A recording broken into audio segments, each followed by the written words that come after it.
leftist ass like corn on the cob. I'm ready. I will eat your ass. I will eat your leftist ass like corn on the cob. I'm ready. I will eat you. I will eat your ass. I'll barbecue your ass flat. I will cook your ass up so fast, and I'll tell them, "Oh, I killed a cow out back, baby." You think Christ would eat somebody? He would never do that. I will. I'm ready to hang them up, gut them and skin them and chop them up. You know what? I'm ready. I will eat your leftist ass like corn on the cob. I'm ready. I will eat your ass. I will eat your leftist ass like corn on the cob. I'm ready. I will eat you. I will eat your ass. I will eat your leftist ass like corn on the cob. I'm ready. I will eat your ass. I will eat your leftist ass like corn on the cob. I'm ready. I will eat you. I will eat your ass. That's why I want the globalists to know. I will eat your ass first. I swear to God, if it's the last thing I do, I'm going to get my hands around it. Fuck radio. Get Twitch, motherfucker. Yeah, this song is dedicated to Larry, who said Twitch would never amount to nothing, to all the PC police who tried to cancel me on TikTok for joking about women when I was just trying to make some money to pay for my Tahoe, and all the subs in the chat. Know what I'm saying? It's all good, baby. It was all a dream. I used to Facebook live stream before the Spurgs and Karens ruined everything.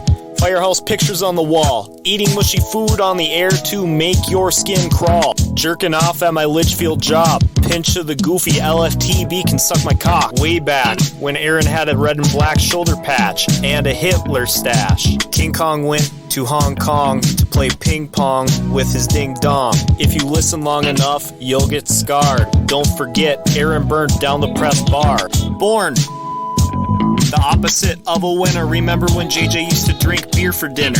Peace to Randy K, Gary Z, and Lou. Hey Morgs and LFTB, fuck you. Twitch is blowing up like we thought it would. Bits and subs. It's all good. If you don't know, now you know. Good morning and welcome. That means it's time to start the show.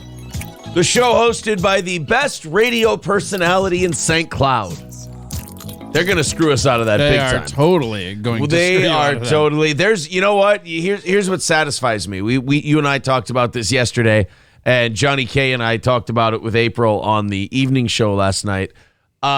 It's a win either way because one of two things has to happen. Like we said yesterday, either they have to acknowledge that we won that vote and we're in the top 5 for people, for people to vote in July. What if they just don't, though? They don't have to do that at all. Right. Or the other one is they don't. They can just go, nope, doesn't count. Yeah, They're on a bigger platform now. Or just not on the radio. They don't even have to say bigger. They don't even have to feed into your ego. They can just be like, no, not qualified. They'll have to say it to me. Oh, yeah? Or is that how it works? Or the phone calls will not stop. The 3 a day before you get bored? I will drive that receptionist nuts. I will eat your ass. I will. I'll do it. That's my favorite part of that. We noticed something new in the Alex Jones "I will eat your ass" video every time. The one Corey noticed today was after he says, "I will do it." It's "I will eat your leftist ass like corn on the cob." I'm ready. And then after he says I'm ready, he goes, "I will." Yeah, and he just like turns over to a separate camera like, I will.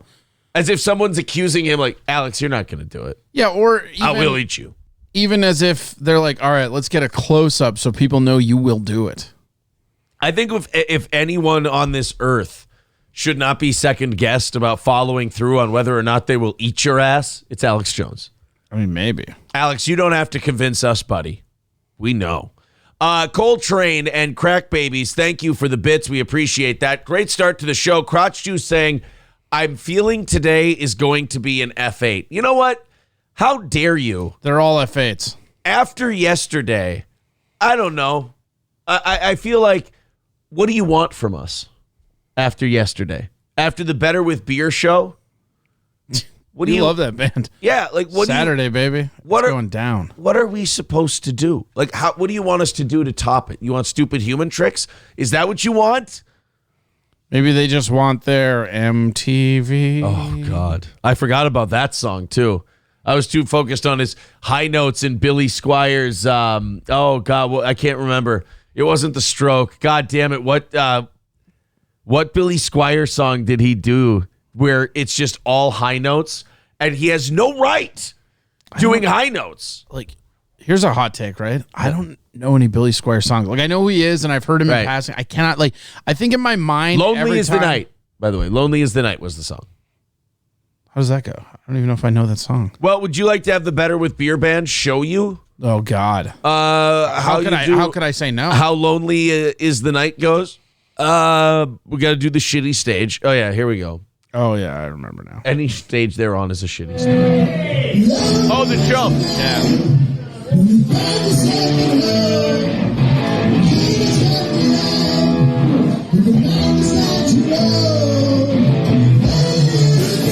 Like it starts in a note he's not capable of and stays there. Well, he's not even in the right key.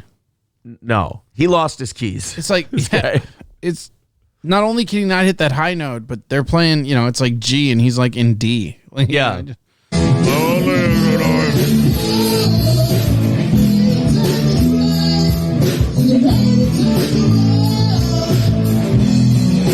And you're right. I think they do change guitarists every show. I think they just rope some poor dentist into being their guitarist. Like, yeah, I can play a little. And then he gets on stage with these guys. He's like, what if that speech happens at every show, that speech you heard at Raleigh's? Where the guitarist like, looks like I might have to retire pretty soon. It's every show their guitarist has to do that. I feel like it's the same guy, but he does do that every show.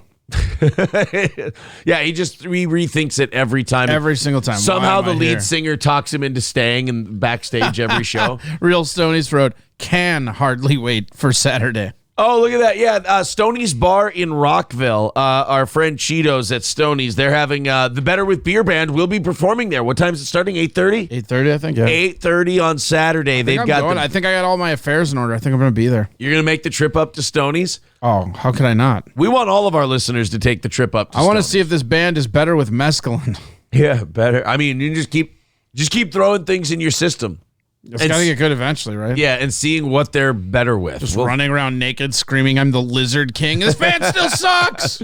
Can hardly wait for Saturday. Yeah, you may be just completely out of your mind on drugs, but your mind still has the capability to conceptualize the fact that this band is effing terrible. Yeah. It's amazing. It's pretty bad. They beat the power of drugs. All right, that St. Cloud Times Best of Central Minnesota vote is still going on. Remember to click that link we just put up there. Nominate Aaron Imholt for personality, Steel Toe Morning Show for company. And we're going to see if St. Cloud Times stands by their word, and this really is a legitimate vote. I don't have a lot of confidence that it will be. Where are you at? No, of course it's not. Okay, so first off, it was never going to be. Second, they had this contest before you arrived. Yes. And then they stopped. Yes. And then they had it upon your departure. So you're thinking that maybe... Look, if you're at work, turn down the volume. I'll give you 3 Come seconds. on, not 6:07. Go ahead. No, I was going to wait till 6:08. Oh.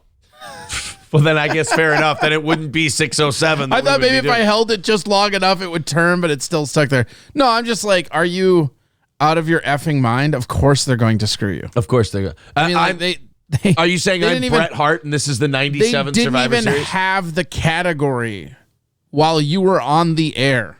At least they're aware of what would have happened.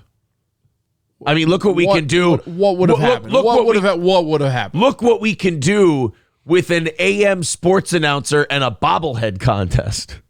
You really, that's the one you're going to hang your hat on forever. You know what? There are things people are proud of. That's an accomplishment, my friend.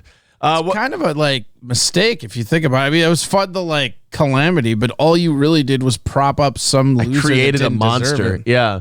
I installed the Shaw. You know what I knew? I still remember this vividly. The moment I knew that guy was bullshit was when he acted all weird about being called Ace Man. Here's the thing. Even if you don't get the reference, if some stranger that has more juice in the industry than you is yeah, we're calling you the Ace Man, you go, awesome. Right. Like when Bubba called me Steel Toe Joe, I'm like, Got some steel-toe Joe. Steel-toe Joe. All right, cool. Let's Go ride get MS Willie. Let's do this. Call Johnny MS Willie. Guess who Johnny is? Even not that he's in any of the lead, but even Cowpo. Like, we're the imbecile and Nimrod show. Right. Like, that's what people who aren't bullshit do. Right. We made a template based on his horrible nickname for us. Horrific. Imbecile and Nimrod. Oh, and then we blocked him yesterday. Did you unban him? Did I ban him or did I time out him? I forgot. You banned him. I banned Cowpote. I think so, yeah. Should we bring? We'll bring Cowpote back later. Let's. You know what? Just unban him and don't tell him. He'll find his way back eventually. Here, we'll go all the way to the bottom. Banned chatters, Cowpote podcast. There we go. And then he called in, and you know what set the tone for yesterday's show is the Cowpote hang up. Yeah, that's how we knew that we were. Well, then I guess I won't watch the show anymore. Good. Click. All right, sounds good. It's almost like you're having an argument with someone, and then they just bring up a good point that you can both agree on, and you go, all right, I think if we end it there, we're good. I wonder if he went to YouTube about it. No, seriously, I haven't, no lie. He hasn't done a video on us in a long time. I have not watched a video since that Saint Martin. Nope. Boogie 2988 drama, real or fake YouTube food watch, must see. Yeah, nothing about Steel Toe. Nothing about Steel Toe, and all of his videos are doing between 10 and 20 views now. See, yet another, like, just could have been, right? Right. That dude had all the makings of some serious, like, beef. Black Packer. Or beef, yeah. Just some beef. And he just gave up immediately. Yeah, just kind of. Not that his beef was intelligible at all. And it was the same beef over and over and over again. Charity. Yeah. I like to give to charity when I'm at St. Martin's. He also wanted some gur. That's right. Wanted some gur. And Mystic Lake. The Mystic Lake Casino outside the gas station across the street from Mystic Lake Casino has Earl's Triple Treat. Did you get some? Visual confirmation, we did not get any. I did not get any triple treat. So that means you and April were like, oh, look, triple treat. Oh, it's so funny. Cool. Let's leave. Yeah, that's how little we care about the Cowpote thing now, is we saw it and we're like, oh, triple treat. And we went, do you want to take a picture? And we both went, our phone's in the car. Yeah, my battery's low. You know what? We got to save the battery. I don't have cloud space. Yeah, we need the Google Maps, even though we've made this drive 100 times. Still not sure. You know what? I'll tell you what. Go get the Polaroid. Let's do this. You know what? I'll borrow the attendance phone. Person, the cashier. Can I borrow a Craypaw? I want to draw something. We'll get a sketch artist in here. Veldrain subscribing with Prime, Savory Dingleberries giving out 2 subs, and Skeezy Whitefish gifting a sub to Star Wars Guy, one of our friends in London. What does a dingleberry have to do to be savory? I thought they were tangy. Seasoned properly. Huh. Seasoned like properly. A triple treat? Yes, like triple treat. They have to taste like triple treat in order to be savory. Well, welcome to the show. It's going to be absolute dog shit here where we are in lovely Minnesota. I have no energy today, but I'm so excited for tonight. What's tonight? Tonight's the Ultimate Warrior Dark Side of the Ring. Oh, that's tonight? Yeah. Okay. The one about North Korea last week. Are you watching that show at all? Are you caught up or no? Dark Side of the Ring on North Korea? Yeah, because they had that North Korea the WCW takeover show in North Korea where Ric Flair was had no idea they were an evil dictatorship. He was just there to get shit-faced and wrestle. And Hawk almost got killed by, what was that guy's name? Not New Jack. He looks like... New Jack. Was he black? Yeah. Coco Beware? No. Junkyard Dog? No. Too Cold Scorpio. Too Cold Scorpio. Too Cold Scorpio. All right. Yeah, he's like, I'm not the guy. And it's so funny. They're talking about they're in lockdown in North Korea, right? Best behavior. Yeah. What does he do? He tries to kill Hawk on a tour bus. I think I have. That guy looks terrible too, by the way. Oh no, Too Cold Scorpio doesn't look good. Dude, his face looks crazy. Man. He looks, I loved Too Cold Scorpio. He's got the old crack face, as it were. Too Cold Scorpio had one of the best early 90s MIDI WCW themes out of anyone. You know, WCW had a run in the 90s of intro songs that were just absolute dog shit. WCW's theme songs are a great reason of why Jim Johnston belongs in the WWE Hall of Fame. Like the level of intros he did for the WWE versus things like WCW's Too Cold Scorpio. This is like the music they used for like elementary school raps. What time is it? 6:13? I fucks with this. Whoa, look at that. He flips over. Yeah. Too Cold Score. They didn't even bother. They didn't bother copywriting these. Too Cold Scorpio. His name in ECW? Yep. What? Scorpio. Too Cold. Scorpio. Look at his dance moves. Yeah, look at him go. That wasn't even dancing. He was just on crack.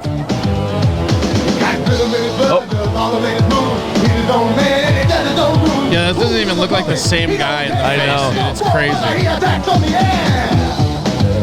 Too Cold. Scorpio. They had to do that 1.5 frog splash. Oh, man. So Too Cold Scorpio. Dude, look up Too Cold Scorpio, Dark Side of the Ring. I just want you to see his face. It's not even do you the think same it's guy. up there yet? It's not even the same guy. Dark Side. Oh, Yeah. God. Is that him in this shoot interview? Yeah, that's him. That's from 2017 though. That even looks better than he Oh, looked. does it really? Yeah. 4 years ago, he looked better than he did on this Dark Side of the Moon? Look at those ears, dog. Oh, boy. Just that's not a like go back and just hit the Anderson image. Silva looks terrible. Dude, he's fighting Is he boxing? Chavez or whatever. Yeah, Julio Cesar Chavez Jr. He's gonna get the brakes beat off of him. It's going to be rough. Tickle Attack says it sounds like a pre-recorded tune off a cheap keyboard. Oh, that was all of them. Do you remember when they had those big, like over the top, like da da da da, like like Macho Man had kind of it too, but there was an era in WCW where they all had this just over the top. If it was Ricky the Steamboat coming down, it was had to like be a dragon. Yeah, it was just all the like Oriental like chimes and everything. Yeah. It was crazy. Like Their- their music was absolute hot garbage. WCW had a bunch of them, and I'm failing to remember. The Steiner brothers were really garbage too. Oh, if I yeah, remember. Steiner Line? Yeah. Steiner Line theme. Of course, I've searched it before. Yeah, this was... It's so funny. I watch, so here's a little bit behind the veil for the listeners. I sit here and I watch you use your computer, as you do it. Yeah. It's amazing how many times you start typing 2 letters and it's a wrestling thing. Right, exactly. I've looked him up. This was WCW's Steiner Brothers music. And this was actually good for WCW. Yeah. Kind of sounds like the Hulk Hogan music. Oh my God, it does. He's American made. So this was the Steiner Brothers theme. It's the same singer as the Hogan music. Wait, time out. Did you hear that? I It's never the got story that. of 2 brothers, Rick and Scott. Rick and Scott, like, are good. Wow, really throwing yourself into the Hold lyrics on. there. Hulk Hogan, Yep, I've already searched WCW theme. Listen to the voice of the singer in the Steiner Brothers one. It's the same song. Okay. Yeah, it's the same exact song. Okay, and now it's the Steiner Brothers.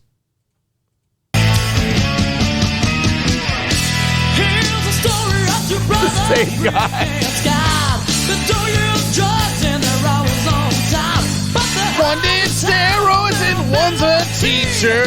One owns the show and he's Just kidding, they both did steroids. Here's Steiner Line. Hold on. There won't be any questions when you get Steiner.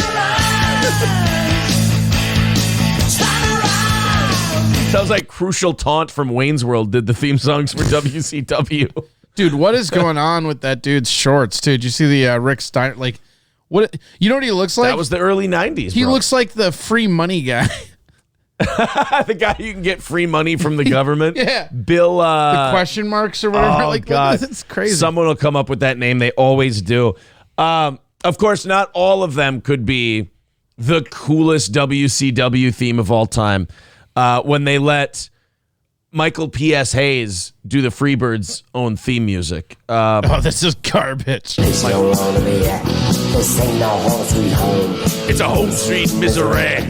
Misery. They got there. Look at But how when bad. they see us walk down the street, they ran the other way. Bad Street, Atlanta, GA. Bad Street in the whole USA. Bad Street, nasty and hot. The further down the block you went, the badder it got. Oh, that's what turned it around for WCW. I thought getting bought out did. Or this gem, of course, I mean, this is the best. which was produced by it sounds like it was produced by some guy on the internet. They all were. They put the pumped-in crowd noise in the theme Yes, music. of course they did. Why wouldn't you?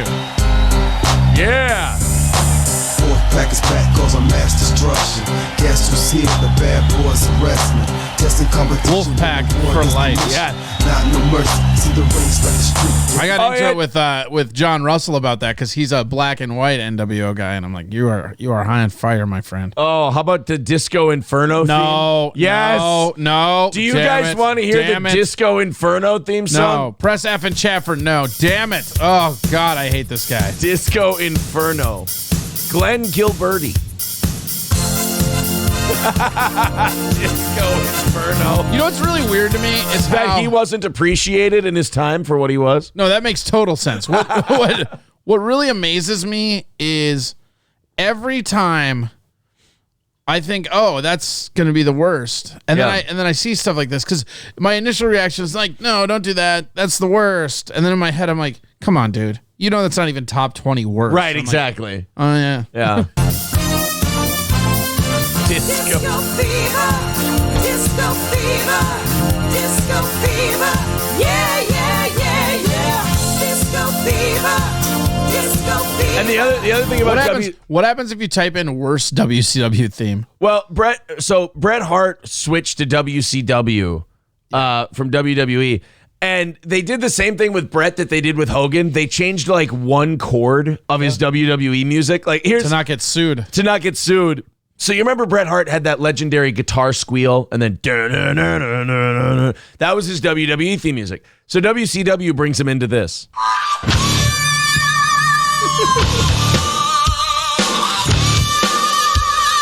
It's the same song.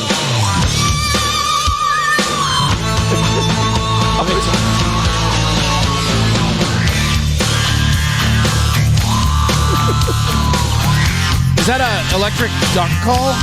I think it's a jaw harp. No wonder nobody remembers Bret Hart and WCW. If you I thought don't it's want because he sucked. if you don't want to look like a cheap knockoff of your competition, don't make all of your theme songs cheap knockoffs of your competition's theme songs. Also, maybe you don't come in as a daddy's boy who has this like celebrated lineage and then just act like you are that lineage. You're nothing. Your brother was better. Be careful. Why? I think Bret Hart thinks wrestling is real. I mean, you'd think you'd be better at it if that were the case. Oh, yes. And of course, Mora Man, the American males. I also am not a big Ric Flair guy. I think this is what it is, right? I think I just made a breakthrough. You hate people with leg locks as finishing maneuvers? seriously. I think that if your finishing move is any kind of submission of any kind, except for crush, I give. How about Kurt Angle? Oh yeah, okay. See, that falls Yeah. apart. It falls That ankle apart. lock is weird and fun though. Yeah, and he screams like a psychopath when he does it. And he's got the most obviously, awesome theme obviously, music. Mandible Claw was cool. Everybody knows the chant, right? Everybody suck. Everybody knows the chant. You Here we go. suck. Everybody at the same time. You suck. You suck. You suck. You suck. You suck. You suck. You suck. You suck. Oh shit. Why is he wearing an American Gladiators outfit? I don't know. It looks like he's auditioning for the B You level. should put that on so Avengers. people could see it. Like that was a weird picture. I did, but I got too excited to play the American Males early WCW, Oh, God. early 90s theme song. Damn it, no. This'll lead in well to our first story. Oh yeah, well, all right. Buff- Oh yeah, are we doing that one? Yeah. Yeah. Buff Bagwell and Scotty Riggs, before Scotty Riggs got to join Raven's flock. Is that Scotty Too Hottie? No, different. I think it's a different Scotty. But actually, it could be. I don't know. So you have Scotty Riggs, who later became a member of Raven's flock. And then you have Buff Bagwell, who became Buff. Well, at this point, he was Marcus Alexander Bagwell. And then he did steroids, and they called him Buff. Can't imagine why he got rid of that name. I don't know either. My name is Mark Alexander, and I am the Stalexander. So this is the American Males theme song. Get ready for some old school WCW cringe. Like There's that keyboard again. Every single one sounds like it's off like a Nintendo. They made all these on WinMX. If you think it's good now. Oh, and look at that promo shot. Look at those two, huh? Who doesn't want to go to the beach? Am I right, ladies? What is up with the other dude? Like, Buff's all like, hey, and then the other guy. American males, American males, American males, American males. Do you think they're the... Hey, what's this tag team called? Gay. I was about to say... Hey, there's that guy again. Oh my God, this is the Hulk Hogan guy. Yeah. So he was their James Johnston. Oh, yeah. Type in worst WCW theme. I'm just curious. This guy was this guy wanted to copy the WWE stuff so bad that he even called himself, he probably called himself James Honston. He had to get really close. I like how you have blinded by the light lyric, but you spelled by B-U-Y, you idiot. Oops. So we were going through last night on the evening show, the misheard lyrics thing. We ruined Highway to Hell for people again. And then Manfred Mann, blinded by the light. Even April said, my whole life I thought it was revved up like a douche. I'm like, how? Why would he put in a song? Blind. Well, it's like on that Dire Straits song, it sounds like he's saying the other F word. Oh. Well, in this YG song, it sounds like he says the N-word 250 times. Logically Cynical announcing that they've hit their gay limit for the day. We'll push it. Top 20 worst wrestling theme songs of all time. No, this can't be right because one of them's a WWE theme. So that doesn't work. I mean, I don't know. Some of those early 90s themes were pretty dodgy. All right, here we go. Top 8 worst wrestling themes of all time. Yo, you dealing with the X Factor. Remember when perennial sidekick X? Oh, I don't want this guy to talk. I just want to hear the wrestling themes.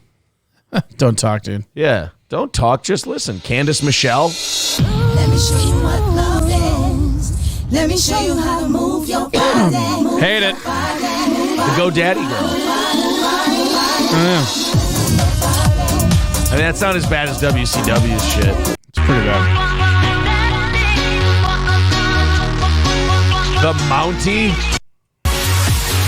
I'm brave, I'm strong, I'm the Mountie, and I enforce the law. You can try to run, but you can never hide. Is this their version of like the Big Boss Man? Always gets his man. Dude, the Mountie rules. How is that the worst song ever? Who the freak is this? Bertha Faye. Oh, my sweet Bertha Faye. Wait, go back.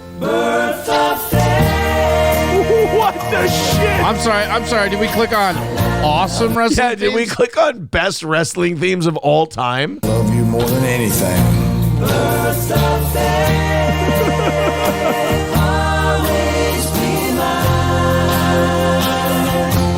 And then Eminem, Mercury and Nitro.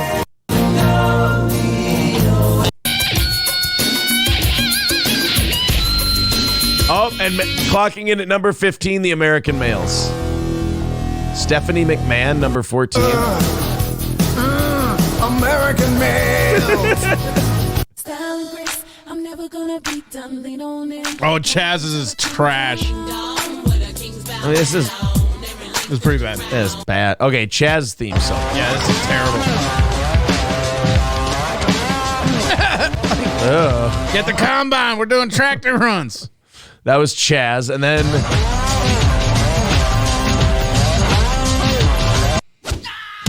Kung Fu Naki. Funaki just did everything they told him to do. Yeah, Kung Fu Naki, baby. This is awesome. I don't care what anybody says. Kung Fu Naki rules.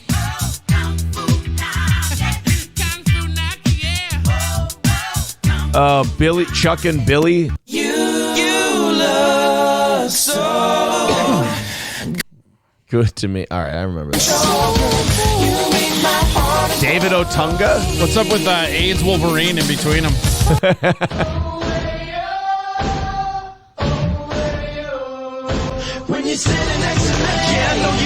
Pretty awful. Pretty trash. Deuce and Domino? I don't even know who that is. They were like a doo-wop. They were like a Greasers tag Are team. you just gassing by the music? Yeah. No, I remember Deuce and Domino. You do not remember that. I remember Deuce and Domino. You do not. Yes, I do. They Liar. they feuded with Eminem. And the Spirit Squad, I think. Here's Jeff. Okay, this next one is blasphemy. Jeff Jarrett's TNA theme song effing rules. No, it doesn't. Yes, it does. Nothing about Jeff Jarrett rules. You need to rip that Band-Aid off now. Yeah.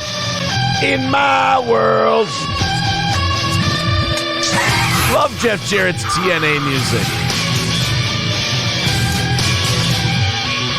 Jeff Jarrett sucks. This sucks. What is this, Limper Biscuit?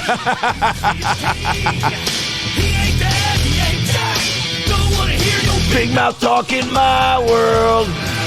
Time to leave my mark in my world.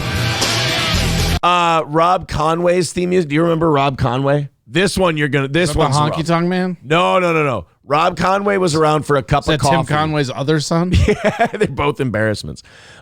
He was around for like 5 minutes in the mid 2000s. Rob Conway. This one's bad. I'll admit. This one's pretty bad. Oh, I remember this guy. Just look at me. The guy from Toy Story did his theme music. Yeah. Clearly, I'll go sailing no more. This is, and then RVD's theme song is not bad. Oh, the whole effing show. Oh, okay, yeah, this one sucks. Joy Giovanni.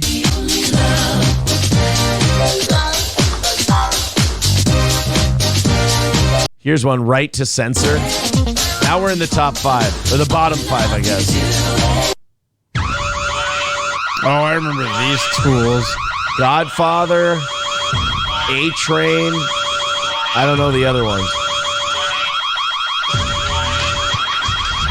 Ew. Emma? Oh, I remember Emma. She would do this, her and Santino would do the snake. Yeah. This is a dope theme song. I want to come out to this. Blue pants. What the shit was that? All right, who's number 1? And he get X Factor. Yo, you dealing with the Yeah. X Factor. I got everything I ever wanted. I'll never give that back. Oh, I know you hate that back, but you ain't gotta look at me like that. I said you ain't gotta look at me like. Ooh. X-Pac and A-Train. I forgot that they even existed. That was terrible. Thank God. All right, there we go. We got off on a bit of a tangent on the worst theme songs of all time, but worth Still it. better than Johnny Rock. Still better than Johnny Rock, but he's all they got. Where are we at? 6:30. Do you think he's on air or do you think it's music? All right. We haven't done this in a while. If I gave you 6-1 odds, Okay, hold on. Don't do it yet. I want the odds. Okay, 6-1 odds that he's on the air, would you take him? No. Okay, let's see what we've got. Seether, Bruised and Bloody. That's at least a song from the 2000s. At least it's a newer one, right? Oh. It's still like 14 years old, but hey, good for you guys. You guys ready to see what Buff Bagwell looks like today? Speaking of the American males, after we went down that rabbit hole. You'd be proud of me. I wanted to go look yesterday, but I intentionally did not because you told me we'd hit it today, and I wanted the reaction to be real because I'm assuming it's worse than Too Cold Scorpio. It might be worse than Too Cold. First, Mr. O's Auto Service and Repair, MrO'sAuto.com. Our friends at Mr. O's Auto, link is in the chat. Make an appointment today. Oil changes, overhauls, engines, transmissions, anything you need done with your vehicle. It is Mr. O's Auto Service and Repair. MrO'sAuto.com. That's MrO'sAuto.com off Veterans Drive in St. Cloud. The most trusted mechanic you're going to find.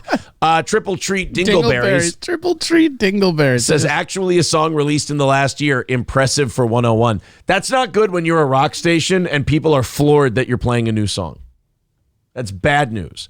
All right, here we go. Buff Bagwell pro wrestling star. I mean, you got to put the word former at some point. No way. But he's still a star. And it's still real to me, damn it. Buff Bagwell arrested, accused of hit and run and lying to the cops. Can we pull up that American Males Wait, that's picture? him? Yeah. Let's pull up the American Males thing one more time. American Males theme. Wait a minute. What? Oh, American Made. I'm looking for American Males. Thank you. All right. So this was Buff Bagwell during the American Males days. He's the one on the left. That's Buff Bagwell. All right. There he is. Little matinee idol, little, Billy Ray Cyrus thing going on. That was him then. Here's Buff Bagwell now. Hey, yo. He looks like Chael Sonnen. Oh, my God. He does look a little bit like He looks Chael Sonnen. just like Chael Sonnen. Oh, no. Google Chael Sonnen right now for the people that don't know who he is. That literally looks like Chael Sonnen. He does. Oh, shit. Oops. Chael Sonnen images. Let's find current. This one's pretty current. So there's Chael Sonnen. There's Buff Bagwell. Oh, my God. Buff Bagwell, meet Chael Sonnen. Buff Bagwell, Chael Sonnen. Buff Bagwell. I'm Chael the bad Sonnen. guy now. Dude. Oh, they all have to get old, don't they? They don't have to. They can end in glorious fires in their 50s. Like God Kurt intended. Hennig. He really was perfect. It was the perfect suicide. It was a perfect friend.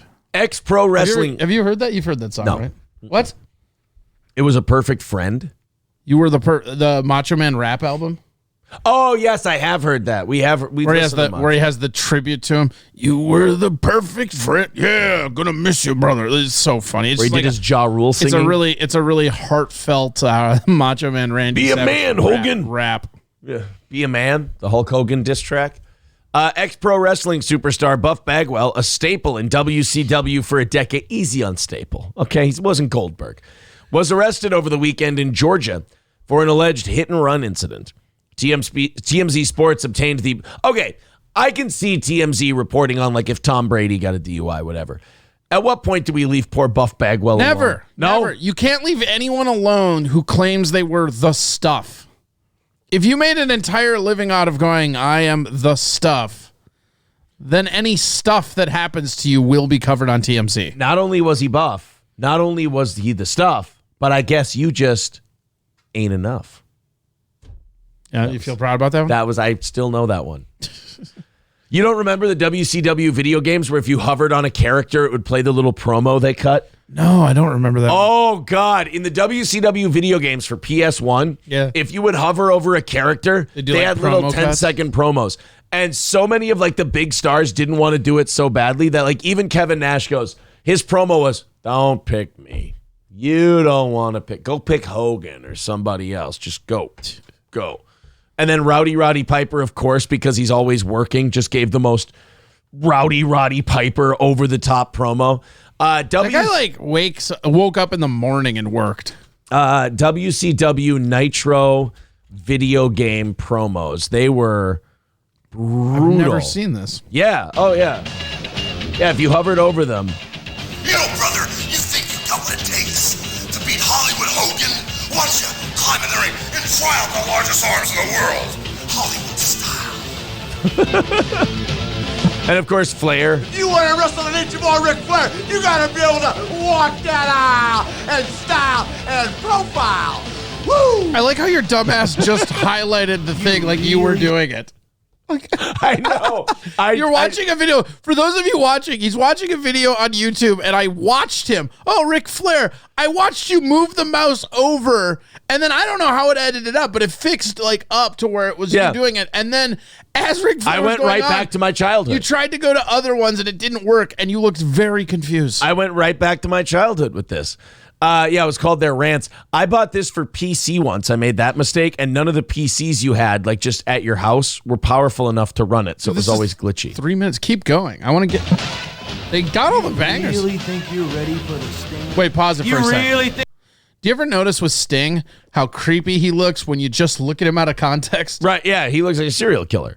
Think you're ready for the Scorpion Deathlock? You think you're ready for a fatal encounter? This is why they call me the total package. Why does he look like he have AIDS? Well, you should see him now.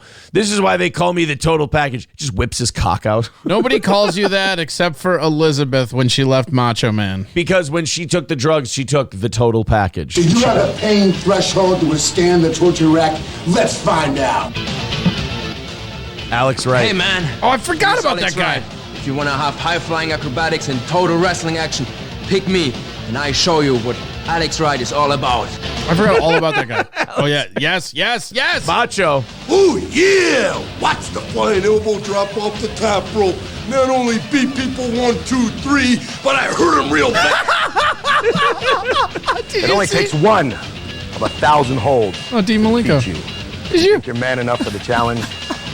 Dean Malenko, with all the charisma Dean Malenko brought to the table. Did you see the Macho Man counting? 1, 2, 3. He went 1, and then he went 2, and then he went 5. And Did he really? 3. Go Dude, back. I got to see Macho Man not be able to count. But it gets you like 1, 2, 3. Watch his hand. Not only beat people 1, 2, 3. He did. Macho Man went 1, 2, 5. Yeah. Gonna beat you 1, 2, 3. But I go back. 3, but I hurt him real bad. 1, 2, 3, but I hurt him real bad. Oh shit, Macho. So great. Eddie Guerrero, who gives a shit. Like, go to Kevin Nash. I want to see the Big Show. Or he was just called the Giant, right? Yeah, he was the Giant Paul White. DDP. Wait a minute, we're missing a few here. Just play them all, man. They're all right. And rip your shoulder right out of the socket, Wolfpack style. Oh shit! Hey, monkey boy! Like there's a choice here? Good God! Pick the man with the plan. Pick DDP. And then we'll do some yoga.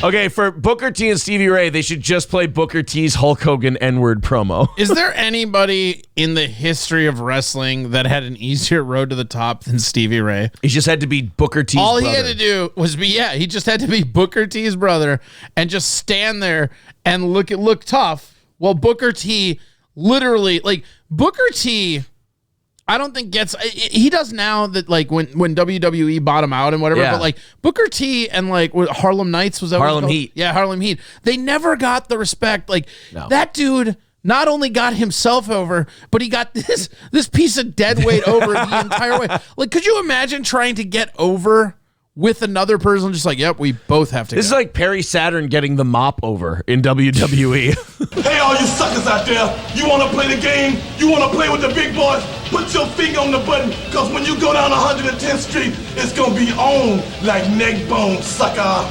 But he just sounds like Dollar General Booker T. He literally, every promo Stevie Ray has ever done sounds like Booker T. He's an okay wrestler, talentless when it came to promos. That's why if you ever watch their promos, it was literally him like this and then Booker T going nuts. Just we're doing all the work. Here's Booker. This is Booker T from Harlem Heat, hardcore OG brother from 110th Street. If any of you punks got the guts to step up to the plate, push the button. I got to do Nash. Chico, you selected Scott Hall. Get ready for a wild ride on the outside. Oh shit! And then Nash. Hey there! How'd you like to get power bombed? Come on, pick me. I'm begging you, pick me. Please pick me. Kevin Nash gave less than a shit about this video. I want to see Paul White. Wait, is that Chris Benoit too? Oh yeah, Chris Benoit's in there too. If you don't pick me, I'll kill my whole family. Wouldn't that be great? Chris Benoit's pro. This is Chris Benoit. If you don't pick me, I'll choke out my kid and kill my wife. Jesus Christ, Chris. Ring. I think you're gonna wind up with a snap neck from the choke slam. Shit. Technical wrestler, high flyer, murderer, father of the year. Hold on, we can do more of these for Chris Benoit. Technical wrestler, high flyer, brawler, weightlifting enthusiast. I don't know what else to say, but I'm going to murder my whole family. Technical wrestler, high flyer, brawler, kid killer. Amateur necromancer. Amateur. That made me snort. Well, he laid in bed with his wife for like 2 days, right? Before he turned himself in. Wasn't that No, him? he hung himself right away. Oh, did he? Yeah. Oh, well, you know what? I apologize to Chris Benoit and besmirching his memory. That made me cough. Amateur necromancer. You're going to need an amateur necromancer, bro. Keep this up. Shit. Technical wrestler, high flyer, brawler. It don't matter what you consider yourself to be. When you're in the ring with the crippler, you're a loser. And dead. So wait, his whole family was in the ring with him? I'm confused. Yeah, exactly. Look at what a twerp he looks like. Oh, so anyway, Buff Bagwell got arrested. There, that's where that story went. Let's go to Mikey Vick. He says, Hey, let's move on to a new topic as quick as 1, 2, 3. Yeah, 1, 2, 3. That's the funniest thing I've ever seen. Oh, yeah. Mikey Vick says, fell into a page where two fat guys jerk off to take wrestling. I think he meant fake wrestling. Can we help this guy talk shit about us, please? Yeah. Great. Special needs people find things to make them money. Click on the name. I bet it was created today. You think so, Mikey Vick? Let's see. Nope. Oh, he's previously subbed for 4 months. Wow. Mikey old Vick's school hater. I respect Mikey it. Vick's a big fan. All right. Hey, Mikey Vick, what would you rather have? Yep. JK, don't care. Yeah. Get effed. How about a Mikey Vick hype train? I mean, if we're just a couple losers that like to jerk off to take not fake wrestling, take wrestling. 100 bits from 8 or more people within the next 5 minutes. Let's stop to support the show. Start the hype train. Gifting subs is the best way to help the show grow. 5,027 subscribers. Let's clear 5,100 by the end of the show today. 100 bits from 8 or more people within the next 5 minutes. You mean 7 more? 7 more because MJ Feller is in there. You mean 6 more? Mrs. Poopy Butthole, thank you. You mean 5 more? No, it's 5. Oh, 3 is this. 1, 2, 5. Mikey, this is Mikey Vick's hype train, you guys. 100 bits from happyhippie.net. Of course, 100 bits from Ghost of Michaela for Take Wrestling. Coltrane with 100 bits, and now just 3 100-bit gives away. It's funny because there's a lot of Bubba people in here. Yeah. So I think that Mikey Vick doesn't understand that they rolled into the wrong room at the wrong time. Oh, bunch of losers watching wrestling, and everybody's like, yeah, let's get him. Yeah, let's get him. Let's show him the Mikey Vick train. Two more 100-bit gives in the next 4 or 5 minutes. There's Quiche with 100. One more. And we've got ourselves our first hype train. You want to hear the story of when I beat up a bully for making fun of me for watching pro wrestling? Sure. I was watching pro wrestling. So it was like junior high, and you know how they used to have the TVs in the classroom? They were just right there, and you could turn it on. And at the time, at the very end of between 2 p.m. and 3 p.m., they would play WCW. It's like it was like WCW, like it was on like they'd replay Saturday night or something. Like it was just it was on Fox, and it was just a repeat of like one of the weeks or whatever. Okay. It was a weekly show that they would do, right? And so I was watching it, and the teacher had left, and we're all like in a study hall, and I'm like, I'm turning on the TV, and so I turned on the TV, and I'm like, oh, sweet wrestling, and this guy, what is his name? Andy, I can't remember his last name. I hate this guy. I wanted to really call it his last name because I hope somebody knew that douche nozzle. Anyways, Mackenstadt, Andy Mackenstadt, real piece of shit. Of course. We all know Mackenstadt. So I'm sitting there and I'm watching wrestling, and he goes, what are you, watching wrestling? And I go, yeah, you're real smart, huh? And he goes, it's fake? And I said, yeah. Do you know I hate you? And he goes, why don't you say that to my face? And I said, why don't we have a death match? Oh, shit. Did you guys have a death match? No, and he goes, I don't know what that is. And then I threw a desk at him. You really like to escalate things, didn't you? Yeah, well, see, the key to really escalating something is you have to, think of it as a car, right? You got first gear, second gear, third gear, fourth gear, fifth gear, right? Sure. When you're escalating a conflict, it really throws people off when you go first gear, second gear, right? Fifth gear. yeah. When you skip the other 3, they go, whoa, whoa, whoa. Hey, do you want to say that to my face? Hey, do you want to have a death match? What the shit?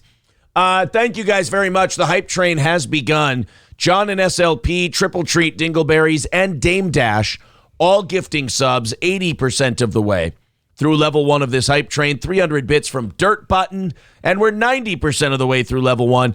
Everybody listening, pitch in a couple of subs, pitch in a couple of bits, and let's complete this level. Let's get all the way through this hype train. Level 4s get you an extra 10 minutes. And Mikey Vick just got a sub from Larry Strong. Mikey Vick goes, by getting me, I'm sure that fat bearded freak means he'll sexually assault me against my will. Hey, calm down, dude. Even if I was gay, I'd still have taste. You're safe. Yeah, exactly. Mikey Vick, stop thinking that your ass is so delicious. It's a little conceited. Hey, but guess what? Your little lash out got you another sub, buddy. Congrats. Yeah. Mikey Vick, you got yourself subscribed for the 5th month. Big Steel Toe fan, this guy. 5% of the way through level 2. Let's see if we can get all the way through all the hype trains today. Teen says she's going to sue her predominantly white Long Island school district for $2 million for refusing to publish her sonnet about George Floyd in their literary magazine. So she penned a poem called... This is where we are as a society. Yeah. Excuse me. You didn't publish my sonnet? I'm going to court. Yeah. You didn't publish my sonnet. I'm a 10th grader here at this school. That'll be $2 million, please. What's the over-under before novelists start suing publishing companies for not publishing their novels? Isn't that something? You're just like, hey, I wrote a sonnet about George Floyd. Hey, cool. That's like, you're like the 80th student who's done that for attention. You didn't put it in your magazine. Yeah, we don't have to. That's not how this works. I want $2 million. Oh, is this what we're doing? I want a blowjob from Christy Turlington. There we go. On Tuesday, the family of Ruby Ray, cool name, bro, 16 years old, a 10th grader at Vandermeulen High School in that's a real school, in Port Jefferson, filed a notice of claim in Suffolk County Supreme Court, an action that typically comes ahead of a lawsuit. Ruby had penned a poem called Derek Chauvin's Ode to George Floyd, a dark sonnet. Her parents say Ruby, who is white, is being discriminated against by the mostly white school because her poem promoted the cause of African American. Oh, of course she's a white 16-year-old white girl. There she is. There she is. Look at how dramatic she is, too. Oh, man, she's saving the world with her. That's all you could come up with for George Floyd? Dude, I wore a T-shirt and busted out Dirty fake Button, 20s. Get it, dude. That's awesome. Thank you, Dirt Button. 5 tier 1 subs. I appreciate that. Mikey Vick says, clearly you have a type. He's the chubby guy in his 40s next to you. Which one of us is the chubby guy in his 40s? I think it's me. You're confusing me with your shit talking, Mikey Wait, Vick. what's going on? Clearly you have a type. He's the chubby. What are you even talking about? He's really good at this. Leave him alone. No, this is, I want to like barb them a little bit to try and get them to do better. Right. We're trying to improve you. Here's the thing. I'm not even mad. I'm just disappointed. Yeah. Come on. You know, you're better than like this, son. everyone that knows you personally. This is a shit-talking show. You need to do better. 93% of the way through level 2 of this hype train. You guys are cruising. Keep those bits and subs coming. Is this how they become like a white lady Sith Lord or something? Like, is this a training thing or how does this work? Dirt Button, thanks for the 500 bits. We're on to level 3. Keep also, it going. Where did she, like, is she also this is Amish? training. Where did she get that dress? Well, you get this in the bitchy SJW white lady starter kit. You start at 16 years old. I'm going to wear my Handmaid's Tale shirt while I do this. She's like, she's the Manny Pacquiao of social justice. She started her fights at like 15, 16 years old, so she could really develop a legacy. There is 0% chance this is done just for attention, you guys. And what the is that Mickey Rooney? That's Dick Tracy now. That's like Dick Van Dyke. It's John Voight and Ray Donovan. It's Mickey. Is that show good? Yeah, it's pretty good. All right. That's Mickey Donovan. Attorney John Ray speaks with press in front of Vandermeulen lawsuit. Oh, okay. Is he wearing a camouflage? Yeah, and he has a cane. Oh, and he has a cane. You know, he reminds me of those Southern lawyers and all this. I'm just a Southern lawyer, but this is against the law. Do you want to see? You want to hear her poem for George Floyd? Yes, Corey said, knowing he'd regret it in mere moments. Kenneth Kimberlin, future Blacks on Blonde star, right there. It's pretty brutal. This is her ode to George Floyd. Derek Chauvin's Ode to George Floyd. Derek Chauvin's? Yeah. Ode? Oh, that's intense. Yeah. Roses are red, violets are blue. Sorry, my knee ran wild on you. That doesn't deserve to be in a magazine. Roses are red, and that's not your call. I did not choke you. You OD'd on fentanyl. Roses are red. I was the boss. I did not kill you. You choked on exhaust. Roses are red. Now I'm a wreck. I probably should have just shot you in the neck. Roses are red. I made you holler. Your family's happy with $27 million. Roses are red. I'll drink this vial. Y'all know that was bullshit. Should have been a mistrial. Roses are red. Diamonds are harder. God, I fucking hate Maxine Waters. Roses are red. When I fish, I get covered in chiggers. Oh, John. What? What happened? Oh, roses are red. Police pull the trigger. I'm sorry. That's my fault. Oh, roses are red. Heroines melt on a spoon. I knelt on your neck. Oh, never mind. Sorry. I apologize. So it's my fault. I forgot where I was for a second. It won't Roses happen. are red, and that's kind of funny. Bet you'll think twice before spending fake money. Oh, roses are red. Kurt Hennig was perfect. Was the fake money for hot Cheetos really worth it? Oh, man. Roses are red. Things have a cost. I'm pretty sure you choked on all that exhaust. Let's see. Roses are red. You're as quiet as a mouse. Your family enjoyed their trip to the White House. There once was a cop from Nantucket who thought about enforcing the law, but then said, fuck it. As he said with a glee, as he took himself a knee, yo, I fear for my life. Whoa, he finished that poem off differently than I thought. All right. So we just gave you butt cheese. Roses are red. My cock is bigger. Oh, no, we can't. 1 minute left in level 3 of this hype train. We'll finish up this story. Let's get to level 4. 13% of the way through.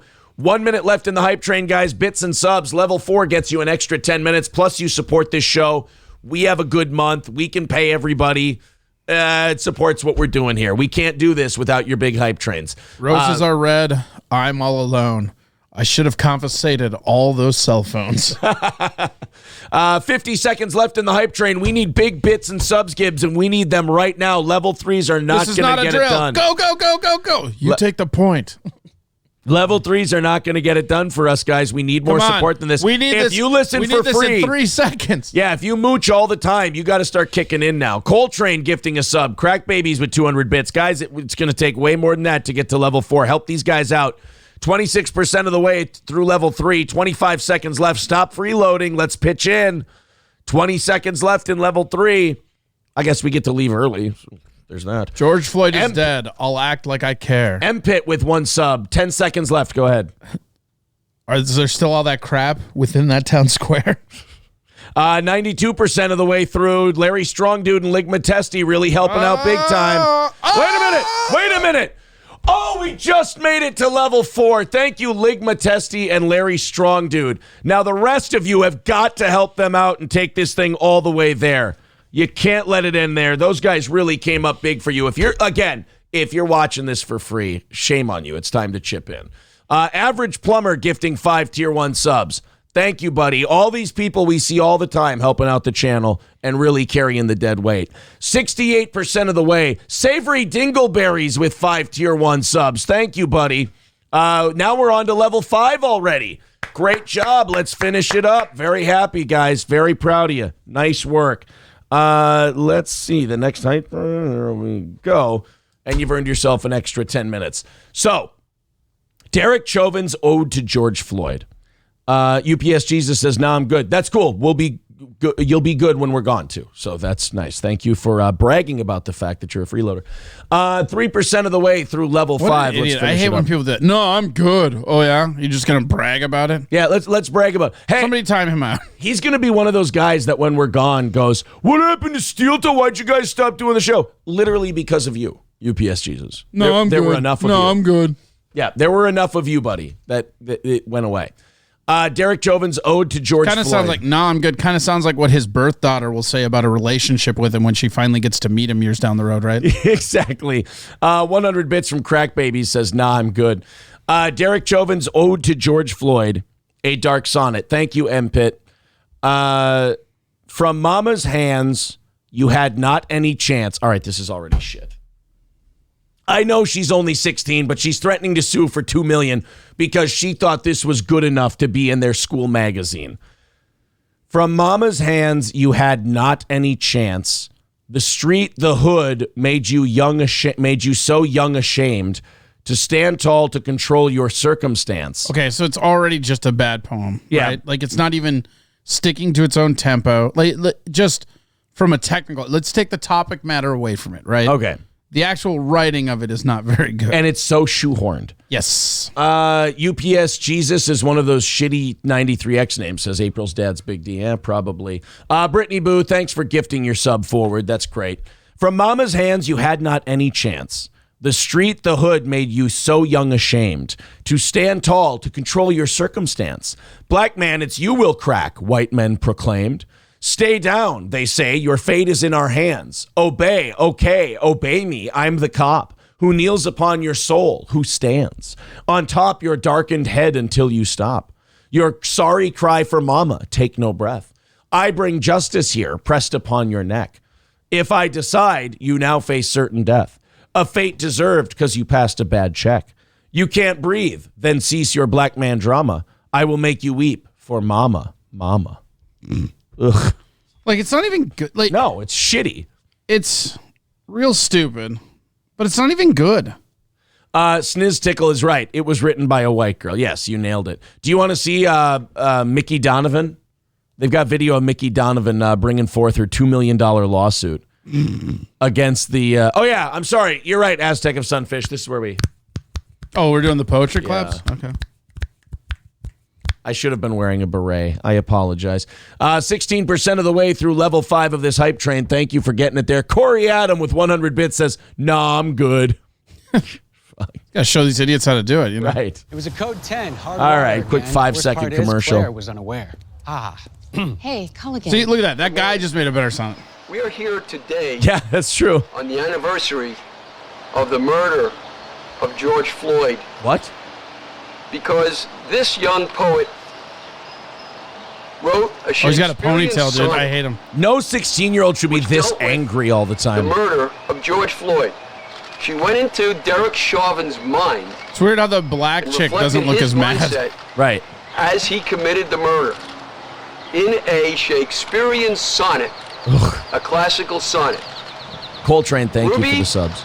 Was able to have her poetry published in the Port Jefferson Schools magazine.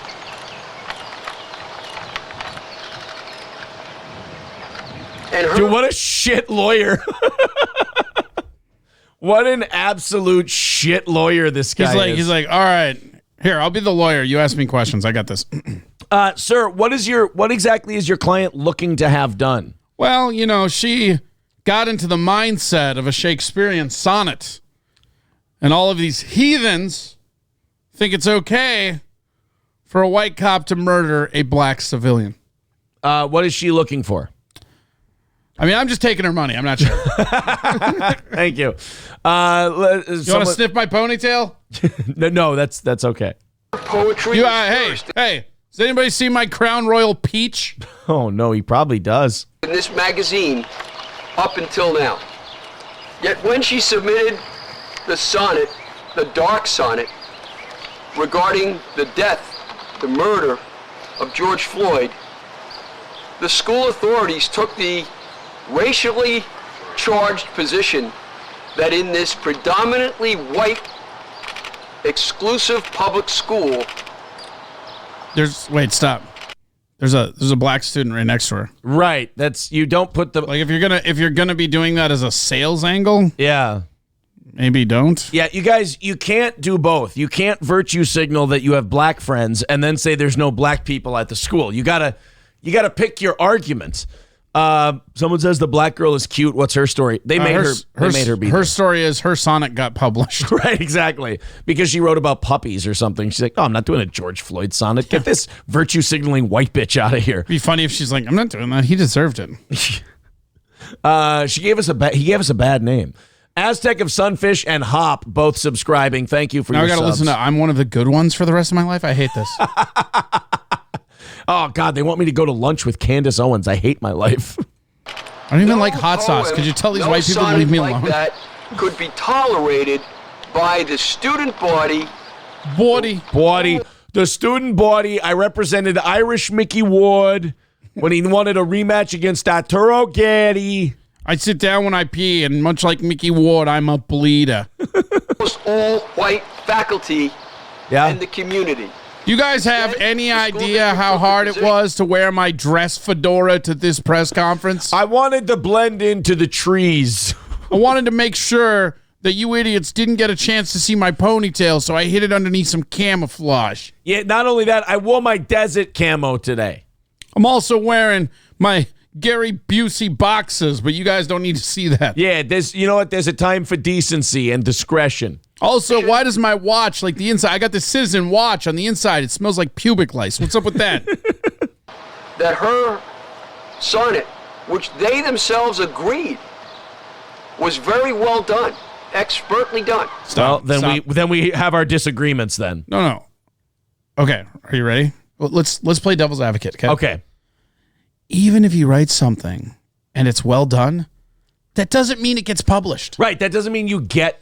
And honestly, if we're being honest about it, most authors get denied publishing 20, 30 times before they get published. Look, if Shakespeare can get denied publishing, so can you. Well, you could make the argument. This is what I'm going. You could make the argument as a high school or a junior high, right? Yeah.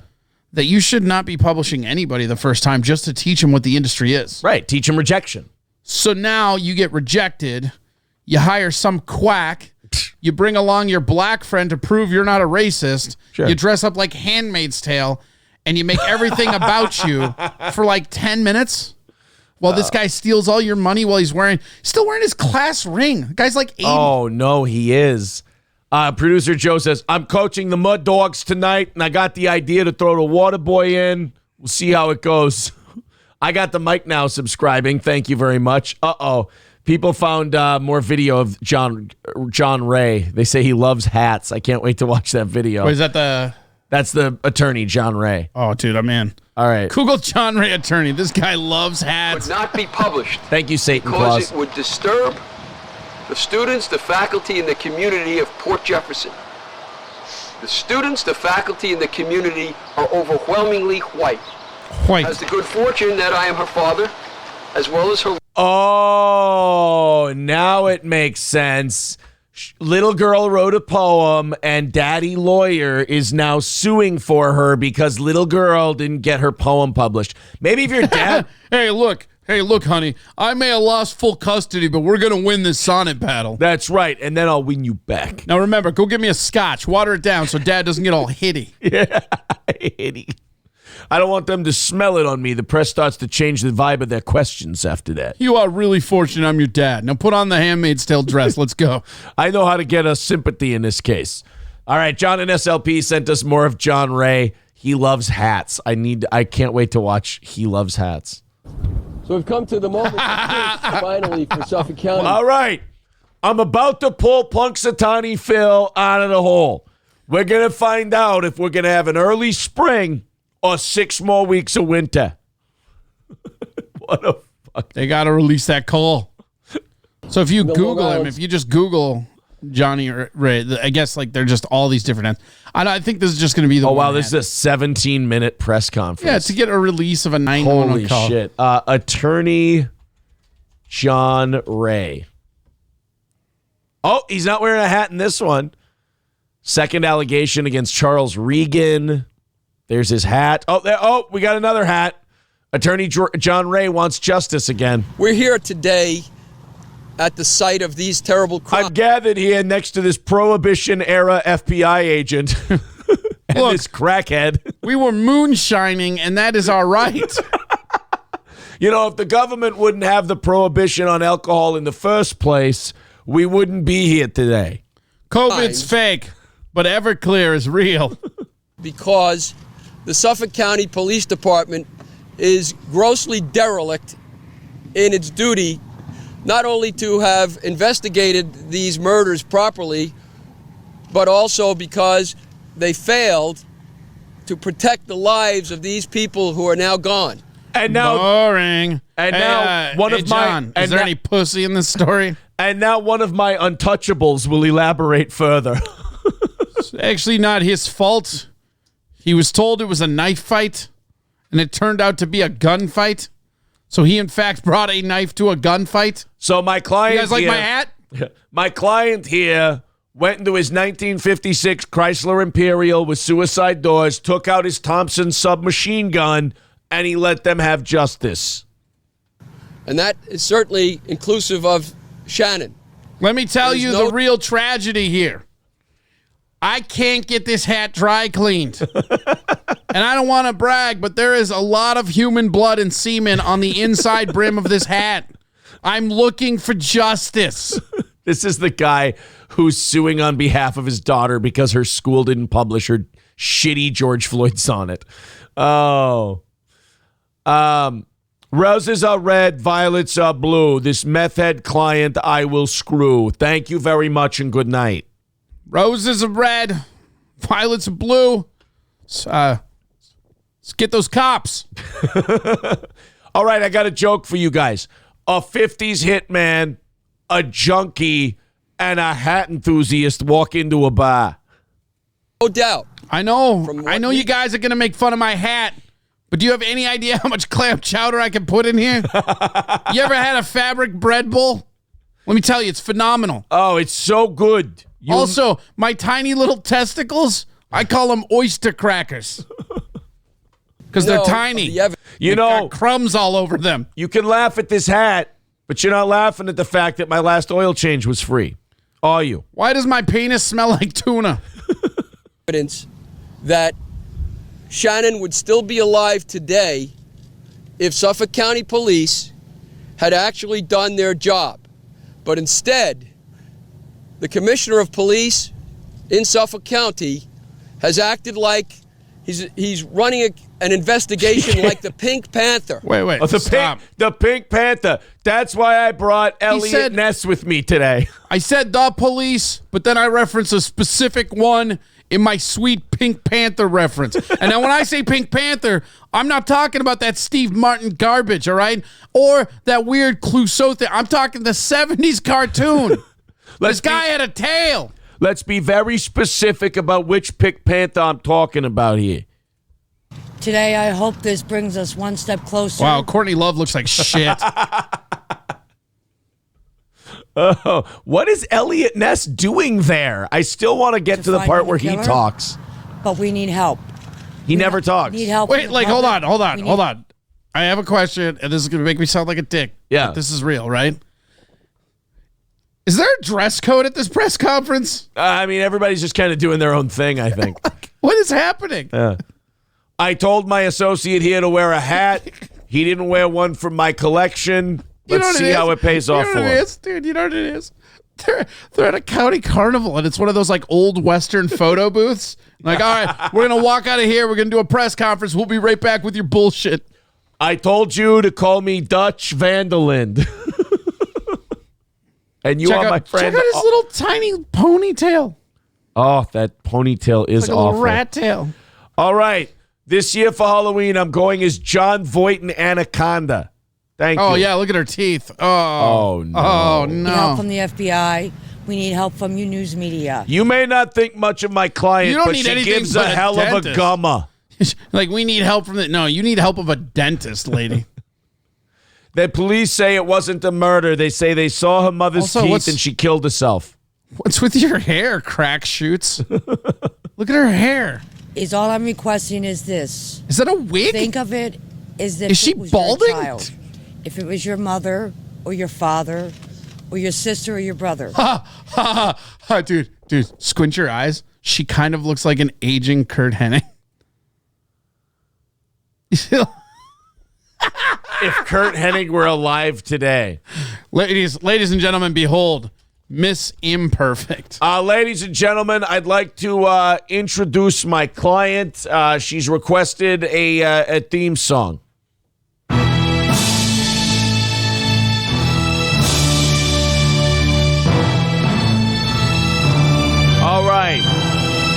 Now, if you'll excuse me, I have to go to my 16-year-old daughter's open mic poetry slam.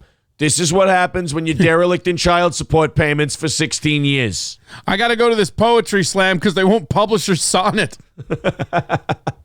Dub Will needs a sub. He says that guy has the Trump stare. I don't know. Von Kaiser gifting a sub to Carp Slayer. Thank you, guys, and thanks for the level 5 hype train. 5,047 subscribers, looking to get to 5,100 by the end of the show today. You suck. You suck. Isn't that just the greatest You theme song? suck. You know what? That makes me feel so happy. Like, that's one of my favorite things as a child was yelling "you suck" at Kurt Angle. I just feel like I wish I could have been at a Raw where he was there and I could have done the chant with him. MyPillow.com/radio specials. Hey, support the show by going to MyPillow and support your good night's sleep. Use the promo code SteelToe when you go to MyPillow.com/radio specials. Click that link right there and see all the great deals you're getting from our friends at MyPillow. The MyPillow premiums are $29.98, and they're worth every penny. This is the lowest price ever on MyPillow premiums. My slippers are 40% off. 2-for-1 Giza Dream Sheets with free shipping. $65 off the MyPillow towel set. I own all of them. I love them. Corey has the waffle blanket. Johnny has the pajamas. All of it's great. The body pillow, $50. All of these deals when you go and use the promo code SteelToe. That's MyPillow.com/radio specials. Promo code SteelToe. The link is in the chat. Check it out. MyPillow for a great night's sleep. This BC Melder says, how long have you guys been on? You mean esoterically? Today, 18 hours straight. Oh, man, it's been terrible. You're entering the 19th hour of Steel Toe here on this 48 hours in a row. Now, some more new rock. Here's Steppenwolf. I like to... New York... this lady's great. Did you see this in the... Here's Aaron with sports. Did you see this lady in the prep sheets yesterday, the New York Times health reporter? Oh, yeah. The New York Times health reporter, and we've got a follow-up to this story. I just will not let it go. Yeah. Ever. Apparently, this woman got a talking to because there's a follow-up to this on her Twitter yesterday. She tweeted out that the reason the New York Times isn't reporting on the Wuhan lab leak, which, by the way, is now barely a theory. Like, even Biden said yesterday, oh, yeah, I want it investigated. Now, he's going to investigate it like the World Health Organization did. He's going to let China report themselves. Did you see his, huge virtue signal yesterday about it? Yeah, but I also then heard him kind of, kiss China's ass at the same time. Oh, yeah. Well, you remember what he said when they asked him about the Holocaust there, right? Yeah, he said different cultural norms. Yeah. Yeah. But tell me, all of you people that are left leaning, I know there's so many in our audience right now, right. But how is that? The problem that I'm having right now, it's the same thing that I had when Trump was in office with my Republican friends, is that if you subscribe to one side or the other just because of their party, you're wrong. You just have to go candidate by candidate, whatever. But there's no honesty going on right now. As I watch on my Facebook feed, I laugh. I have 3 friends of mine that are super liberal, right? Sure. And I have taken this hilarious hobby. You want to know the funniest thing ever? You ready? Facebook has a thing called timelines, right? Sure. So you can go back a year, 2 years, 3 years, right? Yeah. So what I have been doing is for my 4 super crazy, hardcore libs, right? Yeah. I have just been posting them saying the exact opposite of what they're saying now when Trump was in office. With the lab leak thing? With everything. Oh, everything. My favorite is when I go, yeah, both sides are the same. And my buddy Scott goes, that's not true. Don't you remember Charlottesville when Trump said there were good people on both sides? I go, don't you remember when Biden said that Holocaust is just different cultural norms? He's like, right. That's not the same thing. I go, yeah, I would argue the other one's way worse. Bro. Yeah, I would argue that wiping out an entire race of Muslims is probably worse than saying, oh, yeah, those idiots with tiki torches and those idiots throwing piss bottles are kind of the same pieces of shit. So this New York Times health reporter, this is the best, some are saying, you find out in this story why the media says some are saying, because they can say it, say some are saying, and then use it to come back later and cover their ass.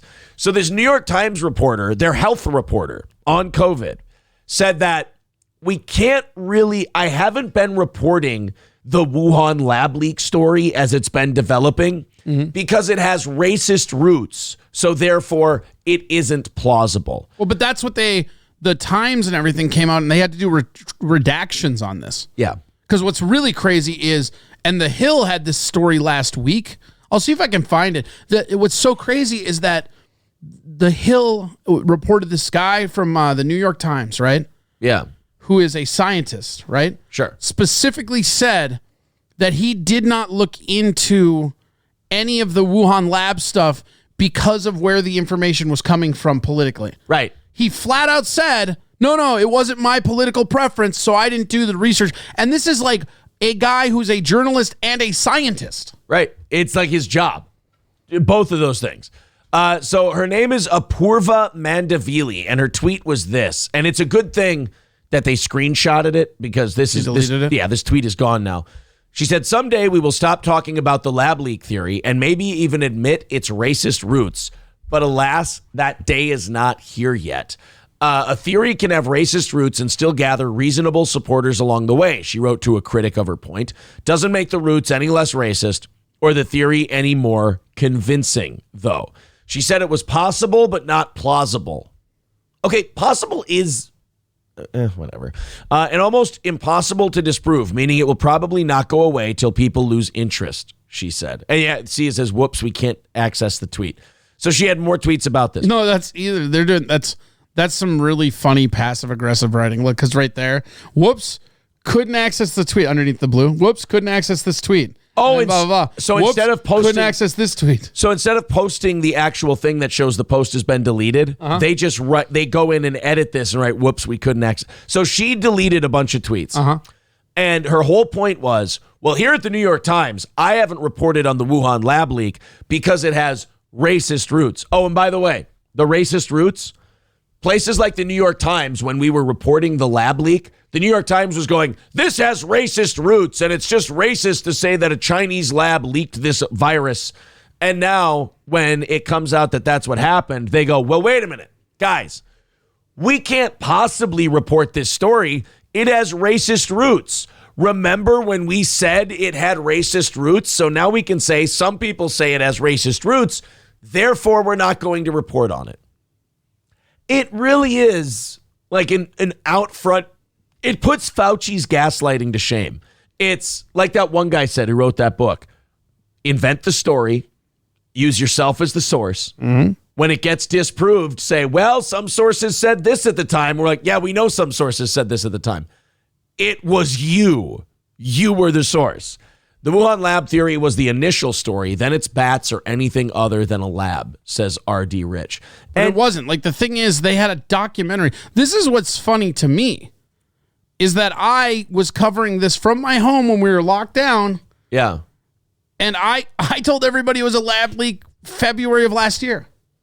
Because guess what? The CIA said it. Because guess what? There was proof. Right. They did a documentary on how they were testing bats. And the biggest thing, and this is the one that the media just, I don't know why this isn't more mainstream of a fact, but the Wuhan lab, the wet market in Wuhan, the wet market, right? Yeah. They have to log in the stuff that comes there. The people have vendor IDs and they have to actually log in their vendor IDs, right?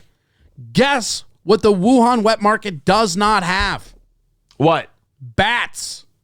Well, not only that, they tested so many other animals from that wet market. None of them had COVID. No, you're not listening to me. I know they didn't have bats, but I'm saying even the animals they did test, none of them tested positive. Even if those animals had tested positive, you need bats to have this. This is a bat virus. A bat to human virus. Yes. If there are no bats, there can be no virus.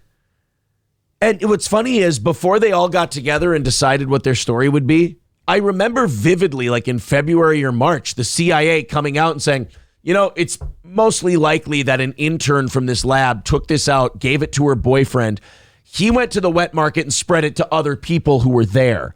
And that's how this thing got. I remember that. I'm not making that up. No. I vividly remember the CIA coming out with that concept. And then it just one day it just went away. Yeah. And the other thing that was really crazy is that there's a documentary that they did in November of 2019 where they were studying bats and COVID-related viruses. Funny thing, it's the guy, the Beckett guy from the NIH Gain of Function Research, and a BBC guy, and they were doing COVID bat research at a virology lab in Wuhan.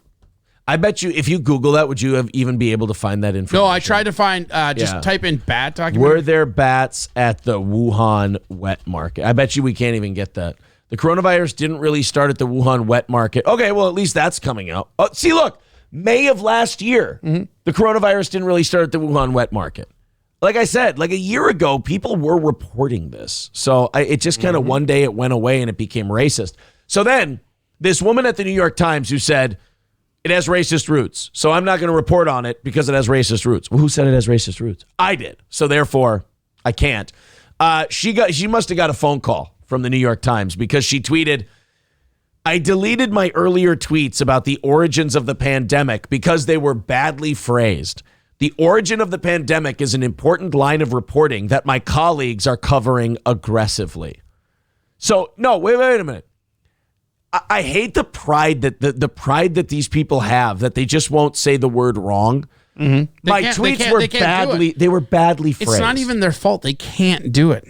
No, they're incapable. Yeah. It's a mental block. They don't have that part of the brain. But here's the other thing too, is that the article we're going on, right? Yeah. Like click on her profile on Twitter.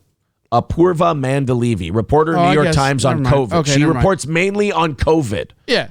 That's really stupid. She reports mainly on COVID, and she says, nope, couldn't have happened in a Wuhan lab. Well, Fauci says it probably started in a Wuhan lab. Well, he's a Nazi now. Did you see the other thing that broke last week that nobody's talking about? What's that? The guards of Epstein admit to faking records and that they weren't watching him. Again, right confirmation of stuff. Like, right, they tell us that, and we go, oh, really? But how has that not hit the news cycle at all? Because they're all like, once one thing dominates, our news doesn't switch to another thing unless they think it's juicy enough. Like they can't, you know this, like CNN can't walk and chew gum at the same time. I think they're too lazy. Like they have 24 hours of news to fill, and all of their shows, instead of covering a shitload of news, all of their shows will have talkers about one topic all day. Like literally, cable news is sports talk radio. It's garbage. Yeah, there's one story, and they cover it all day long. Oh, here I found it right here. This was the Hill covering, and you can use that. That's the Hill covering the New York Times guy that came out and flat out said he wasn't covering. All right, because of Cyrus, bias. on your radar. Do they tackle it right as away? Many of you know, one of the things we've tracked very closely here is emerging evidence that the COVID-19 pandemic may be the result of a leak from the Wuhan Institute of Virology.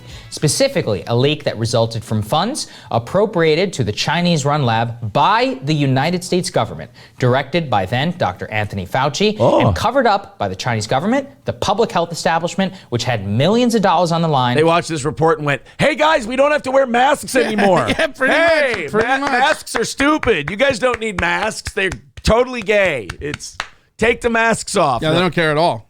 And in fairness, I mean, the American people did go, all right, cool. Shut up, dorky You were four eyes. like you were even doing it. Like the day after they announced it, you were on here partying like, hey guys, no mask. Everybody. But I was on here doing it going, this is totally because Fauci funded that lab. That was one of my favorite moments when I woke up to that tweet. You spend 2 days with Corey and then this happens. And then this shit happens, yeah. And many more interested parties. But alone, while powerful, This guy. the Chinese government, the public health establishment, Fauci, and more could not have done this alone. They were only able to make it fully through nearly the entire pandemic without facing questions about their complicity because of a cover-up perpetrated by the mainstream media. The cover-up was done for the simplest of reasons. In the early days of the pandemic, Trump blamed China. Trump, Pompeo, and others who wanted to cast blame away from themselves as to how terrible of a job they were doing with COVID came out and said that coronavirus had leaked from a lab. Now, the media, not wanting to give an ounce of credibility to Trump or Pompeo, decided on the spot that the lab leak hypothesis was not only untrue, but itself a conspiracy theory, part of some anti-Asian campaign. Right. Thus, the New York Which then caused black people a year later to start beating the shit out of Asian people. Yep. But that's white supremacy, bro. But right, it's important to remember that. Yes, black people, a year after Trump said that, in a delayed fuse reaction, started pounding the shit out of Chinese people. But those black people pounding the shit out of Chinese people were doing it because of white supremacy. Yeah, no, I know. That makes total sense to me. I don't know where the logic is failing you. How about the knot you twist yourself into when you have to basically call black people dumb, easy to control, brainwashed assholes in order to make your point about white supremacy? There's this guy called, he's on Twitter and stuff, just called The Black Conservative. Just a black guy who's a conservative, does like videos, right? And he was talking about how he said the left doesn't understand, but they're talking down to black people every time they talk. Oh God, it's because they're making egregious. every minority sound like these feckless people that just need to be saved. Right? Like I don't take too many news stories seriously, but every time I see that happen, it even makes me uncomfortable. Yeah.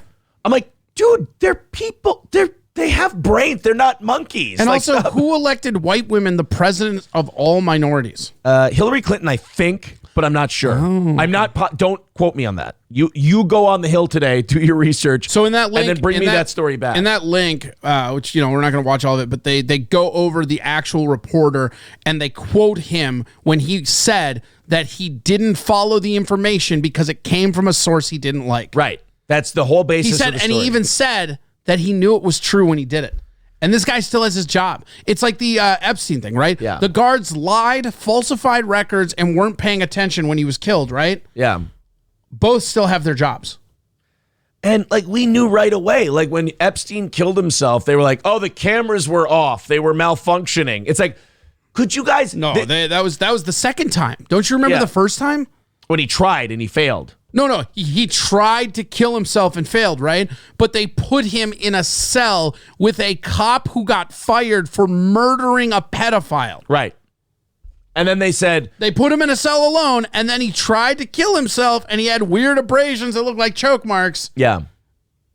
Like, it's insane. It's insane. And then, you look at them when they tell you those stories, and you go, come on, like... At least have some respect for us. There's nothing. Here's what I don't get about covering up the truth. There's nothing any of us can do to you. Like you can come out and say, "Yeah, we killed him. We kill people like this because they could really ruin all our shit." And they couldn't do that though. That's the problem with them. This is the problem with Americans, right? We say, "Oh, our government should be honest with you." We could not handle our government being honest with us. That's what I mean. And not only that, there's nothing we could do about it anyway. Like they could come out and say, "Yeah, Epstein can kill himself. I personally did it. Still got the shovel." You know, like that line from Shooter where he's like, they end up burying you in a grave in Terra Lingua. That's where them boys in the Kennedy assassination are buried. Do you know that for sure? Still got the shovel. I love that guy. Things ain't always what they seem, are they, Gunny? Oh, Mickey Yarnfire needs a sub, says, ha ha ha, isn't that how it's done, though? Yeah, it's exactly how it's done in plain sight, and then they lie about it. It's like when little kids lie to you about stuff they got in trouble for. It's like, come on. Just be honest. You won't get in as much trouble. We know what you did. It's an episode of Law and Order. Come on. Unburden yourself. Let us know how you killed her. We can go easy on you. FSU Austin subscribing. Thank you very much, FSU Austin. So yeah, we talked about this yesterday too, about how Facebook was still timeouting and banning people who said that it came from a lab in China, the whole COVID thing. They're now no longer treating man-made COVID as a crackpot idea. They tweaked their policy, and now if you say that COVID was man-made, they're not going to ban you or block you. Thanks to the overlords for letting us think. Not only that, do I get somehow something from Facebook for those 30-day bans you faced for the last year? What about the lifetime bans? Oh, yeah, I'm sure there's some people that are gone. Trump. Well, didn't they say that like their excuse for that was the Capitol thing? Like after the Capitol thing, they banned him because they're like, oh, he's inciting this, that, and the other. Not the president anymore. Yeah. Did you see AOC said she's basically like a soldier? Yeah. Because she was at the... And by the way, she was not even in the Capitol when it happened. She was 2 or 3 blocks down the road. Yeah. And she goes, I'm in therapy now. It's like Trump. It's like the whole inciting riot. Do you know where he was talking versus where the actual insurrection took place? Nowhere near there. Nowhere near there. Nobody that was listening to him talk was even there. How can you incite a crowd if the crowd can't hear you talk? And then, AOC said that she's in therapy because she has PTSD from it, and she's basically like a soldier who's been to war. Yeah, I mean, this is the liberal virtue signal, right? It's, she has PTSD because she was in war. You guys have to Broken respect that. Budheimen, huh? Broken Budheimen's a great name. Has anybody been watching the dipshit that is nominated for the head of the ATF? Oh, have you seen that guy? No. He doesn't know what an assault weapon is. He improperly identified a bunch of firearms and ammunition. No such thing as an assault weapon, right? Well, I mean, aren't all weapons technically assault weapons? But even the thing they classify. This is my peaceful rocket launcher. Look, guys, I know that you guys love your guns, but the only guns we're coming after are are assault weapons. Well, what's an assault weapon? Well, these semi-automatic rifles. Every rifle where you pull the trigger and a bullet comes out and you don't have to reload is a semi-automatic weapon. Like a hunting rifle, you don't have to go. Everything but a bolt action is semi-automatic. I don't know. But wasn't assault rifle that's not even a category, right? Isn't it just a sports rifle? It's made up. What's the real category for They call it sporting rifles. Yeah. Yeah. So that's the thing that's so funny because everybody talks about, this and that. The ammo is the same. So you're just going to ban the ammo? It doesn't matter. If you go to a college campus and you hold up and shoot them up. You hold up a .308 hunting rifle. Yeah, that'll teach those stupid liberal kids. Yeah. Kent State, baby. If you hold up a rifle where you don't have to do the bolt action and it's wood grain stock and everything, and then you hold up a black AR-15 that does the same thing, they'd go, well, that one's an assault weapon. That one's okay. And it's these both do the same thing. Literally, watch. I pull the trigger, it fires a bullet. I pull the trigger, it fires a bullet. They're the same action. So stupid. Yeah, Broken Budheimen says that was his answer. So my 30-06 is now an assault rifle, basically. And you know what? Bone Cold says assault weapons were a made-up term by the far left, the media to scare people. It works, because guess what's way scarier than sporting rifle? Assault rifle. Sporting rifle, that makes it sound like I can get a high score on this mass shooting. Right. Just because they made it up doesn't mean it didn't totally work. Just because they made up the term assault rifle doesn't mean people, and they may have made it up, but it's real now. Because it's been words are this thing where they're like money. If people put a certain value on them, they're real. They exist as much as they can because people believe assault rifles are a thing. So they're a thing until you convince them otherwise. So Facebook is no longer, I'm sorry, I went down a rabbit hole. I know everybody signs their term of service, but there should be a way to have a class action lawsuit about this. Because they very clearly just chose a side and decided that this fiction is the fiction we prefer, so nobody else can tell fiction otherwise. That's the amazing thing. When Rogan had the Twitter people on. Oh, hey, check it out. Paranoid Mandroid. That's my buddy Brian. Somebody give him a sub. Oh, get that Paranoid Mandroid a sub. He's actually a huge fan of yours. Really? Yeah, look into the camera and just say, hi, Brian, I love you. Hi, Brian, I love you. That's gonna he's gonna jerk off to Did I that do the right voice inflection too for it and everything? He won't even care, dude. Okay, cool. He's rubbing his pud to it already. I want to make sure I get it right. No. Tingles. Oh, tingles. That's very fun. Speaking of getting that guy a sub, we're at 5,048, 52 away from 5,100. If you can gift subs, that's very cool to support the show. So this Facebook thing, yeah, it's written by lawyers so that they can, obviously get around it when you get banned. But when Joe Rogan had the Twitter people on, he tried to explain it to them. Like old middle-of-the-road Joe tried to look right at Jack Dorsey and say, well, what people would say is that there's a cultural debate where it's not really fact.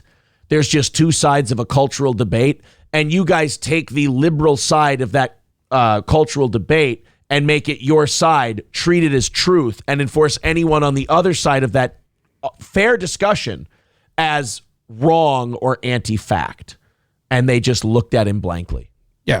They just went, huh? What? Well, that Dorsey guy's the worst. Of all the people, I will say this, and you don't hear me say anything. I actually don't mind Zuckerberg. I never have. And I think that Zuckerberg, for the most part, is just this autistic geek who's put in these impossible situations. Right. And I think he just puts a staff around and does it. What I really hate, though, is that Jack Dorsey guy from Twitter, because he's so hands-on and scumbaggy about it. Right.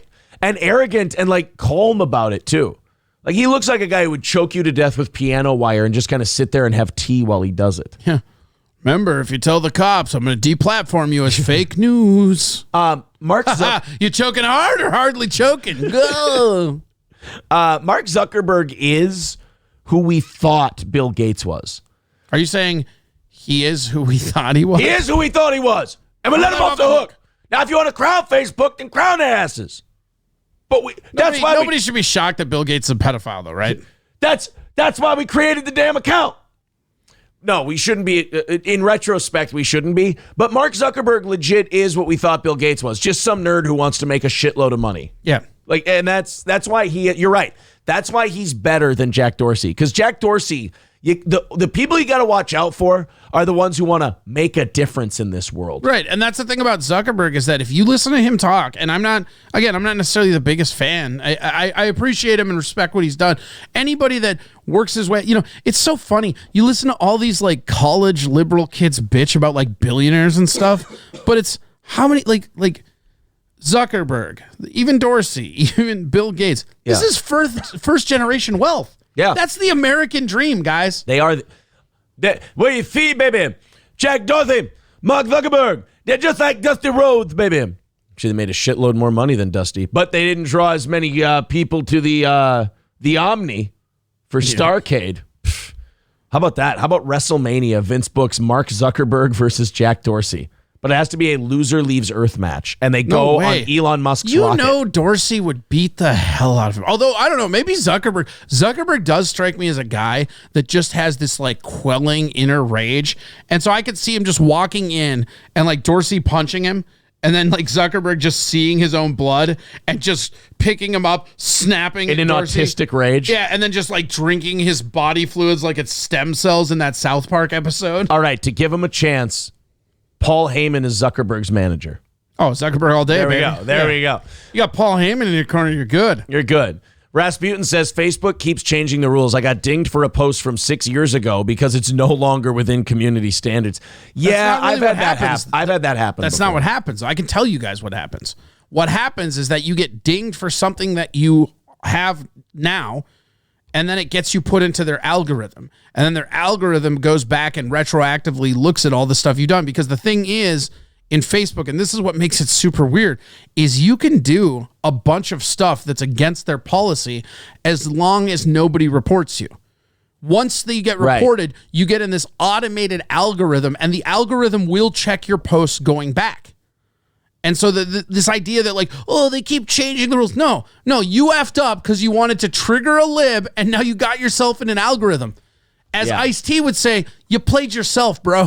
Right, and that's what I've always hated about Crowder, is that Crowder will do shit to purposely antagonize YouTube. Yeah. And then he'll act surprised when YouTube goes, we're antagonized and we're going to make you pay for it. I say some of the most inflammatory shit all the time. And I think I got one reported. The only one I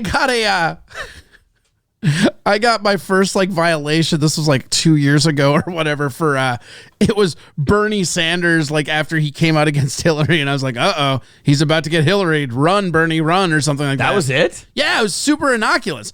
And what happened is that then it happened to me. I got put in that algorithm, right? Oh, we're warning you about this post. And, that's the thing that I get so mad about Facebook. I don't care that they're editing. I don't care that they're censoring. That doesn't bother me at all, because I'll tell you what, you sign the terms of services. I am so sick of listening to people bitch about Facebook or Twitter. You signed the terms of services. Right. The moment you click accept, you're foregoing all your rights. So stop bitching about it. That's why I'm on MeWe. I hated Facebook. I thought it sucked. So I went to MeWe. Whatever. No big deal. And, it's like that with Twitch, too. When Twitch changes the rules, we research them, we learn them, and we play by them. Yes. Because if you want to use their service and their platform to make money and do all this stuff, you have to play by their rules. You take their shoes off at their house. And if something should happen here, God forbid, there's DLive, there's Turbo, there's other platforms. The problem is that we're all so lazy and entitled that we just think like, oh, they're making my life uncomfortable. We should screw that guy. But you signed away your rights when you click I accept on the thing you didn't even read. Right, exactly. And we never read it. And that's why a perfect world would be if we didn't read it and we signed it, we all just didn't complain when they enforced it. There was a company, I think it was Alta Vista. It was a company that was major, and Alta Vista. They're not around anymore, whoever it is. But in their terms of services, one of the sentences just said, "You're a bitch," and people like years later found it, and they're like, "Oh, that's awesome, though." Yeah, and like what's crazy about it is that nobody caught it when they were actually live as a company. Somebody retroactively caught it in retrospect because somebody, like, how nerdy do you have to be to read the terms of service on something that doesn't even exist anymore? Right. I was just going to say, that's powerful nerddom. Yeah. Oh, apparently we're all bitches. Oh, man. Yeah, silo full of tortillas again. I delete Twitter. I don't post on Facebook anyways. Shit don't bother me. Right. Yeah. That's a healthy attitude. Yeah. There's a thing that it literally, there's an amount of personal accountability that comes to all of this. If Facebook, let's say Facebook, and again, I think Facebook is the less evil of the juggernauts right now. I hate Twitter. Twitter I and hate YouTube Google. are the worst. That's Google. Yeah.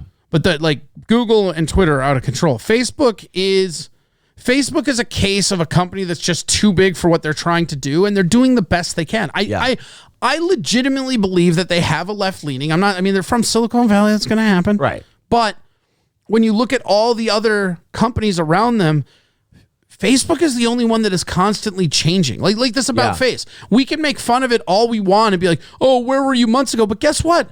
At least they're doing it now. It's Twitter's not doing it. It's kind of like the culture war they talk about. Like, neither of these sides are ever going to make any room or gain any ground, because every time someone admits that the other side has a point, the other side goes, oh, too late, piss on you, you suck. It's like, well, then that person's just going to become more entrenched. Like, you've got to, even in life in general, you've got to give people outs so that they can preserve their dignity, they can preserve their pride. Because one thing about getting people to admit they're wrong is letting them have their pride. Right. So when Facebook goes, hey, we're changing our thing on Wuhan, we can laugh and go, look at all the people that got blocked, but now it's suddenly okay. But in the end, you do have to say what you said, which is, hey, at least they're changing. Well, and the thing is, again, and I don't know what it is about Zuckerberg. Everybody hates him, but I actually don't mind him. He strikes me as just this rich, smart geek that's in an impossible situation. And the thing that people, I feel like, don't understand or don't pay attention to is that Zuckerberg was in front of Congress 18 times. Yeah. Every time something, because the Democrats were blaming Facebook for Trump getting elected. And then they made this a big public, people forget about this. They made it a big, they made it a big propaganda scheme that fake news and Russia spying and misinformation is why Trump got elected. Right. So the left absolutely started whip cracking on all the social media. And so I think that what happened with Facebook is less the wokeness of its employees and more them just taking precautionary measures to make sure their gravy train was still coming in, because Facebook is highly subsidized by the government. So is Twitter. So is Google. Skyline Tattoo Studio in Little Falls, SkylineTattooStudio.com. The link is in the chat. Check out their work and get your next tattoo at Skyline Tattoo Studio. That's SkylineTattooStudio.com in Little Falls. 60 years combined experience from their tattoo artists. No chair fees, no hourly rates. You get your tattoo, you get your rate up front, you know what you're paying, and you're going to look great. It's Skyline Tattoo Studio in Little Falls. Use these guys. They're worth the trip. That's SkylineTattooStudio.com. The link is right there in the chat. Skyline Tattoo Studio. Do you know, are they taking walk-ins? I'd certainly call. But Okay. I think walk-ins. Because here's the thing: if they're taking, I think they are taking walk-ins, and if you're anywhere near the city or driving up here to get that tattoo, because you cannot find walk-ins in the city anywhere. Just Christopher. Boo. You know what? I'm mad at myself just right away, right off the top. I'm gonna slap you. All right, guys, the St. Cloud Times, our local newspaper here where we live, is doing this thing called the Best of Central Minnesota. And before we were on the radio, they had this category, Best Radio Personality. While we were on the radio, they got rid of the category. They didn't have it anymore. Now that we're not on the radio and we moved to Twitch, they brought it back. So what we decided our audience could do, since we do sabotage so well, is go to this link that I'm about to post in the chat and nominate Aaron Imholt for personality and Steel Toe Morning Show for company. There's the link right there. We need all of our listeners doing this. Click that link. nominate Aaron Imholt for personality, Steel Toe Morning Show for company, and we can get this thing moving. And then the St. Cloud Times will have to do one thing. Lie, which is probably what they'll do. Yeah. Or put us in the thing, and then it's all just... I mean, morning radio in St. Cloud is already yesterday was bitching about us doing it 5 minutes after we started doing it. So something's happening. Did you text him? I forgot to text him yesterday. We got going on the Better with Beer stuff and all that. I totally forgot to text him until you brought it up. I'm going to text you this afternoon to remind you. I just want to know him. Right. Why is he bitching? Yeah. First of all, Artie Rich said the first time Zuckerberg was on, it was cringe with the water sips. What was cringe was Congress asking him what the web address was for the dark web. Watching Congress interview Zuckerberg is maybe the hardest I've laughed at anything government related since Ron Paul cussed out Congress on his way out. Watching Congress talk about technology. But specifically the internet. These are like 80-year-old people that don't understand what the dark web is. We got to find the... and for anybody here that doesn't know, the dark web is just any website that's not published. They literally asked Zuckerberg what the web address for the dark web is. How do we get to the dark web? What's the web address? And Zuckerberg, that's like everybody always goes on Zuckerberg because of all the sips of water in that interview. They're like, oh, look at this guy. He's so nervous. No, he's literally trying not to cuss these assholes out because they have no idea what they're talking about. They're wasting his time, and they're talking down to him about something that he built from scratch that they know nothing about. I cannot even imagine the theater of violence that was going on in that man's head at that moment. This is Senator Ted Stevens years ago talking about net neutrality. It's a great example of an old senator trying to explain the internet. Let's hit play. This one's famous. I've heard this before. All of these entities that support this to provide streaming stuff going on the internet. Now, the internet, let's go back. Internet started with a concept of local-to-local connections across the country, and you could go for Air Alaska, but you had to go through local connections to get there. The industry wisely provided for streaming for, in effect, a new kind of long distance, and that's what we've got. This is a guy barely hanging on to the thread he's got. What's really funny about it is that he's not wrong with optical internet, which didn't exist when he was doing it. Like, optical internet is literally a series of tubes. That's what fiber optic is. But like listening to an old man describe it. But it's just funny because he has no idea what he's talking about, but he ended up being correct. He ends up being correct completely by accident. Yeah, completely by accident. A service that's immune to distance, and it's there for the consumer. But when we take really indicate that anyone that wants to use this system for massive... This is an old man's brain overloading on bytes. Mm-hmm. Like, he's just like, he's buffering constantly. He's running off real media player. Commercial purposes. Well, there's one company now, you can sign up and you got a movie delivered to your house daily by subscription, by delivery service, okay? And currently it comes to your house, you put it in the mailbox when you get home, and annually or monthly you change your order. But you pay for that, right? This service is now going to go through the internet, and what you do is you just go to a place on the internet, and you order your movie, and guess what? You can order 10 of them, and it's delivered to you, and this delivery charge is free, right? 10 movies streaming across. Yeah, that's the weirdest thing. He's not wrong, but he has no idea he's not wrong. Right. He was wrong when he said it, but he's not wrong now. Right. It became that. You're right. He's running on Windows 95. And what happens to your own personal internet? I just the other day got internet was sent by my staff at 10 o'clock in the morning on Friday. I got it yesterday. Why? Because it got tangled up with all of these things that are going on the internet commercially. And here we have this one situation where enormous entities want to use the internet for their purpose to save money for doing what they're doing now. They use FedEx. They use the delivery services. They use the mail. They deliver in other ways, but they want to deliver vast amounts of information over the internet. And again, the internet is not something that you just dump something on. It's not a big truck. It's a series of tubes.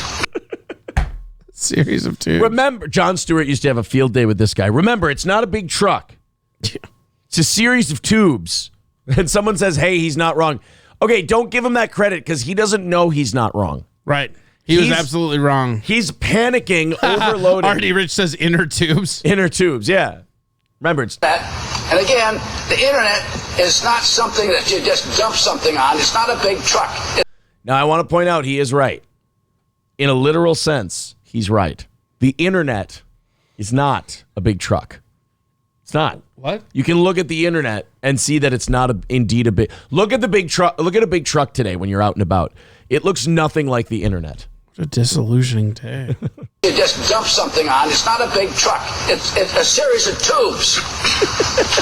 And if you don't understand, those tubes can be filled. And if they're filled, when you put your message in, it gets in line. It's going to be delayed by anyone that puts into that tube enormous amounts of material.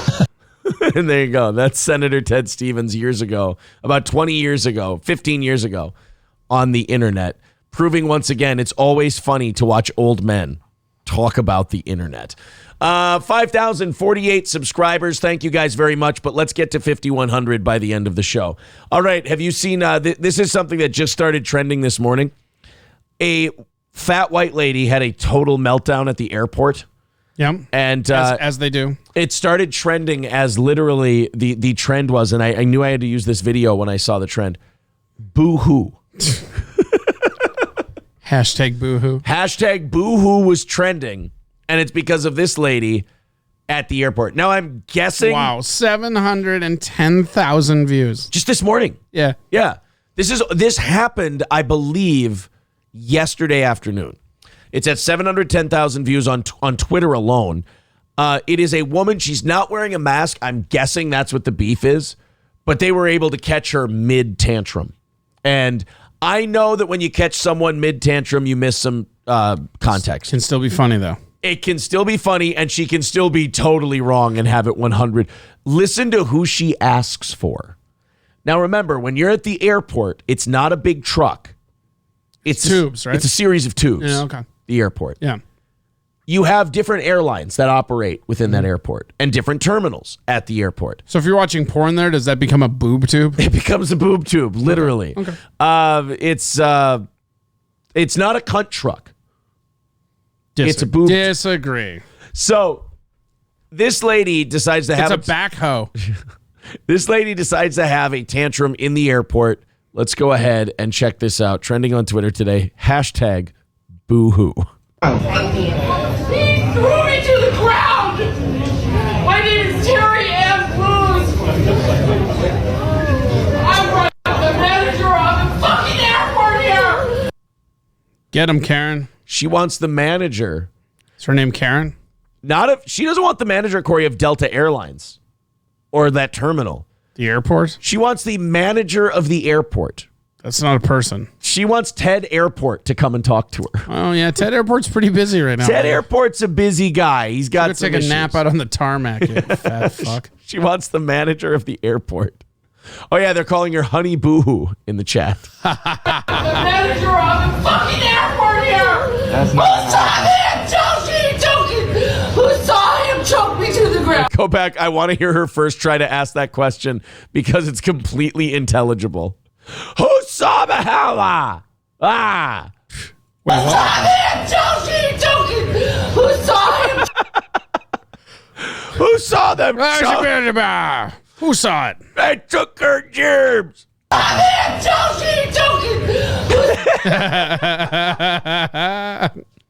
Who saw the Choba Maturka? That's not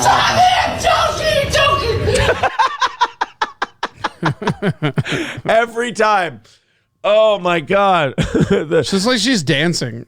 Micah says, who saw the chokey to chokey? Is that what they said? Let's try to figure out. Exactly. And by the way, anytime you're at the airport and everyone's just watching you with their phones out and you go to them for like a wrestling crowd pander, you should know you're getting nothing. Yeah. Who saw them chokey to chokey? It's that guy. It's the thing that I am always the most fascinated with, and anybody that knows me or watches the show will know this. How does this go in her head? Like whenever shit like this happens, I always try to wrap my head around what they thought would happen. Right. You know Where what do I you mean? get the entitlement from? But no, not even just the entitlement. I mean, yeah, where does that come from for sure, right? But let's say this screaming banshee bitch, right? She gets everything she wants, right? What happens? What's the end goal? You want to sit them down like an FBI profiler, and you want to go, where did you see this going in your head? That's what I'm saying. Like, because okay, so let's just like you got put down on the ground and choked out, whatever. You're probably for not wearing a mask. Let's be honest, it's probably something you did, and you're probably lying because you know how you can tell it's probably something she did. Nobody else in the airport's reacting. Literally, Like, this woman's staring at the ground with her arms crossed, trying not to look. Right. And if you look at some of the viral videos, especially in our culture, you look at George Floyd. Look at how many people were yelling at the officer. They were gathered around. That's what happens when a group of people witness an injustice, because in our culture, that's a way for people to get a little bit of clout, a little bit of fame. They, calling out injustice. I was the guy telling, Chauvin that like he couldn't breathe, and I was an MMA guy, and that's not how you choke somebody. Stuff like that, right?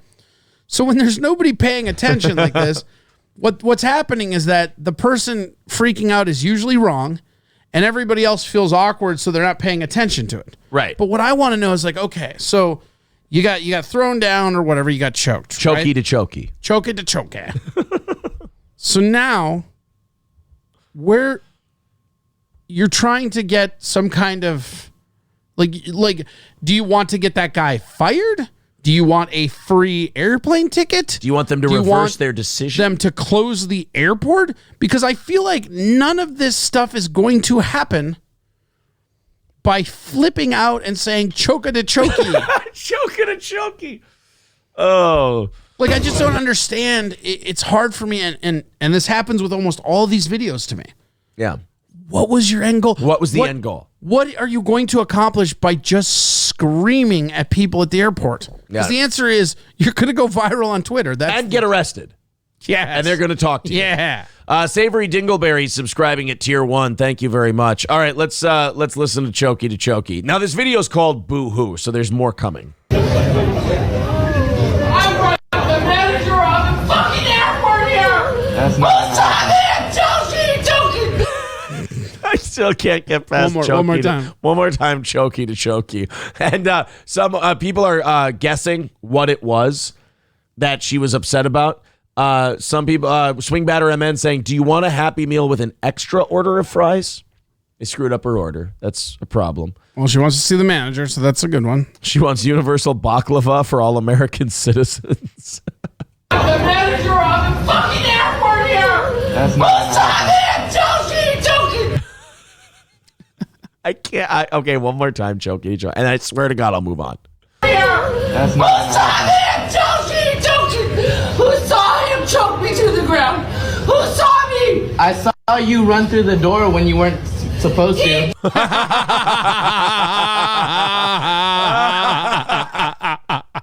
Busted. You know what's awesome is the guy who filmed this was, who said that was turned out to be a black guy. One thing you can count on black people for at times like this is like a kind of honesty in these situations. Because if it's drama, they usually are right in there, going like, that ain't right what you did to her, y'all. Or if you're freaking out for no reason, they're like, yo, this bitch corny. No, that's what I'm saying. Is like, you can tell. I said that even before I knew where the clip was going. You can tell that she's at fault because everybody's trying to look away from her like she doesn't exist. Right.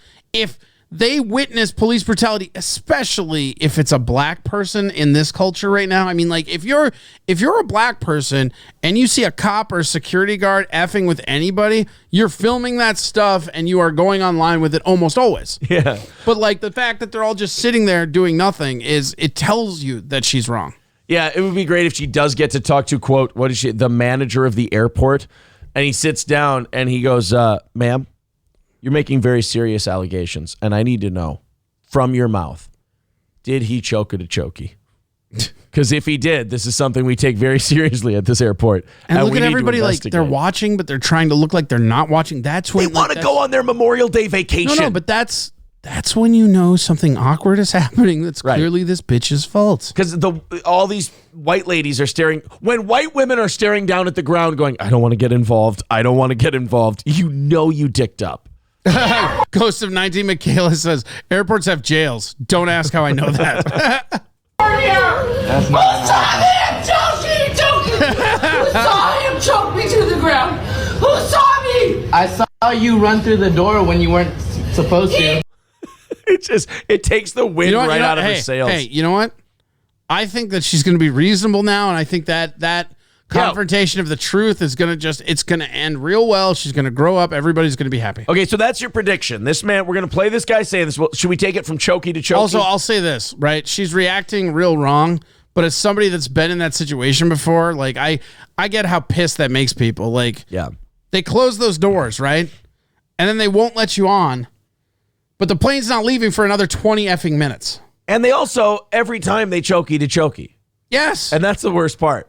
So let's take it from a Spirit Airline thing. Yeah, let's take it from chokey to chokey. And then you think, so your prediction is after this man tells her what he saw, she'll calm down. Oh, yeah, 100%. I'm not sarcastic at all, you guys. This is an honest. Okay. Let's see if she's gonna be confronted by the truth, and she's gonna be so moved by the moment and how much of an ass she's making of herself that she's gonna have a moment of very honest self-reflection. Okay. It's gonna break her down. She's gonna apologize. She's gonna sit down, and she's just gonna mumble chokey to chokey. Okay. That's Who saw him choking? Who saw him choke me to the ground?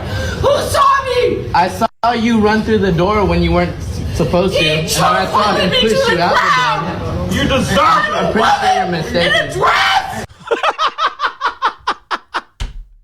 So Corey, she doesn't seem calm. No, it's about to happen. Okay. But she yells out, "I'm a woman in a dress." I think she's not wearing panties, and that's why she's mad. She's doing the Will Ferrell bit. I drive a Dodge Stratus. I drive a Dodge Stratus. I got to go back to. There's so many quotables from her. There's chokey to chokey. I'm a woman in a dress. Through the door when you weren't supposed to. And I saw him push you out the door. You deserve it. Oh, that's funny. Somebody yelled, "You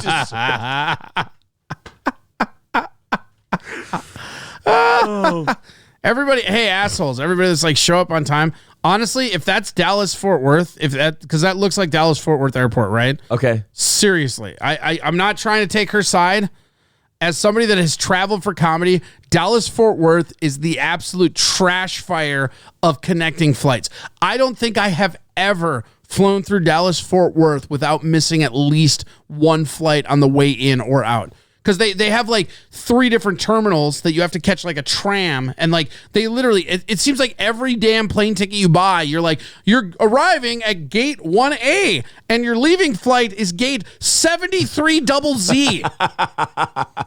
So, but and it's huge. And that may be a problem. There is no planning ahead if it's a connecting flight, Ryobi. Shut up. I get it. I get that.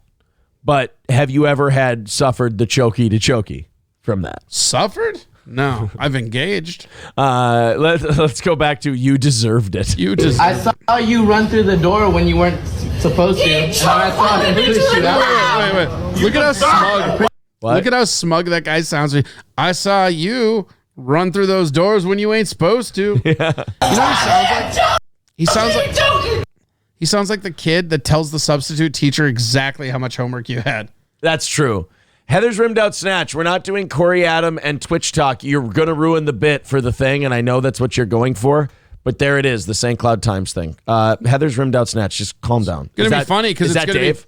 Well, click on it. May 17th. Yeah, that's probably Dave. All right, here we go.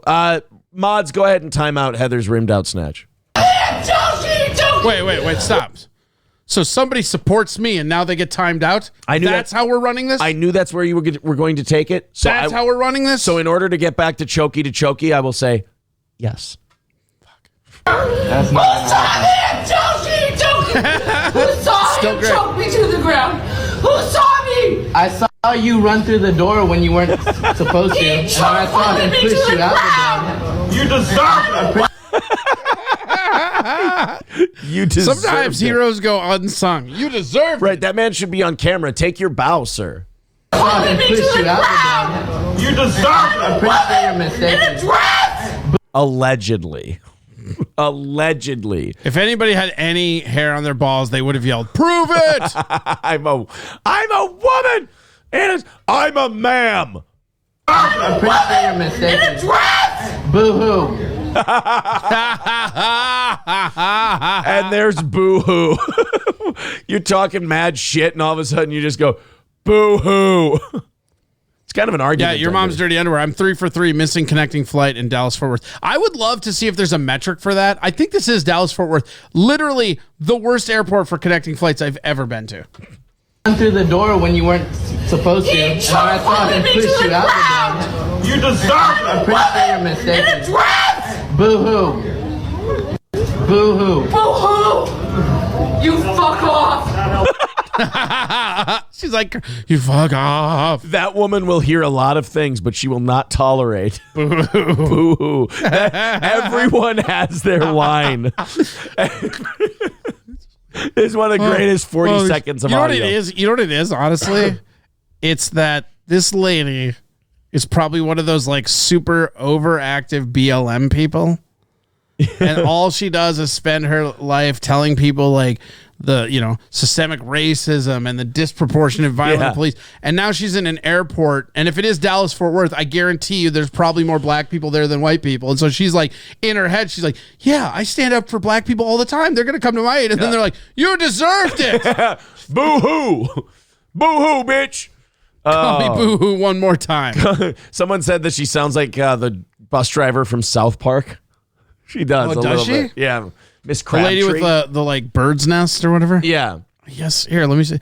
Might as well go back to Chokey to Chokey. Let's go back to Chokey to Chokey. Actually, should we just let her buck from here? Go from the beginning and let's watch it all the way. All right, we're going to watch it all the way through without stopping. He threw me to the ground! My name is Terry M. Booz! I'm the manager of the fucking airport here! That's not Who saw him choking? Who saw him choke me to the ground? Who saw me? I saw you run through the door when you weren't supposed to. And I thought and pushed you out the door. You deserve it. I'm pretty sure you're mistaken. Boo-hoo. Boo-hoo. Boo-hoo! You fuck off! Not helping. Not helping. I want the manager of the airport here! So that's the end of that. They tell that guy who said boo-hoo, they went, sir, not helping. Not helping. I like how hurt she sounds by the boo-hoo. Like when she says there's a desperation. No, there's like a sad desperation when she's fuck off.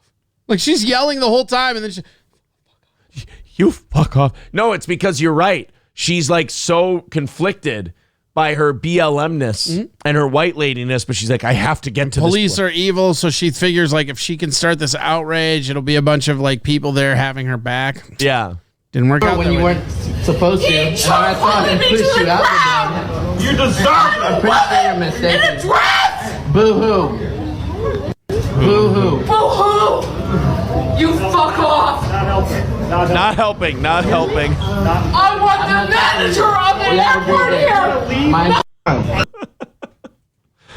Oh, she's the best. They chokey to chokeyed, which is unacceptable. I understand. They threw her to the ground. She deserved it. I'm a woman in a dress. Boo-hoo. And then boo-hoo. And she tossed the security guy aside too. Boo-hoo. You fuck off. Yeah. You fuck off. It reminds me of the guy in Fargo who's in there and he's struggling to say the F word to Jerry Lundegaard. Yeah. He goes, you're a liar, Mr. Lundegaard. You're a fucking liar. Heather's left love handle said it's too bad she didn't wear jeans. This whole thing could have been avoided. But since she's a woman in a dress. Yeah, right. If she was a woman in leggings, I mean, we'd all be horrified, but at least we would have avoided this ugliness. All right, guys, time for our second hype train of the morning. You got the last one to level 5, which means you're getting an extra 10 minutes of show tacked on to the end. 100 bits from 8 or more people in the next 5 minutes. And we've got our second hype train of the show. This is our business model. This is how this whole thing makes money, how we pay everybody, how we keep the lights on.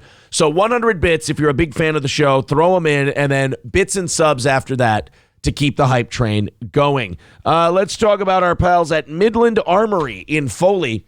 MidlandArmory.com. At Midland Armory, they're going to take care of you with firearms, handguns, rifles, shotguns, magazines. And then if you want to order something from anywhere in the United States, they've got optics, knives, parts and gear, suppressors, NFA, and so much more. Check out the website. Order now. Shop right now at MidlandArmory.com. That's MidlandArmory.com. Derek and Tracy are awesome over there. That's Midland Armory in Foley. MidlandArmory.com. The link is in the chat. All right, 100 bits from Scruffy D, Puerto Rico Gringo, Fat Boy. 5 more 100-bit gives, and we start our second hype train of the show. We also have a sub goal of 5,100 today, so if we could get to 5,100 by the end of the show, your gifted subs really help us hang in there. They also really help grow the show, and we do appreciate it. 100 bits from Menstrual Chunks. That's adorable. Halfway through to our hype train. 100 bits from Quiche. We are 3 away. Savory Dingleberry says, I hate this show. You suck, New Boot Goofin. Thank you. And then he gives 100 bits. 2 more 100-bit gives, and we've got our second hype train. There's DM Johnson. It's just confusing. Well, yeah, I know. You're sending us... He's giving bits? I don't understand it. You're sending mixed messages, Savory Dingleberries, and it's wrecking our mental health. We're going to have to take a mental health day. There we go. Can I speak to the manager, please? I want to speak to the manager. Who saw him choking to choking? You can fuck off. You can... You're a fucking liar, Mr. Lundergaard. Thank you again, Curly Adam, gifting 5 Tier 1 subs, and we're on to level 2 of this hype train just like that. Everybody do what Curly Adam did. Do the 5 Tier 1 subs. We'll be through this thing in no time. We'll hit our goal of 5,100. We'll all have a great day. Victor just sent us Chokey to Chokey as a sound drop. So let's get that put into Stream Deck here. Chokey to Chokey? Chokey to Chokey is about to be in the old Stream Deck. There we go. Click and... God damn it. Why does it have to be in the way? Here we go. Chokey to Chokey. Volume all the way up. And close. And ladies and gentlemen, straight from Victor. Thank you, Victor. That's not Chokey to Chokey! Oh, no. I just closed out our Google tabs. Oh, shit. All right, really we got phoning this one into there. We left off at Chokey to Chokey, correct? Here we go. I got a bunch of stuff still from the 6 o'clock hour for you. Makes me want to just go on Twitter and just search the hashtag boohoo because I bet it's really funny. Oh, the boohoo hashtag? Oh, we got to get to that later. It started without us, but still. The hell was that? Oh, that's so Granite City Days, which is the big it's the big the city celebration for St. Cloud. Yeah. They want people to make a song for the city of St. Cloud. They're inviting people to make a song for St. Cloud, and in no way is this going to end up bad for them. In no way will this end up bad. So one guy decided to make a song. We played it on last night's evening show. Do you want to do the Here in St. Cloud now? We can just do that one now. Sure. I want you to go to this guy's video. Tell him we played it on Steel Toe. He tweeted me today and thanked us for playing this for him. Wow, it gave him another 800 views. Nice, guys. Great work. There's the link to this. It's called Here in St. Cloud, the official St. Cloud, Minnesota song submission. There was one part of this song where Johnny, April, and I all looked at each other and went like, hey, and then kind of went, yeah, true. Like that scene in The Wedding Singer. Because all 3 of you are trash. Where that scene in The Wedding Singer where he goes, pretty much nobody will be happy over at table 9. And they went, huh? Yeah. Fair enough. Let's play this. The link is in the chat. Go give this guy some words of encouragement and whatnot. First off, I want to thank Curly Adam, Broken Butt Hyman, Lima Mike Fox, and Bone Cold Fleas Austin for gifting all these subs. Thank you, guys. Ran out of thoughts and old Nine Toes with the 100 bits.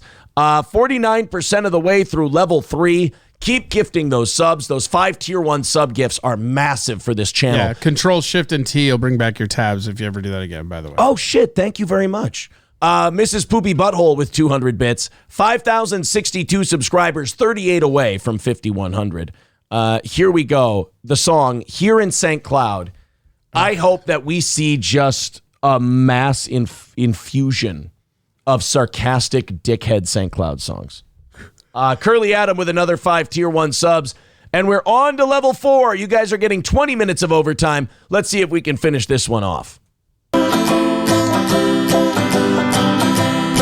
can't see it. You want them to see it? I mean,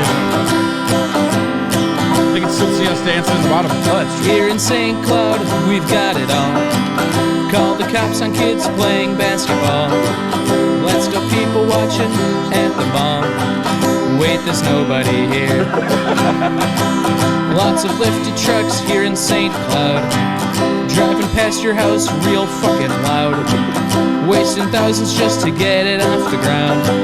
Find a less stupid hobby. So far, there's just enough snark and dickishness in it. This is right on the head. There's no way they select it, right? I want them to select a dickish, shitty one, but you know, the city celebration people are always like, they believe in the pride of their city. Here's how you know you're not dealing with a cool person or someone who's going to be fun to be around. They have pride in St. Cloud. They have, or honestly, any city. If you have civic St. Cloud pride, specifically. St. Cloud, Minneapolis, yes. Wait, no. Don't add on St. Cloud specifically. You know how we talked about giving people outs and letting them maintain their dignity? You know what? I'm basically in St. Joe. Yeah, it's fine. Yeah, fuck St. Cloud. Yeah, you're basically a Way Park guy. Yeah, exactly. No, St. Joe and Sartell, how dare you? Whatever you say, Way Park.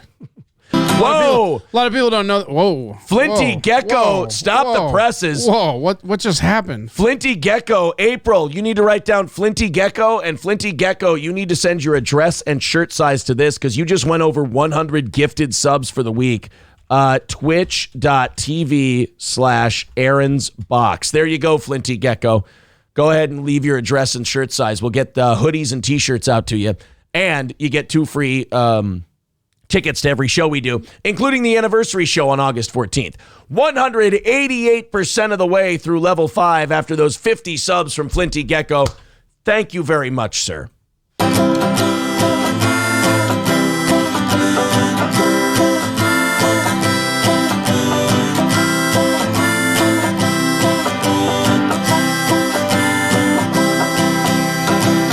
Tear the parks down for commercial land. At the playground, we've got condoms in the sand. True. At least the skyline's full of international brands. Support your local businesses. 3 of my neighbors smoking meth inside their homes. They proposition me and try to jump my bones. Every driver has their face stuck in their phone. Come on, the light's fucking green. Again, if I can just copy the link and make sure you guys go there, leave comments. This guy's awesome. Give this guy a like. This is an awesome St. Cloud song. Hey, buddy, come on down to St. Cloud. We've got the most Islamophobia around. It was that part where we all looked at each other like, hey. And we're like, yeah, it's quite a bit. I mean, but we Johnny kind of argued yesterday, kind of the perfect amount, though. I mean, that's not an argument you should ever try to pose. I mean, Johnny was convincing, though. I mean, because he's a racist? Actually, Johnny was on a really racist kick last night. He got the closest to an N-bomb any of us have ever gotten while purposely censoring it. Like, he included way too much of the word before he went and clipped it. But I'm pretty sure he just says it all the time. You think so? Yeah. So it wasn't too much of an accident? These legs won't work. Johnny, don't blame them. Calls his legs N-words. Hey, buddy, come on down to St. Cloud. We've got the most Islamophobia around. Distracted drivers crashing into your car. And we've got 28 bars. Yeah. Old St. Cloud Superman waving loser flags. These people still think that you're choosing to be gay. Harassing people at Planned Parenthood all day. Find something better to do. Sell land to Amazon for less than it is worth. All these stupid people keep on giving birth. In competition for most ignorance on earth is you, old St. Cloud. You gotta love a fart noise at the end. Not bad, sir. don't know if there's anything at the end. Not my favorite regional song about a city, but it's pretty good. There is one better that I can play in just a second here. But first, I want to say hi to somebody who's brand new to the Twitch channel. Boy Wonder says, longtime listener, first-time Twitcher. When did you guys leave 1017? Oh, boy. Boy Wonder. And by the way, thank you guys for the 200% hype train. We appreciate it. Welcome. Yeah, we left yesterday. It's crazy. No, we've been on Still Twitch. good. Yeah, we've been on Twitch solo for 6 months now, buddy. But I'm good. Someone says that's Dave. No, that account's been around since 2013. That's a 2013 account. Excavalia could use a sub as well. So where did that put our sub count? 5,092. So we must have had some expirations. We're 8 away from 5,100. Last hype train coming at 9:23 this morning. So what's your favorite regional song about a city? Can you look away for a moment and I will Sure. I will show you. There's only one song that can carry the title of best regional song, and it is none other than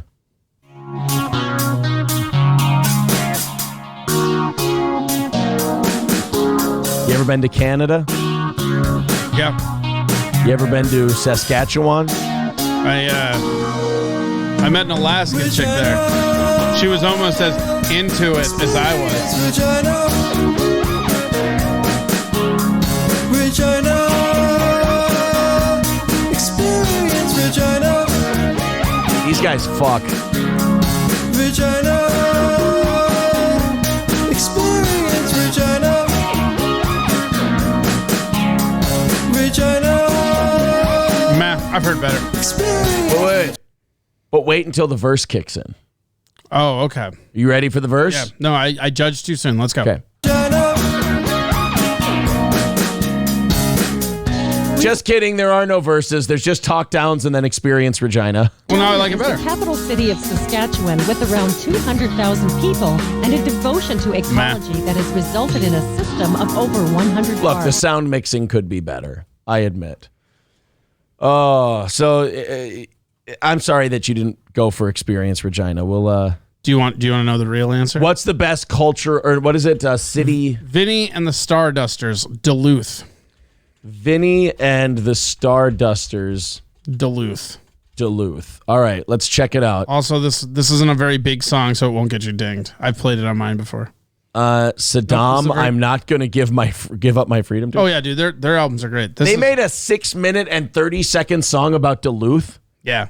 Are we going to lose people on this, or is it that good? It's awesome. Everybody's going to love it. Are you kidding me? There's not a single Minnesotan worth his passive-aggressive salt that has a problem with Duluth, baby. All right, Duluth by Vinny. Little intro, right? This song was made before the bars stayed open till 2 a.m. That's important. Okay. When this song was made, the bars were only allowed in Minnesota to be open till 1 a.m. That will become a point of reference eventually. All right, so Duluth by Vinny and the Stardusters. Let's give you guys the link here. There it is in the chat. And now here we are. Probably the greatest regional song about a city ever. Greatest regional song. Funny? Real funny. Is this a Blink-182 kind of parody? No, not parody. By the greatest chain of lakes in the world. Starts out all sweet. Yeah. The bridge goes up, your ship comes in. You get back home, but you can't recall where you've been. Oh. You've got to come to Duluth if you want to be an alcoholic. Come to Duluth if you want to be unemployed. An alcoholic. Come to Duluth. On every street in Duluth, you'll find a man just trying to make his way home as best as he can. He holds himself against the wall, wondering how it all ever got so bad. When his mom and his dad told him, son, things will look up in Duluth. They came to Duluth, and they're all alcoholics. Come to Duluth If you want to be unemployed. It's so true. Like, who's gone to Duluth and gone, things will be okay Hammer, now. meet, nail. You will never find a song. One, it's super funny, and we haven't even got into like the funnier lines yet. That's just the setup, because they start out as like a nice, fun tribute, and then they're like, oh, by the way, you're all alcoholics. And then it gets each verse progressively scales up in the ridiculousness and like how intense it gets. And it's I know this guy, Vinny. His name's not actually Vinny, but it's 4 guys, and they're from Eden Prairie, and their album that this is on is one of the funniest from front to back, because I knew the guy as a friend of a friend. Yeah. He's like, here, dude, we just released an EP for our comedy band. And I'm like, oh, cool. Die in an AIDS fire. Right. And then I took it home, popped it in, and I was like, oh, God. They have a song about Pol Pot. You know who Pol Pot is, right? Yes, the And genocidal dictator. Yeah, and the chorus is Pol Pot ate the rice, and he wasn't very nice. And alcoholic come to Duluth.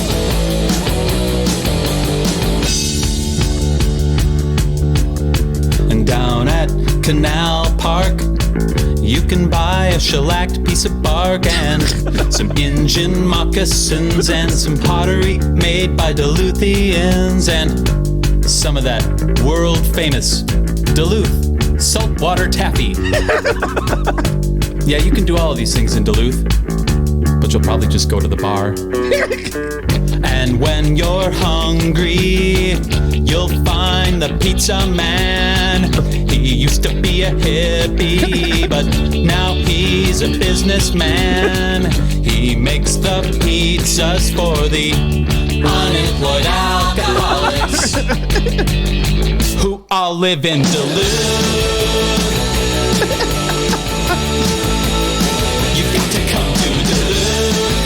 It's just like it's so on the head, the entire song. Somebody did send the best regional song. They did top your Duluth. Duluth is great. But they topped it, and you're going to agree. Could you please, sir, look away and humor me? I mean, I bet I know what it is. Regional. There's only one better. Song. There's only one better song that's ever been created. There's one better regional song. Yeah. Here you go. For sure. You guys want to hear a song? You want to hear a song? We got a couple people that want to hear a song, so I guess I'll sing a song. Why doesn't Andy Gabatino do comedy anymore? He just didn't like it. He was real good. He was the most natural at it, and he just didn't care. Here goes. Let me take another drink. I'm a huge Andy Gabatino fan. Oh, he's the best man on the planet. Dude, have I shown you his picture? Which one? Oh, dude, his Facebook profile picture right now is the funniest thing ever. He looks like Chuck Liddell's dad.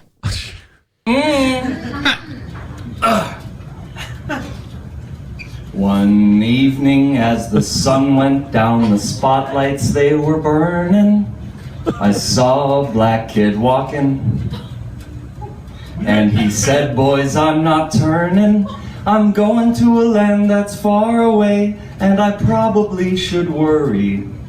Come with me and you will see Ferguson, Missouri. In Ferguson, Missouri, the cops are fucking whack. They'll gun you down right in the street just for being black.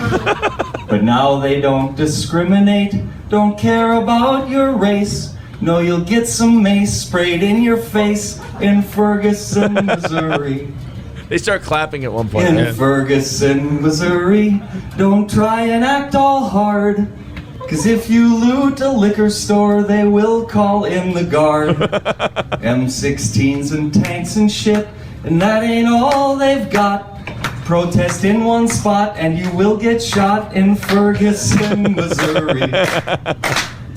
In Ferguson, Missouri, this shit has got to stop. And I'm not just talking about the protesters, but also about the cops. One day they all will get along, everyone will have fair play.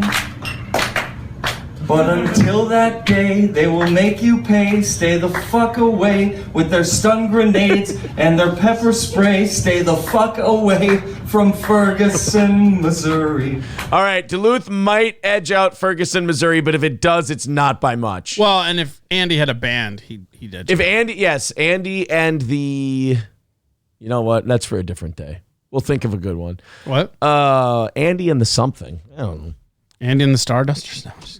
No, dude, go to Facebook. Go to Facebook. Type in Andy Gabatino. Little Lemmy gifting a sub to Excavalia. 5,093 subscribers. 7 away from 5,100. Let's see if we can get there. And thank you again, Flinty Gecko. We're going to show everybody this because they need to see what what has become of their hero now. Oh, shit. Flinty Gecko is at 90 subs, not 100, but I said he was in, so he's in. GAB. There we go. Right there. He's my friend. Yeah. Andy. Oh, my God. Yeah, dude. Ladies and gentlemen, I give you the man. He's literally, before you reveal this, right? Like, the thing you have to understand about Andy Gabatino is that he is like a walking cartoon character that just he lives up north. He works at an ammunition factory, and he collects knives and guns and dogs, and he doesn't care about anything anybody thinks of him ever. No. And he has this right here. We all almost beat up a guy together once. He did this, right? Yeah. Like maybe 2 months ago. Still looks like this. Ladies and gentlemen, the author and performer of Ferguson, Missouri, I give you Andy Gabatino. You tell me that doesn't look like Chuck Liddell's dad. That is Chuck Liddell's dad or his like Lenny-fied brother. I think if you go like on the photos, you should just scroll through. They're all just gas. Like he's just such an idiot. There he is in Ferguson, Missouri. That is Andy Gabatino. Let's continue on with Andy Gabatino pictures. That's him cute. as a kid. Oh, a little cute Andy Gabatino. That's him when he lost his tooth, and he refused to get it replaced because people, quote unquote, try to hustle him more. If he had a fake tooth? No, because he's missing a tooth. Oh, they try to hustle him He more. said, I like it because they just try to hustle me all the time. This is also an early Kenny Rogers album cover. Yeah. People don't know that. He took down all the good ones. What a jerk. There's this bowl cut. You were a bowl cut for a long time. That's racist. Yeah, he didn't care. That. There's that. Andy Gabatino, fuck. Dude, he's a goddamn national treasure. A guillotine. This, by the way, this is how you know you're dealing with a serial killer. Yeah. His Facebook sure. cover photo, just a picture of a guillotine. One time I asked him if he'd ever kill anybody, and you know what he told me? He looked me right in the eyes and he said, "Why would I ever tell you that?" By the way, is he Italian? Yeah. Okay, that would explain, because that's there's a little something there. Yeah. You know, the Moors did a lot of fucking. I know. It's just like everything he does is the funniest thing ever. I've never met, like, him and Chris Maddock are two of my favorite human beings as far as, like, they both can just drop me laughing at a moment. Oh, shit. Messer says, I'll take a sub if anyone is looking to give one out. Curly Adam takes care of Messer, and we're at 5,094 subscribers. 6 away from our goal of 2,100. Science teacher is put on leave for asking 11th grade students about their turn-ons in a sex survey for the class. Right, for the class. That's awesome. That's and he was suspended? Yeah, they punished him for it. Excuse me, kids. One more thing before you go. What makes your pussy wet? Yeah. If you may. What gives you a boner? Hi, welcome to chemistry. Please grab a dildo till you create a WAP. It would be better, like, forget chemistry class. They're like, all right, guys, here's a list of your sexual turn-ons. Go ahead and list them. What does this have to do with gym class, sir? These aren't Brunson burners. They're Bunsen burners.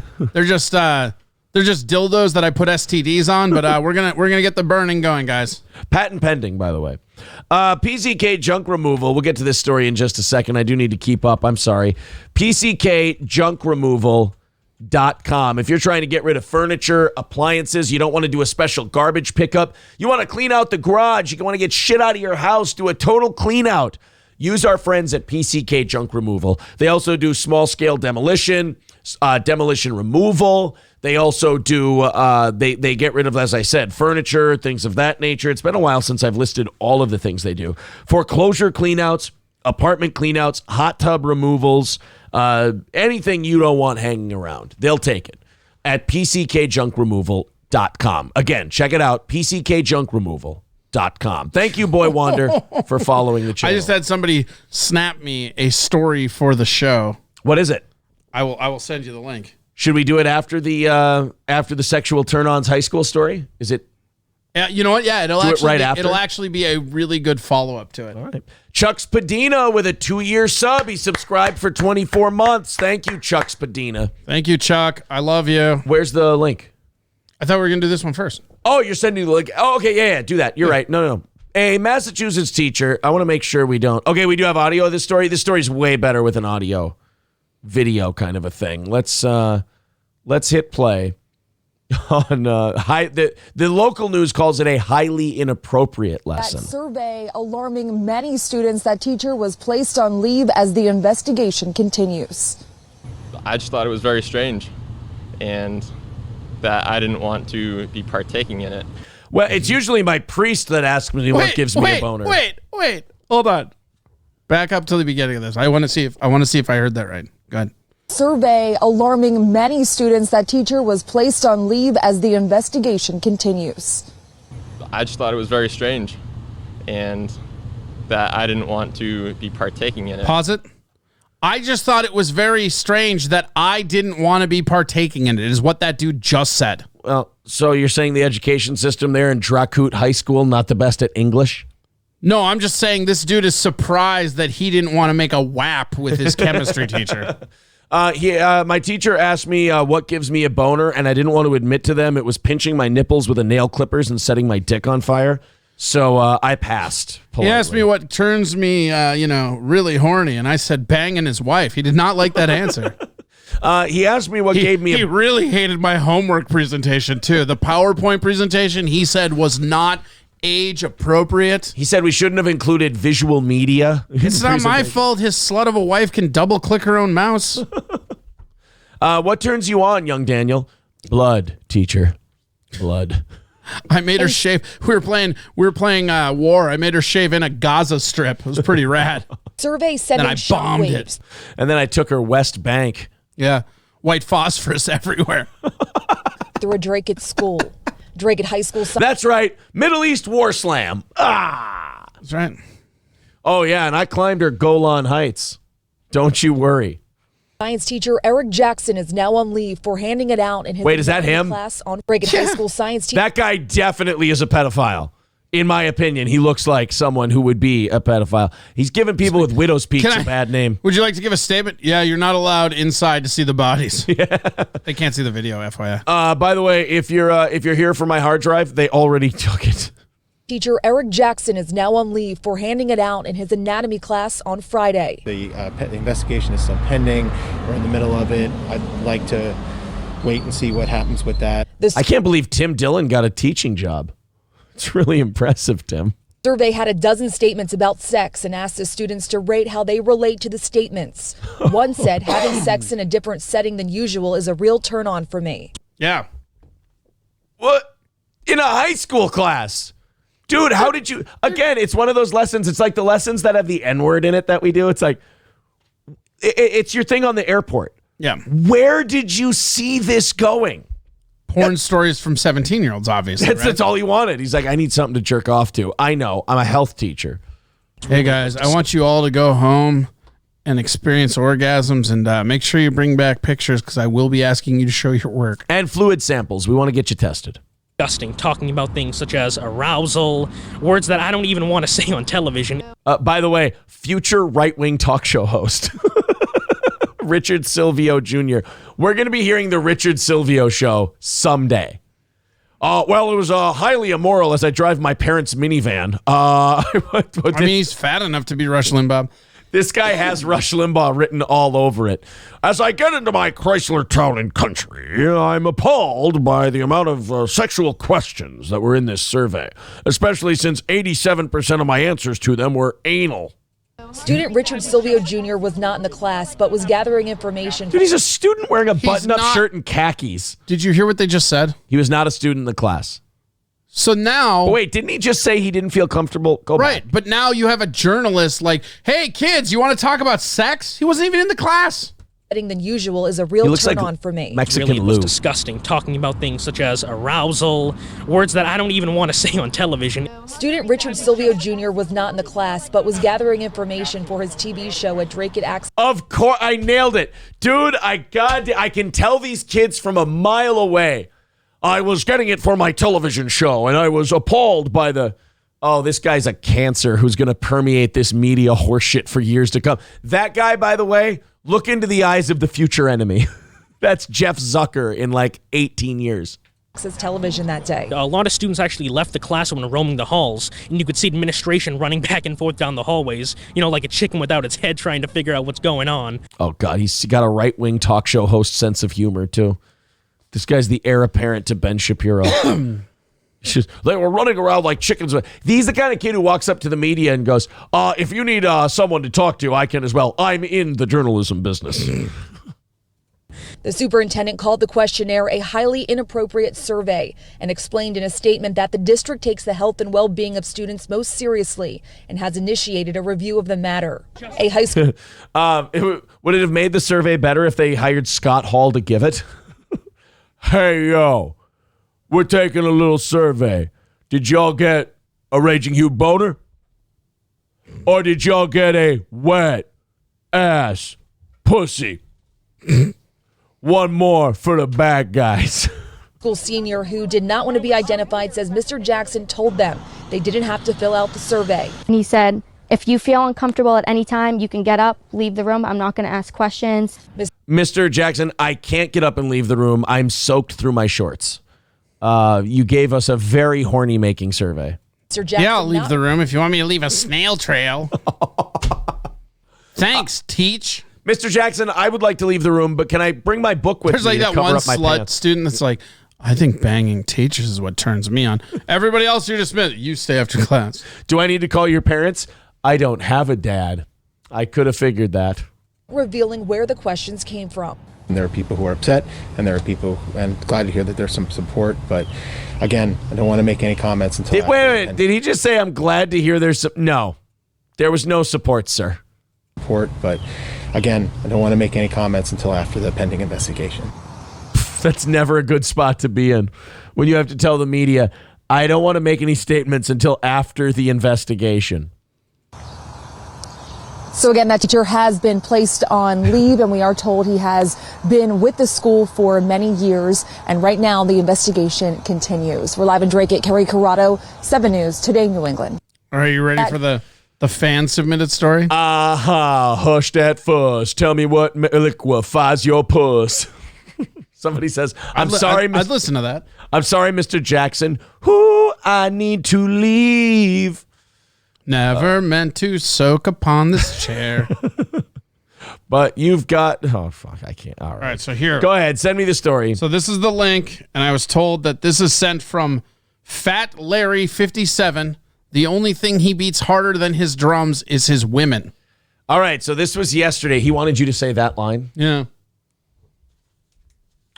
All right, Larry, have it your way. Right? I was like, maybe don't say that. All Care Towing, 320-253-5203. That's 320-253-5203 for All Care Towing of St. Cloud. If you go in the ditch, you get in an accident, whatever it is, make it All Care Towing of St. Cloud, 320-253-5203 for All Care Towing. Let's just read the story. Hold on. Does this one have audio too? No, we'll go back to the original then. A woman found completely naked and masturbating on the floor of a vehicle she didn't own at a Mankato, Minnesota business has been arrested and taken into custody. As it happens. This is one of those first paragraphs that there's more to break down than you think about upon first glance. Well, that headline is the best. Let's take it from the top. The headline, completely naked Minnesota woman, 35, arrested for masturbating in someone else's parked car, refusing to stop. Yeah, they can't see the picture. Here she is. That's the beautiful girl. She doesn't look like somebody that just had a bunch of orgasms in someone else's car. She really doesn't. She looks like a thin, bird-lipped woman who hasn't known sexual satisfaction since the Clinton administration. This is a rough one. Oh, boy. So she was sitting on the floor. I don't know what the worst part is. I got to be honest. She's naked in her car, rubbing her shit, but it's not her car. Yeah. It's someone else's car. And when they ask her to stop, she doesn't even... Not only does she not have the audacity to get out of someone else's car, she won't stop masturbating either. Well, you know how it is. You know, once you start, you got to get there. Remarkably rude person. Oh, yeah, and by the way. Remarkably rude. Yeah. Oh, wait. You're telling me the person just like sifting around their own pleasure bog and somebody else's sedan isn't the moral beacon we've come to expect? This may shock you. I think they're kind of a dick. Huh. Yeah. Huh. People pointing out, oh my God, that's 35. Yeah, that's a Mankato 35. 35 and pregnant on meth. Someone says, great news. I just found a hell of a deal on a car in Mankato. 35-year-old Jennifer Dorrit Weber faces numerous charges, misdemeanor charges, after she was found completely naked and, quote, digitally penetrating herself on May 9th outside an SUV that didn't, or inside like a computer or, her digits. Yes. I get it. She was, in the police report, they can't write fingering her snatch. They could. I mean, yeah, I guess. Yeah, we the police, we can do whatever we want. Yeah. Sergeant Mule theorizing that maybe she's a squirter. I mean, yeah, maybe it was like a vengeance thing. If I don't come in this lady's car, it's not real and it's not worth it. Somebody gets Sergeant Mule a sub. Completely naked, digitally penetrating herself on May 9th inside an SUV that didn't belong to her. Of course. What are you going to do? Make a mess in your own car? Please. It's uncivilized. Police responded to the scene after concerned citizens. Right. We just care about you. That's all. Concerned citizens equal two guys who just finished masturbating to it. Look. No, I'm concerned. Officer, the cum streaks on the outside of the window, totally hers too. Police responded to the scene after concerned citizens reported seeing a, quote, naked female walking around and jumping in and out of vehicles at a retail business that sells motor vehicles in Mankato. That new car smell. Police dispatchers were initially told that the naked woman was sitting alone inside a Pontiac SUV. That vehicle, Aztec? It's a used car lot. That vehicle, at the newest, is 13 years old because I believe they stopped making Pontiacs in 08. Yeah, but I mean, I think Pontiac, wasn't the Aztec a Pontiac? That's like the only SUV they made. Yeah, it's definitely an Aztec. What year was Pontiac discontinued? I think it was 08. 09. All right, I was off by a year. Wow, 1926 to 2009. According to an arrest report obtained by, but you know what? Now I'm doing the newses thing. I'm going, and the vehicle was old too. Yeah. It's like, dude, she was masturbating in a car that wasn't hers. I doubt that if it was a 2019 Beamer, is it better? Yeah. It's classier. It is classier. And there's probably cocaine involved. According to this one, may be meth if you're lucky. A Pontiac, for sure, meth. Or crack. Could be crack. Yeah, let's not discriminate. Front crack. According to an arrest report obtained by the smoking gun. You pick now to go with the Italian stereotypes. Minnesota. Hey, I'm trying to whack off over here. Hey, I'm rubbing my pussy over here. Minnesota police noted the completely naked woman did not stop pleasuring herself during interactions with officers. She made eye contact, too. It wouldn't break it. Ma'am, could you come with me? No. Is that how you finger yourself? Well, that's like the clit, right? She's just rubbing on it? Yeah. Well, they said she was digitally penetrating, so she was going in. Sorry, let me redo it for art. No. We're wiggling? Yeah, you ever do that? Fair enough. Get them in, just go like this. This is the thing, right? There's like a little spot up here. If you curl up there, yeah, they'll do whatever you want. Yeah, you go two at a time. I guess you know what you do go back and forth. Yeah, what are you talking about? Why are you acting like a virgin, bro? It looks weird from the outside. You know, I mean, it's kind of like a. Well, not to me. I usually make an incision mark so I can watch. Of course, you create an observation deck in her pussy. Mm-hmm. Yeah. There's oh god damn it, I can't remember. I call it the rec deck.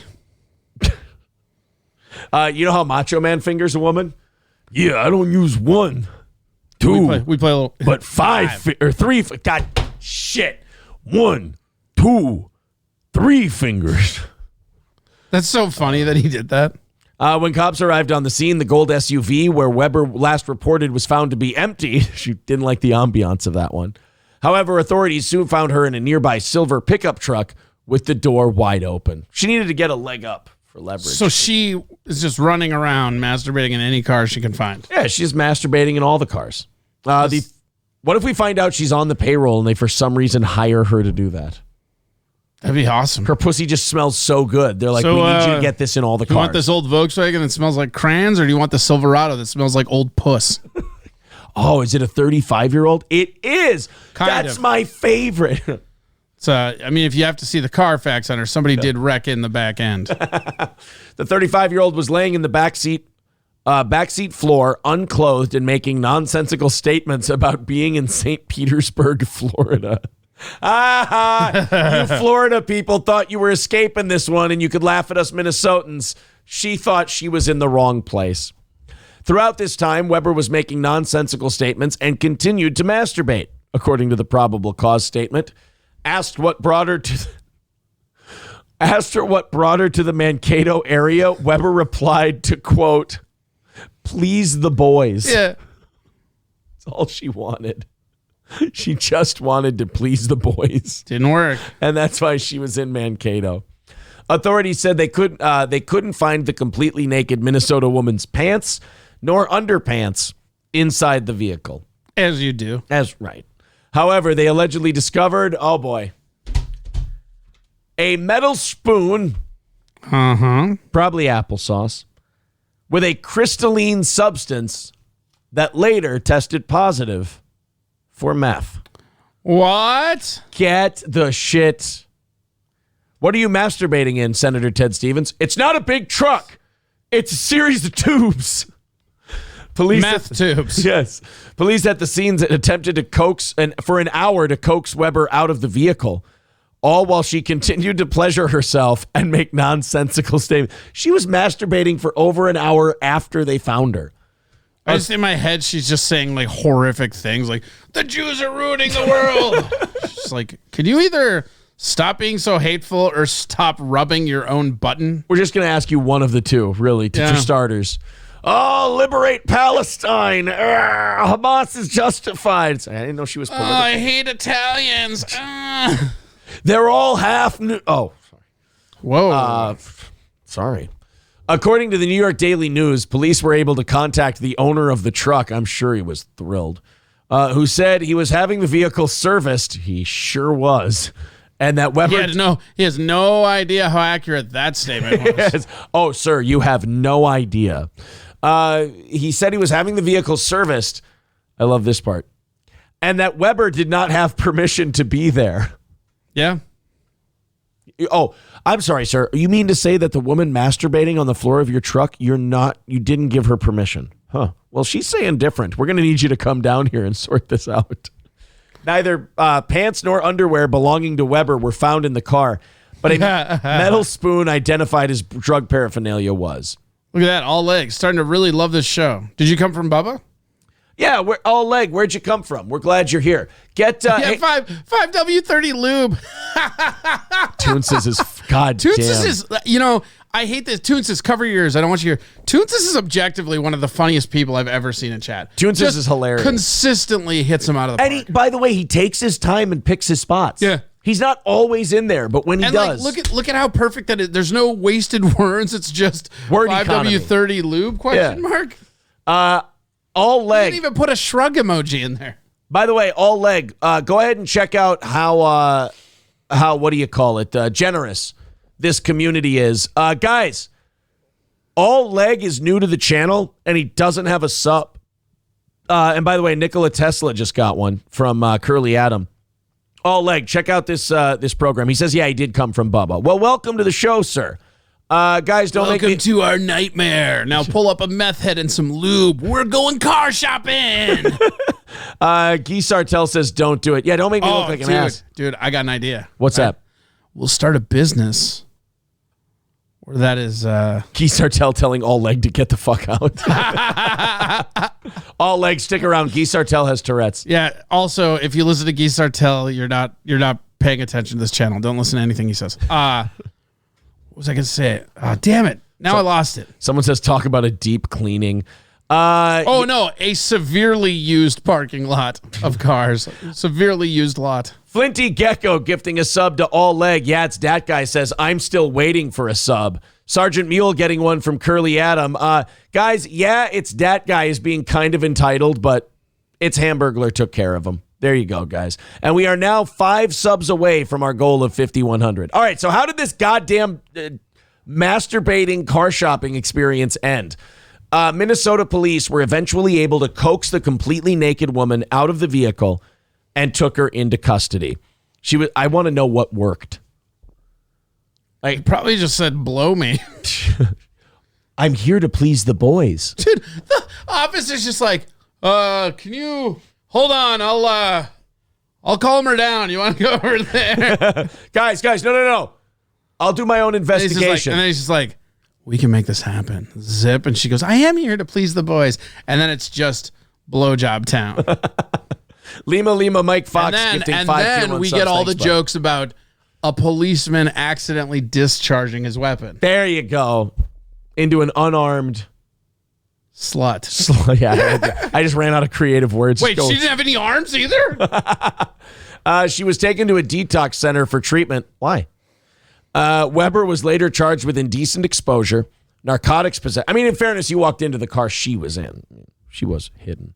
Narcotics possession, DWI, and entering a vehicle without the owner's permission. Wait. She got a DUI? You fall asleep drunk in your car, yeah. If you're just in the vehicle. But it wasn't her car, right? Yeah. Tunsa says she has tennis elbow and a sprained wrist. That's fair. This experience. She has since been released from the Blue Earth County Jail, and it was not immediately clear when she is due back in court. It was also unclear if she had an attorney available for comment. I don't know, man. This one has public defender written all over it. What's her name again? I just closed it. Oh, I've got it. Oh, you got it? What was her name? Jennifer Weber. Jennifer Weber. What a doll. Jennifer Weber. She's actually got a really good pyramid scheme that she probably doesn't know about, because check this out. Yeah. She could start an OnlyFans and sell cars. At the same time. Yeah. She could model them on her OnlyFans. Yeah. Do you like this model? Do you like it better with my meat flaps brisking about like a windsock? That statement gave me a headache. Guys, go to the St. Cloud Times Best of Central Minnesota voting and nominate Aaron Imholt for Best Radio Personality and Steel Toe Morning Show for Best Company. There's the link. It takes you right to it. Let's go ahead and take that thing over. Hey, Corey. Hey, Aaron. It's time to open the 7 o'clock hour stories. It's 9 o'clock. I got to go. You guys also have given us 2 level 5 hype trains, which means you have 20 extra minutes of show coming. At 9:23, we have our third and final hype train of the day. That will determine whether or not we do an extra half hour for you if we get to level 4 of that one. We turned you on to the world of LeBron James flops last week. Yeah. A new one happened just recently. A new LeBron flop? Another LeBron flop. Is it weird happened. that I'm slowly becoming more of a LeBron fan just to watch him be a little bitch? Just to watch the flop. Like, I get excited about that stuff. Like, it's one of my favorite things to do with soccer is if I do have to watch soccer, which I'm not the biggest fan, but I'll watch it, right?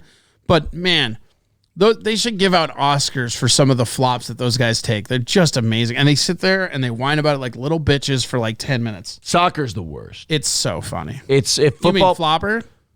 Flopper. It works. Small package Big Socks needs a sub. Let's get him taken care of. So here's LeBron James. He's shooting a free throw, and someone goes to box him out, and they apparently had a gun because they shot him right in the shoulder. Wow. Or at least that's how he reacted. Let's watch another LeBron so it's James. Last Boy Scout reboot. James missing again at the foul line. A whistle. James goes down hard to the court. Caruso and Payne get into it. Montrezl Harrell and of course they start fighting into Campaign, and coaches leave the bench area as things become a little bit contentious here. Well, it started with... he can't stand up. He can barely walk. Oh, no. When James was up in the air on the missed free throw. And then... So, does this, does the media, because I don't pay attention to basketball anymore, does the media then go, and LeBron James fought through the injury to lead his team to, because the way he's walking, he's out for a game or two. Yeah. But then all of a sudden he just, you know what?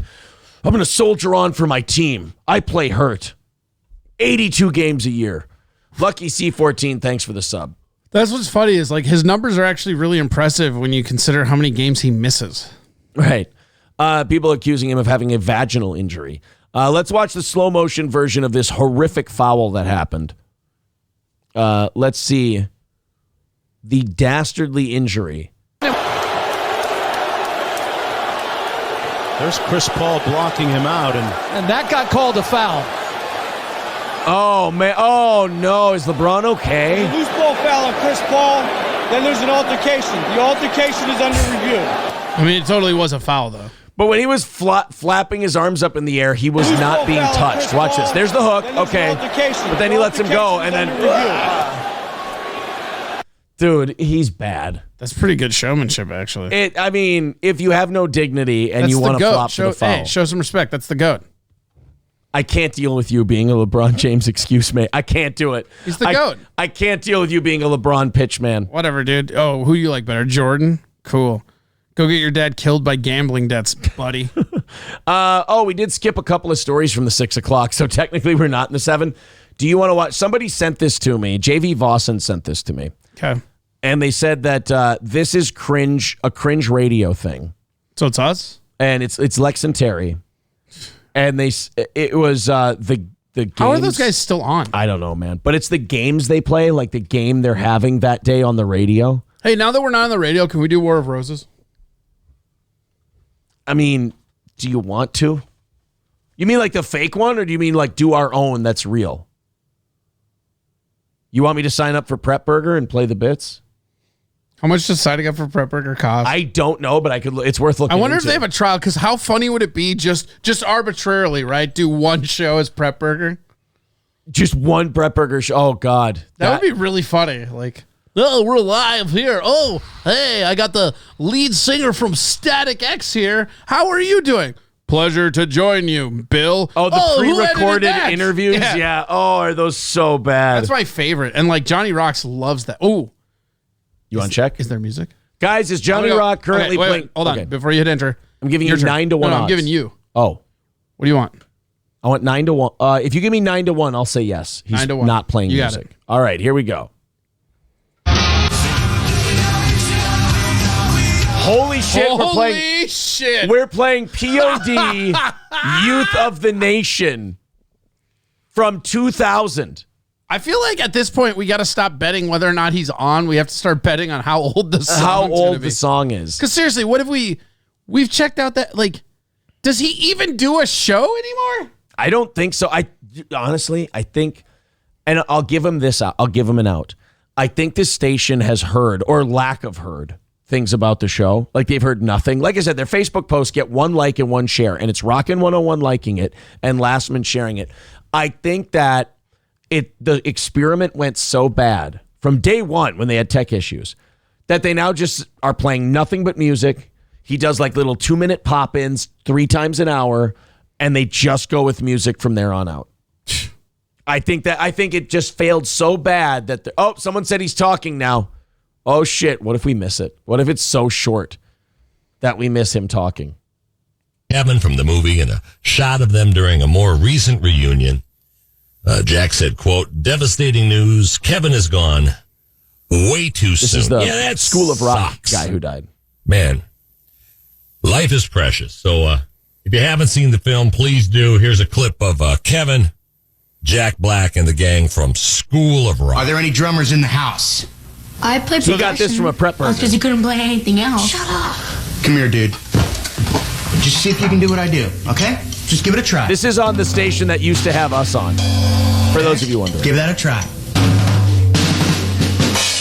Okay.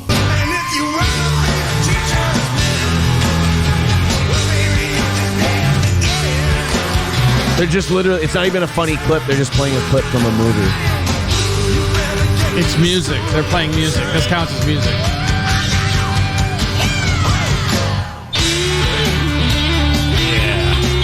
Gone gone way too soon. Godspeed, Kevin. The Johnny Run Show. That's it. That's all he did. And by the way, he did the insincere radio guy thing where he goes, life is precious. Oh, gone too soon. You know what that is? Oh, man, everything is precious and sacred. Now a word from our boating sponsor. Right? Miller Marine. This is the thing about radio guys, when they don't have anything to say. Like anytime we bring up a story, it's because we have something, there's a direction we can go with it. Like the George Floyd poem thing, we had a lot of fun with that. Or like the last woman in that story. You got that fentanyl? I got my fake 20s, dog. Hey. Real money, got the drugs? Oh, is it real this time? So but radio guys, when they don't have anything, they just go like, well, and that's that. Or they go, oh, yeah. Or they go, life is precious. Oh, here's commercials. And that's the way the cookie crumbles. Like, he goes, hey, I'm interrupting this music from 2000 to tell you a really depressing story about a guy who died. Oh, by the way, I don't have anything to add to it or anything funny to make it light. Here's just a dead kid. And you know what really pisses me off? If this was an intern doing this show, okay, fine. You've been around radio for 50 goddamn years, and you don't know how to do a show. It's horrible. Oh, is it bad? And I think that's why they play so much music now, is they just kind of, they know it's bad, they know it's horrible, and they just went, you know what? Play the music. That's all. Stoney's Bar in Rockville, they're going to have the Better with Beer Band performing at 8:30 this weekend. That band we talked about yesterday on the show, Stoney's was disappointed to inform us yesterday. No. Don't you remember what happened with Stoney's? What? They kept informing us that it was June. Yeah, they said it was June 17th. They were looking so forward to it that they didn't even know the date. Yeah. And so then he called in and said, ugh, I have to have them this Saturday. They're opening for Be Nasty. Yeah, they don't have Ben or Hannah on there anymore. Well, how can you? They don't talk. If there's no talking on the show, why have two more people on there when he's only got 30 seconds to do a bit? Gary's always wanted them to just play music, and now he's got his way. That's what's going to be funny about the ratings when they come out. This is what Gary always wanted versus what Gary had. How much does he care about the ratings? When they're really good, he cared about them, but when it was us carrying the station, he never wanted to say it. Sure. He would always downplay the ratings we had. Well, the other day parts have listeners too. It's like, no, literally they don't. Like we did a 12.5 ratings wise, and the station total, even counting ours, was a 5.5. So no, you don't have listeners. I do. Ben is not. He still says Hannah once in a while, but you never hear her. That's because she's not there. They don't want to pay her to be there. So he's faking it. How long until the place burns down for an insurance payout? When his mom dies and Gary gets the inheritance, I wouldn't be surprised if that place is gone. Sold, right? Or sold to Bob Layton, because I think Bob wants 101 for his country station. He wants the frequency. Who knows? It's all radio shit. Oh, well. So good luck to Johnny Rock. And hey, Corey, every life is precious. Except for mine. I wish I was dead. Exactly. I used to be on the #1 Minneapolis morning show. You're listening to Johnny, still not Tom Bernard. How about some more radio? Here's the producer of the Lex and Terry show talking about the bit this was yesterday's show, the bit they were doing that day. Uh-huh. That she felt like they needed to go on Facebook and tease this bit that they were doing. Never a good idea. For the audience. Here we go, guys. This is regular radio. Whatever happened to the Froggy guy? Oh, Johnny Taco? Yeah. We can go check out some taco. I feel like we haven't, all that masturbating in the used car lot got me hungry for tacos. We'll go on a little cringe radio tour today. Here's Lex and Terry. This is Sarah. They used to have her on as like the hot chick. And now, time. And now she's just behind the scenes doing Facebook videos. Good morning, everyone. Uno momento. There we go. Getting ready for you guys this morning on this beautiful Wednesday. Did anybody check out the lunar eclipse? I totally forgot about it. Did you see the moon? Yeah. Hey, guys, great show coming up today. So how about that moon? Hey, you want to hear something crazy? Yeah. Yesterday. Yeah. While I was driving up here. Yeah. Big old lunar eclipse, right? Right, okay. Did you hear me mention it once? Not once on the show. Yeah. Why cares? is that? Who cares? Oh, okay, fair enough. Here's the thing. Here's my impression. By the way, when she tells you what they're going to do on the show today, you're going to be telling them to talk about the lunar eclipse. Hey guys, did you notice the moon has a shadow? I'm being followed. And then Johnny Rock would play Moonshadow by Cat Stevens after that. Here we go, everybody. New rock. We lost another good one. This one goes out to the moon. We can't see you anymore. Day, which is awesome because that means it's hump day, and it also means Lex and Terry of Hollywood. That's right, you guys, were playing again today, but today's question asker is going to be one that we know as the Michael Jordan of Lex and Terry of Hollywood, and that is Terry James. Michael Jordan of what? Lex and Terry of Hollywood. You remember Fredericks of Hollywood, the magazine from like 30 years ago? The, like the lingerie one or whatever? Yeah. Never heard of it. I believe, correct me if I'm wrong, Sarah, because she's going to go and do this, tell you know what I this like is most here. about that place? What? They have teddies. Yep. A lot of dick room. That is nice. Not a lot of places are that considerate. Yeah. But this Sarah now, she's going to tell you what Lex and Terry of Hollywood is. It's where girls call in and talk about the panties they're wearing. Is that real? Terrestrial radio, ladies and gentlemen. Here we go. Why can't anybody do Howard Stern? So we're gonna play that. And if you're a woman watching this, or you have a woman in your life, tell them to play because you can win some cool prizes. And that would be. Now remember, you come on the radio, you tell them about your panties, you're gonna win some cool prizes. Are you ready for the cool prizes?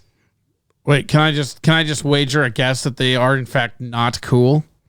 I mean, that's very cynical of you. Would you like to hear the cool prizes? Yes, boss. I would like to hear the cool prizes. To play because you can win some cool prizes. And that would be a Lex and Terry t-shirt for. Oh, ye of little faith. Oh, yeah, now he's leaving because he can't handle how wrong he was.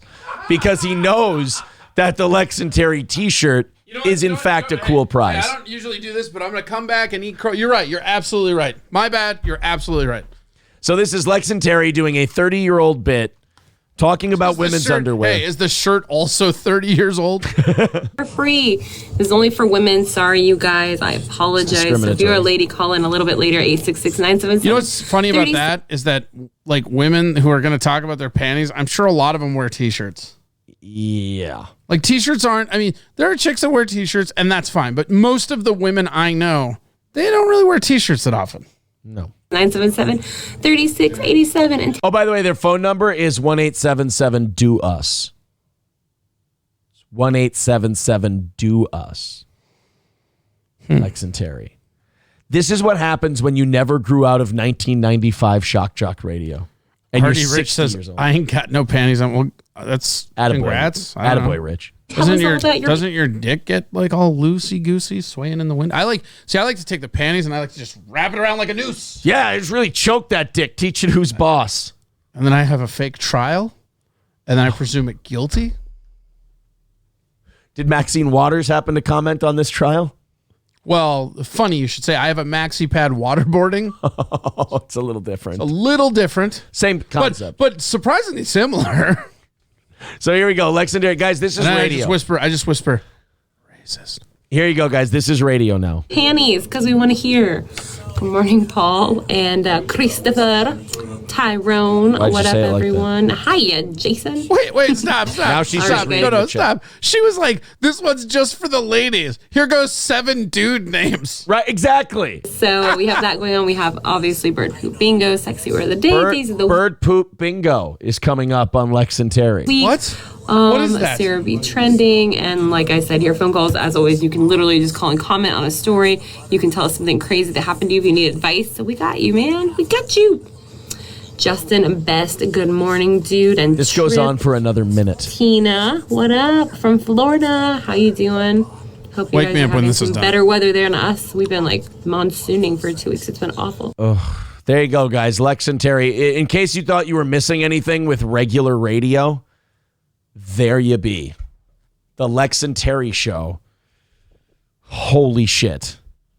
I'm so glad to be gone from that horse shit.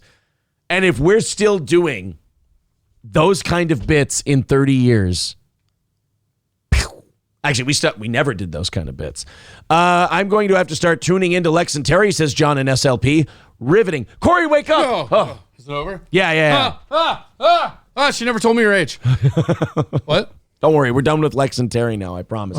Did you want to see some Johnny Taco? Well, I just wondered what he's up to. Froggy Fargo. Let's go to their Facebook page. It's got to be here. There we go. Froggy999.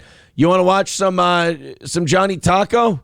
This is a guy we used to make fun of when we were on the radio in St. Cloud. It's just fun to this is one thing that I've really been enjoying about the show is that... Oh, did they stop streaming their show? It's fun to come back and look at these people we've left behind. Are these two married now? Because it looks real coupley. Oh, here we go. Their morning show does a bit called The Moment of Stupid. This is from 3 weeks ago. Ladies and gentlemen, we give you terrestrial radio, Froggy999, The Moment of Stupid. Any dumber, you go and do something like this. The Froggy999 or Lex and Terry?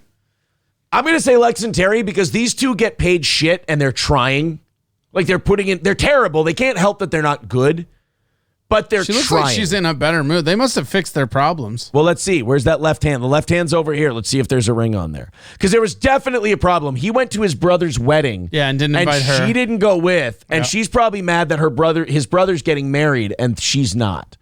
Let's see. This is Froggy999. Wake up call. Well, good morning, 7:43. It is Kendra and Taco. Let's focus on someone stupid. One of the things I've always been very jealous of other people over is their ability to sing. Sure. I have always wanted the ability to sing. Right. That's a common thing with people, right? Is he still talking? Yeah. With the fake radio voice and the over enunciation. Yes, he is indeed still talking. People saying I can't with that voice. He does. Taco is the worst offender. I kind of know I can't sing, and therefore I don't normally sing, right? And it's worse when you know you can't sing. Yes. Right, we got it, guys. 50-year-old guy named Jason from England. He had a song in his heart, and even if it didn't sound very good whenever it came out of his mouth, he loved to fire up his karaoke machine and start singing. It was a ABBA song, a couple ABBA songs. That's hilarious, dude. It's an ABBA song. Corey, tell me you were singing an ABBA song. No ring. Oh, did we see the left hand and I missed it? No ring? Out there that he'd like to sing on Saturday night. Unfortunately, he was not very good at singing, and it was a little loud, and so his neighbors started to complain to the cops. The cops decided that they should probably go check things out when he wound up getting more than 150 noise complaints from his neighbors over the course of a couple months. God, that's such a level of petty. Are you ready for this? On both sides. By the way, this is something else they do on Froggy's morning show. You'll notice this if we go back to these guys. They just read the story. Like, you know how when we did, it took us a long time to get through that Mankato story because we had things to say. Or this clip. Right, or this clip, right. They just read it and go, isn't that something? That's wild. All right, anyway, commercials. Here, I'm going to be them for the rest of this clip. All right. Yeah, Ryobi. Oh, my God, 150 complaints? Wow. That's a lot of complaints, so that's a level of petty that I'm not comfortable with. That's so I can't funny. even do that like voice. It's so weird. First told reporters, quote, "It has been a nightmare. I dread Saturday nights." He was singing very loudly, and he wasn't singing very well. Besides ABBA, the cops... What's the funny part? I never get the funny part. You know what that is? Okay. It's a nervous laugh. Right, I was just going to say, you're a comic, I'm a radio guy. That's nervous laughter because you are worried about the silence you're hearing, trying to imagine people listening to this on the radio. Well, so if guy, you laugh, other people will laugh. I will say this, as a comic that came over to here, that does take a long time to get used to. You know, especially like, not that this asshole was a comedian, but but you know, like when I first got here, when we were still on the radio, it's very hard because you don't know the reactions or whatever. That's one of the things I actually like about working with you is that you and I have very similar senses of humor. Right. So I know that if I get you laughing, like, all right, I got it. You know, like whereas this guy's just like, oh man, you know, I went over there, they got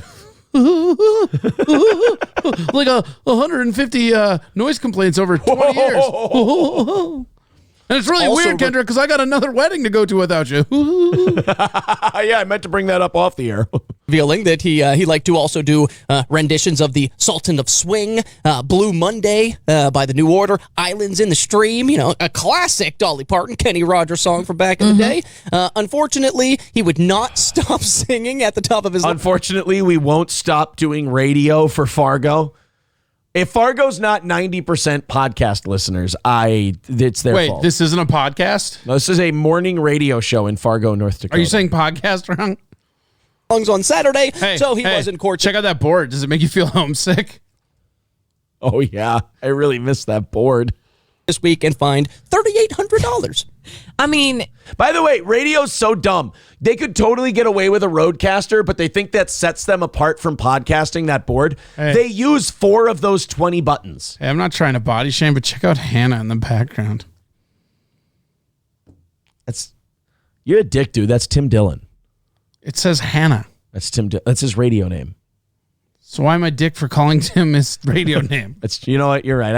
I protect him. I'm Look, sorry. You're the dick. Don't dead name him. That's Hannah. But you know what? You're right. I am dead naming. You've out SJW'd me. I apologize. Someone says this is still better than Johnny Rock and Lex and Terry. Oof. I don't know that it is. At least Johnny Rock has the decency to get the fuck out of the way. Yeah, here's the thing. I think Johnny Rock is the best because he talks the least. Right. On one hand, I do appreciate the man who just is living his life, running his vibe, no matter what, doesn't get knocked down. But as the girl who also used to be a cocktail waitress during a Tuesday night karaoke, I get it a little bit. Why do they have a flat screen? Dude, I'm not shitting you. Okay, I got to point out another thing they just did. In corny, hacky commercial radio, when you have a big line, you go to break. They just hit the button and like, Froggy 99.9 in Fargo.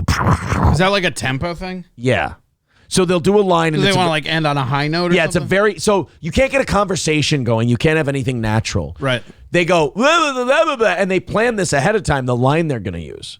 And they go, So they're, wait. So they're bombing this hard and they're writing their own material? Yes. And so it doesn't matter what he says setting up this story. She has the line she's going to get to. It's predetermined, and she's going to hit the right after it's done, and they're going to turn off the mics. Donald Duck? Yes. She's going to hit the button. They're going to go to break, and these bastards in radio have the nerve to take their headphones off like, nailed it again, guys. Nailed it again. All right, so watch this. Watch her hand here, the one with no ring on it. Why does he look like Sean Penn? Because he's I Am Sam. Yeah. No wonder radio is dead. No I Am shit, Sam Scruffy. banged milk.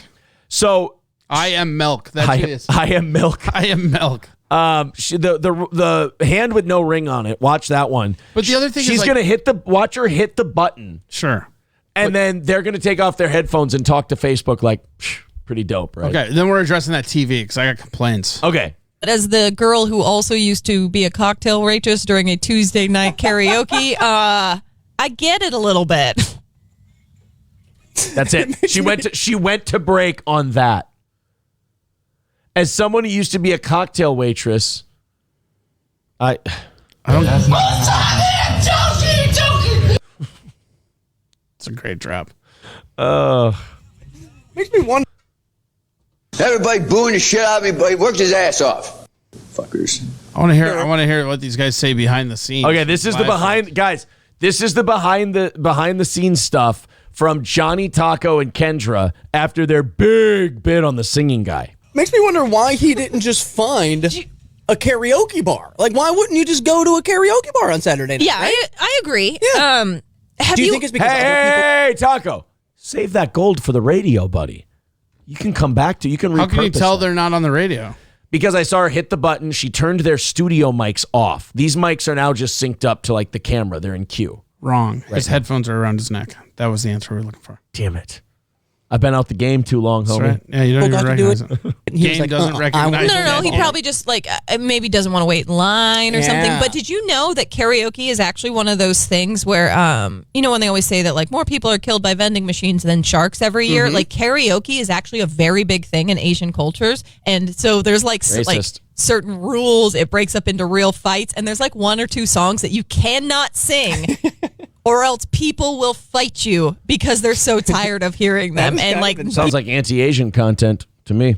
Sure does. Sounds like racist and no, it's not exciting enough to be racist anti-Asian content. Oh, it's so weird. people don't do them well. I want to say it's My Way, if I remember correctly, like the Frank Sinatra Frankie version. Sinatra, yeah. No, the Limp Whatever. Bizkit version. I'll figure it out for I you. used to actually host a karaoke. More people are killed by Froggy 99's morning show due to driving boredom than by karaoke every year. People don't know that. I'm about 2 minutes away from winding this headphone cord around my neck and ending this. That's funny because there's 2 minutes left in this clip. Night back in New York, I was at a casino, and we used to once a month have a karaoke night, right? And there was this dude who would come down from Cornwall, Ontario every day. He was an older gentleman. Where's your really loud voice that you were using on the radio? Hee hee. Probably in his 80s, and he would come down and he would sing some of those old, like Frank Sinatra, you know, just some old Holy classics. shit. And people would go nuts for this guy. Every time he'd get up on stage, people would go crazy for him. And I want to hear him put the voice I think back about on. him often. It was it was a fun time. They made me do karaoke one time, and do you want to know what I sang? What did you sing? Red Hot Chili Pepper. The one song that I like. That's hilarious, dude. He sang Red Hot Chili Peppers. No, because it's funny. Corey, How is it funny? Because he sang it. He's laughing. That's how you know it's funny. He's laughing really hard. R.D. Rich. Hi-oh. Hey-oh. Let's do it. I'm Johnny. I'm Johnny Taco.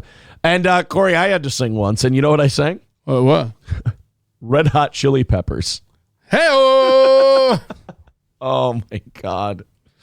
So we're checking back in with Johnny Taco and Kendra. Look like they're still about where we Kong left them. says, "Where is my gun?" It's a great question. Yeah, you should probably know where that is, dude. That's really scary. You have kids. What was your problem with the TV in the studio? Oh, yeah. Who is that for? Like everybody, they have a rotating thing of their talent on there, and then they figure when they take Facebook videos, it's good promotion. Yeah, is it good promotion? People are watching your garbage radio. Like, no. It's not okay. None of this is okay. None of it is okay. Corey Adams' butt plug says, "Why can't you be as funny as these guys? Because we can't limbo Ban down him. that." Ban him. Not even a sense of humor about it. Just get out of here. Oh, all right, guys. It's time for our final hype train of the morning. Thank you so much for the completed level 5 last time. Raleigh's Rednecks and Longnecks. Raleigh's Rednecks and Longnecks, of course. Great live bands on Saturdays. Corey and I, our favorite bar in the area. Not every Saturday. All Saturdays, but better with beer band. Yeah, except for last one was better with beer. They've got great bands coming up this summer. They've got John Michael Montgomery, Tracy Bird, Sawyer Brown, Doug Stone, Billy Bob Thornton, and the Boxmasters. We're going to that. Get tickets to all of it. We'll be getting tickets at Raleigh's Rednecks and Longnecks in Sauk Rapids, the best honky-tonk bar there is. Raleigh's Rednecks and Longnecks in Sauk Rapids. The pizza's great. The wings are delicious. Try it today at Raleigh's and pick up your tickets. Balls Deep and Fat Boy with 100 bits. All right, final hype train of the show. 6 100-bit gives from 6 different people in the next 5 minutes. And we've got our third and final hype train of the show. You guys have 20 minutes of overtime coming to you. If this next hype train gets past level 4, you've got 30 minutes of overtime. And we've got plenty of show for you today. That's for sure. So 100 bits. I don't know if we do. We got through all the material today. We're just starting the 7 o'clock stuff. So I think we're going to just barely. That's not a lot of material for us. We burned through it. Oh, that's true. We've got 3 or 4 more, I think 3 or 4 more 100-bit gives, and we're in. There's Mr. Mojo Rising, 3 more. Riff Track supporter, the show feels quicker every time I tune in. Having too much fun here with you guys. Well, that's good. Yeah. That's good. Welcome. We like having you, buddy. I told you guys, we're better. The Bubba Army that came in here said that he's gone Friday and Monday. And we're doing a show Friday and Monday. So you are doing a show on Monday. Yeah, we're going to do a show on Monday. We got to do our giveaway show Monday night.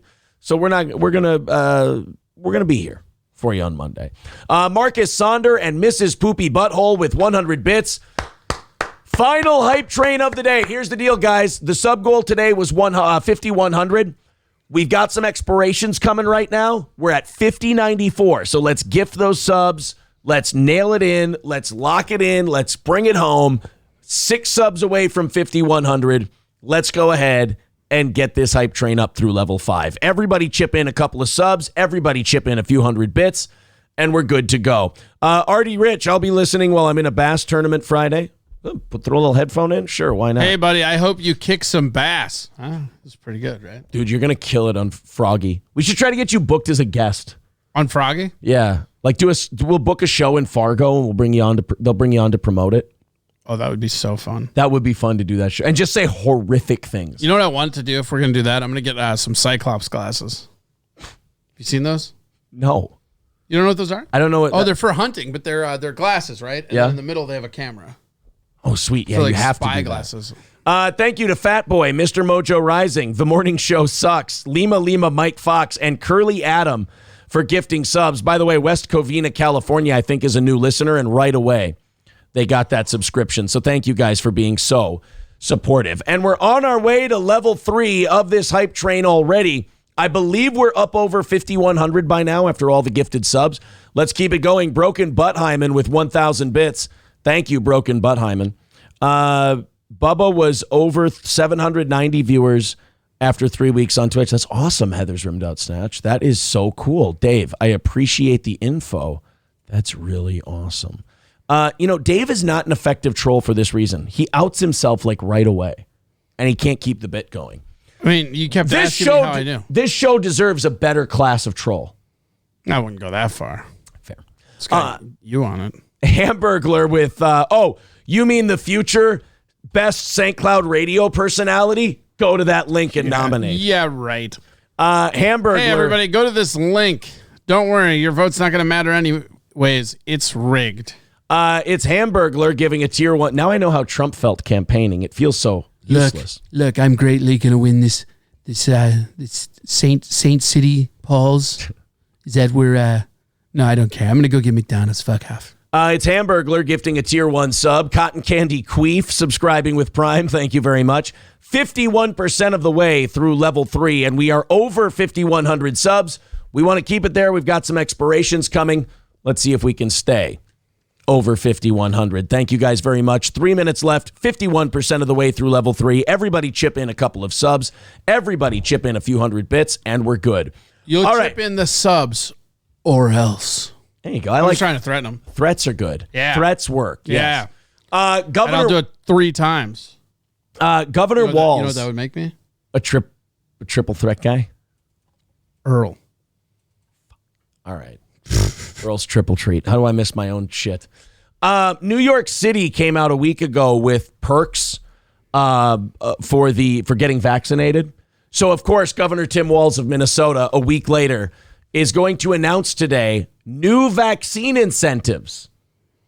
See, this is okay. Can I just say, I know you're going to yell at me for being the conspiracy guy, but this is the stuff that gets my tinfoil hat brain rolling, right? If these vaccines are that important, and why bribe us? Walz, the weird thing about Walz is, with Cuomo, if you said this about Cuomo, I would get it, but I think Walz actually buys into it. But with Walz is a believer. The vaccine, right? If you absolutely need everybody in the populace to inject themselves with a spike protein that you plan to manipulate later, you would have to pay them. And they're paying them. Yeah. Well, not even going to manipulate later. We're still working. We're still working on research that manipulates. Well, so I viruses. read. I mean, I got into some dark holes the other day about COVID. So the spike protein that they think is synthesized or whatever, right? All the strains that mutate are based off an excess of the spike protein, which isn't found naturally in a human's body. Shit, you did go down the rabbit hole. But it is found in the vaccines and the COVID itself. So if you were somebody that because now, and here's the thing, doesn't sound so crazy now. If you were, let's say the left party of America, and you don't care about people dying or hijacking the country's economy to get rid of Trump, is it that far of a stretch to say you also don't care about setting everybody up to just be under your protective guard forever? Well, with the boosters and everything else. Right, because you got the boosters, and then if everybody has the spike protein, right? Then because here's what I've always said, and people people think this is crazy, but if COVID was exactly what they were telling us, right? When the vaccines first came out, they would have gone straight to college kids. They knew college kids were spreading it at a rate of like 8 to 20 to 1. If you're trying to cut off the spread of it, you don't start at elderly people. Yeah, What would you say to them if they said, well, we went elderly because they're at the biggest risk of dying? Good. They're elderly. That's what they do.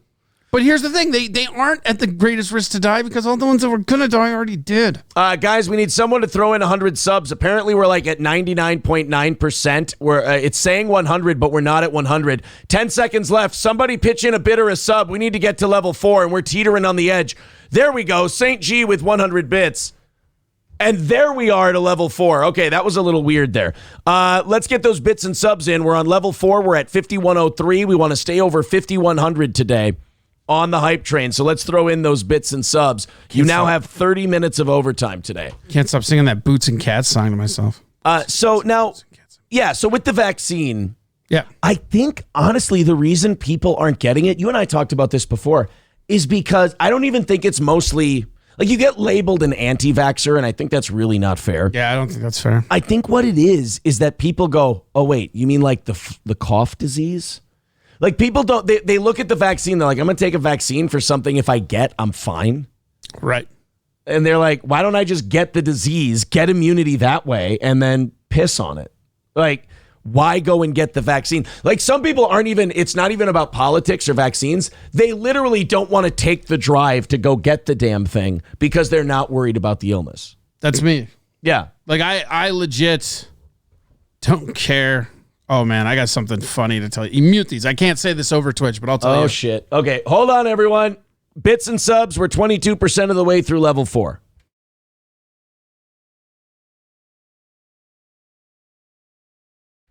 All right. Pretty sweet, right? I know, heroin, dude. Man. Spoon enough, baby. Spoon enough. Yeah, I'm the opposite of Demi Lovato. Put down the fork, pick up the spoon. It's a weight loss program that I'm working on. Rusty Grammar says you didn't mute, LOL. I'm not falling for that one again, you nincompoop. So Governor Walz wants to provide incentives for people. Oh, wow, listen to this. This is such a Minnesotan bribe. State park passes, fishing licenses, and state fair tickets. So your incentive is basically something you could go get for $6. Yes. April and I got a fishing license with a trout endorsement on each one for 2 of us, and I think it was like $60, where it would be like $15 a person normally without all the endorsements and stuff on it. Yeah, state fair tickets, what are they, like $15? Yeah. I mean, who pays to go to the state fair anymore? Come on. You know, I really don't want to get this vaccine. I really don't want to. I don't have to wear a mask anymore, everything else. Oh, I've had COVID before. I've already been exposed. Hey! But how about a $15 state fair ticket? Oh, you know what? How can I say that? Yeah. Wait, $15? I can't afford to say no to that. There was, though, like they did a poll, and I don't know how you'd figure this out, but it's the only poll I've ever seen on it. Like 66% of people who don't want the vaccine would do it for $100 or less. Like the bribes Americans will take. Like, honestly, a t-shirt. It is ridiculous, and I know I don't want to like sit here and belittle our merch, but it is amazing what people will do for t-shirts. Right. And ours are nice. Yeah. And still, I would be like, okay, don't get a shot just for one of our t-shirts. Don't humiliate yourself on a radio show just for a t-shirt. God, hold out. That's the thing. They want you to get vaccinated. They need you to get vaccinated. You're holding the negotiating cards. Hold out for a good one. Hold out for like one of those Ohio free college lotteries. Yeah. Or something like that. St. G with 300 bits. No, I think I'm just going to get the t-shirt. I just want the t-shirt. I'm good. I'm going to cash in my chips while they're good. 28% of the way through level 4 of the hype train. 1 minute and 20 seconds left. Bits and subs. We're at 5106. Hell, if we're in the clear, let's see if we can get to 5150. Why not? 28% of the way through level 4. 28% with 1 minute left. Let's see what we've got left. Shut the F up. Karen says, pay my house off and maybe I'll think about it. It's not even incentive. Those are the worst bribes I've ever heard of in my life. Money. When did we get above bribing people with money? Yeah. Curly Adam with 2 tier 1 subs, 43% of the way through level 4. Seriously, give me a check. You're trying to you're trying to bribe me? Bribe me then. Yeah, let's talk turkey. 50% of the way through level 4, Hardwood Chick gifting a sub. 35%, 35 seconds left. 50% of the way through level 4. Let's see if we get there. You guys are getting 30 minutes of overtime today. Thank you very much for the support. Flinty Gecko especially. 25 seconds left. St. G with 1,000 bits. 64% of the way through. 15 seconds left. We are getting close. 65% of the way through level 4 with 10 seconds left. And level 4 may end up being the limit for today. There we go. 3, 2, 1, and there it is. All right. Thank you guys very much. Those are the 3 hype trains for the show. We got 45 minutes left in the program. Skeezy Whitefish, would you get vaccinated for Viking season tickets? Yes. Yeah, I would. Are you kidding me? For sure. Twice.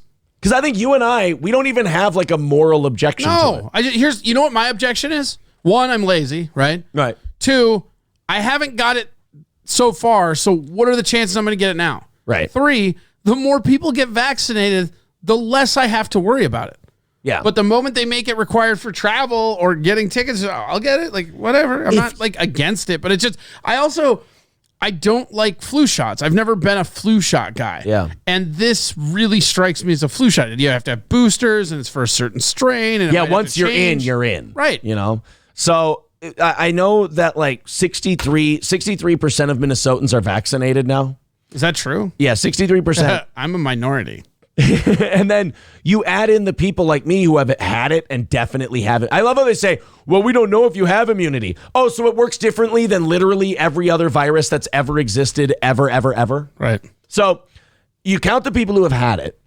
You count the people who are vaccinated. We're probably at that 80% herd immunity threshold. Maybe. I mean, they're just going to move it, though. Just move the goalposts once we get there. That's all they do. Aaron's crusty sleeping bag says, I got COVID and it was nothing to me. And in the last 2 months, I was around people 3 times who the next couple days tested positive for COVID. I never got sick. And one of them, we passed a bottle of booze around. Yeah. So you're immune. You got it. You have antibodies. I still think that I got it. I still think that I got it in like January, of last year. Yeah, then it's too late to test for antibodies because they're in your cells by now. I mean, it doesn't stay in your blood forever. Like I got mine. The cure is imprisoned within me. Feast upon my glorious cellular residue. I think 5 months later I got tested for antibodies. I still had them in my blood, but if I tested now, I probably wouldn't have them there. In my blood. People are naming what they'll get the vaccine for. For a cool, tax-free, non-year-end taxed million, I'd think about it for a minute. Come on. Corey and I were just honest with you and said for what? $1,000 Viking season These ticket people are package? such bullshit. Yeah.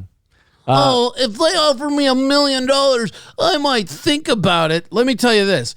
If they showed up with $1 million cash, I would be giving myself the vaccine before they could finish the conversation. Right, exactly. I would swipe the thing. I would be like, "Is this it?" I'd be like, "Boom!" And they're like, "You don't need to do it." I'm like, "I don't care." Like, here, I'll put it in my tongue. What do you want from me? Give me the money. Looks like a vein. Yeah, just shoot it yourself. Oh, here's a vein. Have your sister do it for you. She'd nail it. I don't know, man. She's got like divots in her arms. I'm not trusting her at all. Okay, here, let's go even simpler. Vikings luxury suites for a Packer game. For a Packer game? Luxury suite or a 49ers game, whichever team. Your biggest thing. In Lambeau or at US Bank? At US Bank. Oh, Stadium. yeah, I'm in. Yeah, luxury suite. Luxury suite. You just wanted to shit on Lambeau. Yeah, you damn right I did. I love that Adam Thielen shit on Lambeau during the offseason. Packer fans went, "Come on, guys, that's bullshit, right?" And the rest of the league went, "No, you do have a shitty, crummy stadium. Like the only cool thing about your stadium is it's old as shit. It's like Fenway." I actually enjoy it. I hate admitting it. There's a thing with Lambeau where they got the statues and everything, and even as the Vikings being the big rival, there's just this sense of football history that's there that I've never seen in any.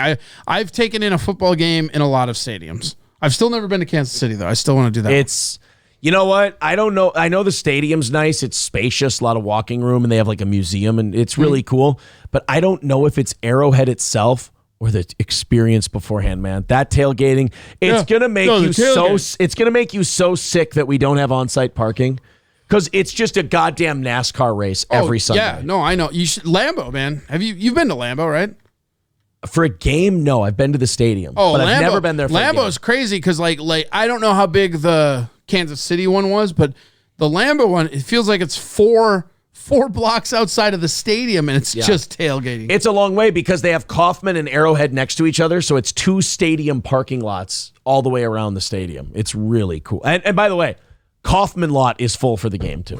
We used to drink flasks in the Target Center for Wolves games. Does that count? That sounds fun, actually. It actually kind of was. Van Drexel says, I'd get the vaccine for better with beer tickets. Doubt it. If you punished me with better with beer for not getting the vaccine, I'd get vaccinated. Atomic Citizen says, and this conversation is why the USA sucks and China has control of everything greedy people do. What? That makes no sense. Right? Guys, I know that China's like on the up. I get it. But if you don't think the United States is still the dominant power in the world, you got to have a grasp of what's going on. China's making moves. Yeah, but they own us. Like Biden, right? Pine Island Partnership. 10 people now that he appointed to heads of our office are on the Chinese payroll. 10. Like internationally, if you tell Israel or you tell a country, do this, and China says, do this. They're listening to China. They're listening to us. Oh, yeah? Tell that to Jerusalem. They listen to China. Yeah. Oof. If the United States says, we're taking the money and the weapons away, or you do this, Israel does what we want. China did the same thing, and they listened to China. And China's actually poised to be the new international currency this year, right? The yuan is fucking worthless. No, the fiat thing, the oil standard or whatever it is. The petrodollar? Yeah, is that what it is? Petrodollar? Might be petrodollar. Well, that's what they call the dollar, because like the dollar is the world's reserve currency. Right. So they call it the petrodollar. But the petrodollar, or the oil exchange dollar, petrodollar, sure, that's the one that everybody uses, and that's about to be not in USD. We shall see. Inbred Sister Banger says, I love that people are afraid of the vaccine because they don't know what's in it. A stranger offers those same people some drugs and they're all about it. Yeah, but nobody says this vaccine will get me fucked up. Right. It won't give you, if you told me that the vaccine would cause hallucinogen effects, hallucinogenic properties, I'd have 8. COVID wouldn't stand a chance. Man, that's just your medical opinion, man. Oh, and what's funny about this is these mRNA vaccines are so much less full of horse shit and additives than the vaccines we got as kids. And they're so much more safely engineered than the other ones. I'll give you an example of how China's the authority, right? How many places, including us, aren't acknowledging Taiwan as a country? No, that's one of the big sticking points between us and China. We acknowledge Taiwan as a country. Tell that to NASA. Well, NASA, the United States, no, the State Department, the U.S. government not only acknowledges Taiwan. Right. That's my point. We created Taiwan. That's my point exactly. And we're telling all these other people that it's a country, and they're all ignoring us to do what China says. That's my point exactly. But that's a profit move. That's because Hollywood wants to be in China selling movies. That's all money. Sure. That's all business. But what's the motivation? It's always going to be money, right? Power comes from the money. If we did the same thing China does, they'd bow to us. But we're not talking don't do about that. If they don't, though. They're doing it, and people are bowing to them. That doesn't make them more powerful. It makes them a dictatorship that says you can't come in here unless you do this. The United States, they would choose the United States over us, but we don't do that. We don't do the things China does. That's all a profit move. That's just corporations. But that's what I'm saying. If they're the ones making all the moves profit-wise, are they are we still in control? I don't know. Yeah, that whole having a navy and having enough nukes to blow up the world 16 times goes a long way, I think, still. I mean, don't sleep on their nukes either, though. And having 3 times the economy that they do is but they could topple our economy like that. That's very easy. How? Because they would have to roll their own economy, but they bought up our debt. They're tied into our inflation. They could literally crash our dollar. 1.4 trillion. We could write that off in a day. Yeah. Look at how much we've been spending on COVID shit. If China crashes it, they crash it by not taking it. And if China's not taking it and it goes down, nobody else will take it. They could absolutely collapse. It would collapse their country too, though. Right. That's why they're not going to do it. It would hurt them more than it would hurt us. I agree with that. Yeah. But it would hurt us a lot. We'd recover. They wouldn't. Maybe. They wouldn't for sure, but we might not. Wouldn't that make us more powerful? Maybe, but then you get into the Belt and Road, and you get Again, into I'm how not saying China's- they're not making moves. No, and check it they're out not though. You got the trying. Belt I'm and saying Road. we're still the king. China's leveraged like what 7 different countries in Africa, 30 different countries with public works projects. That's what their big scam is. They're like, hey, let's build you a city hall on a margin. Yeah, they're building client states like the Soviet. They're the new Soviet Union more than. Well, yeah, they're doing 1920s Russian propaganda. Like, Yeah. that's their whole thing. That's their move. Yeah. Apparently, Herb went too deep. 100 feet. I don't know what that means. So if China called in all their loans, Japan holds more of our debt than China does. That's not true. No, I'm almost that serious. Who holds the most U.S. debt? I believe Japan holds 1.6, and China owns 1. Japan is the largest holder of U.S. public government debt. What? 1.26. Oh yeah. As of April 2020, though, it was China before that, right? No. It's China's been They've been moving up like crazy. I thought China passed them recently. No, China owns. China used to own the most debt. I know what I'm talking about. So as Japan passed. I thought you said that. I thought you meant China passed Japan. Since I didn't know that Japan passed China, but China has been the number 1 holder of U.S. debt for like ever, and it just said in the first thing you listed that it was as of April. Go up, the very first one, as of April 2020. Japan as of April 2020. Now I think that's probably because we're looking at what China's doing, and we're like, no, we're not going to take any more of your loans. And actually, we stopped really borrowing any money from anyone because the Federal Reserve did quantitative easing and said, we'll just print it for you. Yeah, well, but Japan's a different beast entirely because Japan owns our debt, but they're also plugged into our commerce. So the difference with China, like if China rolled on us, they would just basically make furniture out of their people till they recover. Lima Mike Fox nails it. He goes, most of the U.S. debt is owed to the U.S. That's absolutely true. We owe ourselves our own money. That's absolutely true, yeah.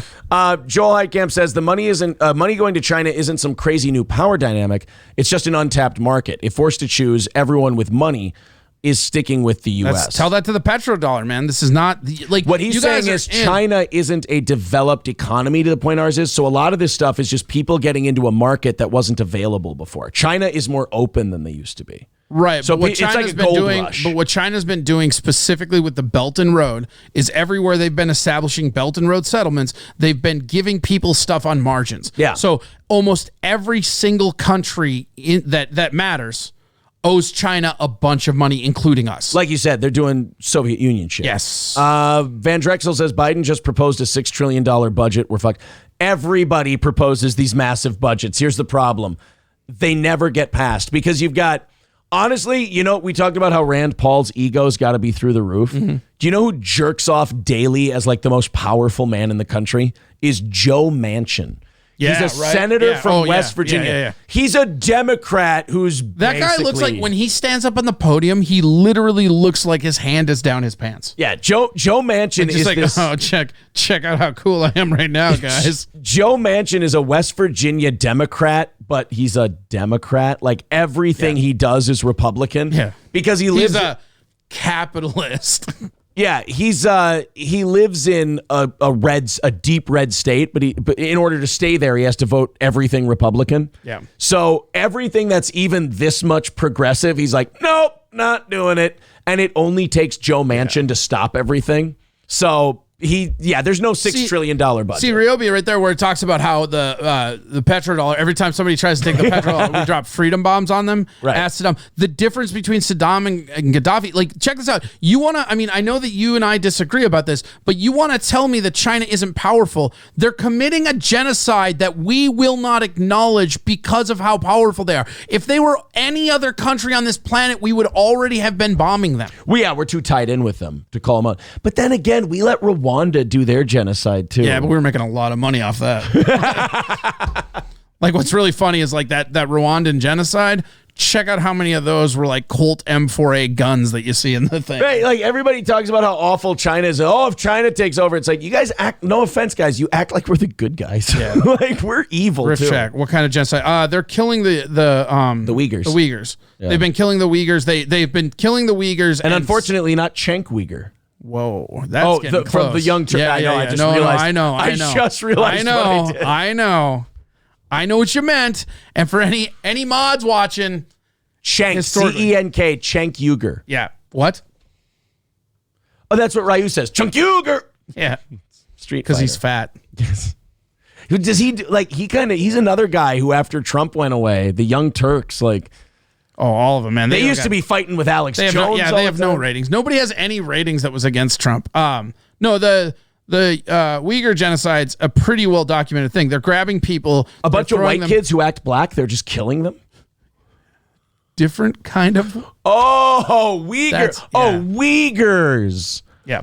Oh. They also the most messed up part about it is the hair smuggling. That I just can't get over. You know about that? They sell the hair. Yeah, but did you see the one that got caught like a year ago or whatever? Look up hair smuggling. It was like 6 tons of human hair. I wish I knew how to spell Uyghur. No, just go China. Yeah, right. U.S. items seized to be made from hair of Muslims in Chinese labor camps. Border officials say shipment contained 13 tons of weaves. tons of 26,000 pounds of weaves and other hair products worth $800,000. Right, and that's all coming from people from labor camps. They're literally shaving their heads and selling their hair as weaves. It's like gold. It's the gold teeth of the Chinese genocide. It starts with a U. It's UHGR. It's not. It's Chinese, so it's not phonetic. It's phonetic for Mandarin. You know, I mean, Trump stood up to China on a lot of economic stuff, but he kind of let that go too. Like he didn't press. Oh, real he was hard trying on to. that. He was trying to set it up for the next one. Trump is the only president that has done anything to stand up for China, to China. Bush didn't do it. Obama didn't do it. Neither. They all just let him do whatever they want. Again, because they are very powerful. And we're tied in. Like a lot of it's the like the Biden. debt. So Everything Biden, we do that hurts them hurts us. Well, so Biden is an extension of the Obama administration, which was an extension of the Clinton administration, right? And they are famously tied into China. In Biden's case, again, Pine Island Partnership. You want to go down these holes? They're right there. This is the thing that I think is so frustrating right now about information is that people make up their minds and then they don't go out to find the information, but the information's all there to find if you just Google it. Like you and I were talking about that. I didn't know that Japan passed China on the national debt. Right. I did know that China was the largest holder of our debt up until every time I looked it up except for today. And then it said April 2020. That makes sense. I Yeah. haven't looked in the last year. Yeah, I don't know. When did Japan overtake Chinese debt? This is a hard Google search to do. When did China surpass Japan? No, not their GDP. Japan's GDP is banging. Japan's? Yeah. Ooh. I think they've been frozen since like the 90s. No, banging down, I mean. Oh, yeah. 2016 is when Japan passed China. Okay. December 16th, 2016. So right before Trump took office. Weird. Japan became number one. It's almost like the Trump administration didn't allow China to buy debt.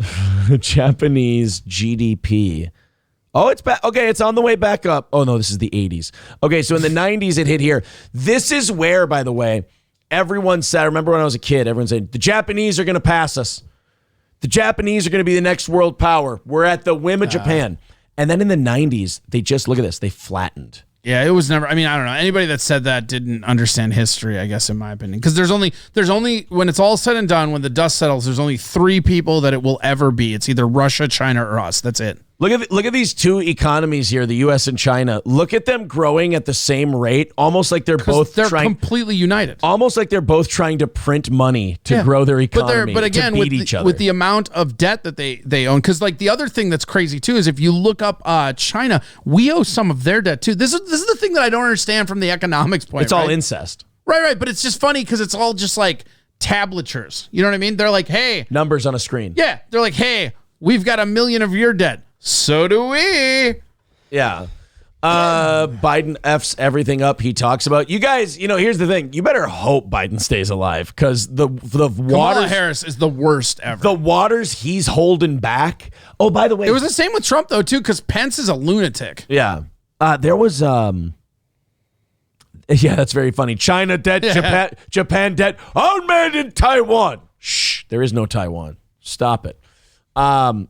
There was a story that Joe Biden was going to pick a different Democratic woman. Yeah. God damn it. I wish I could remember who it was. And that because he was pissed still It at was Kamala. Tulsi Gabbard, right? No, but it was God. It was somebody off the wall though. It was somebody different. Joe Biden, running mate. Somebody wrote in a book that Biden was torn about picking VP Harris after presidential debate bullshit. Yeah, so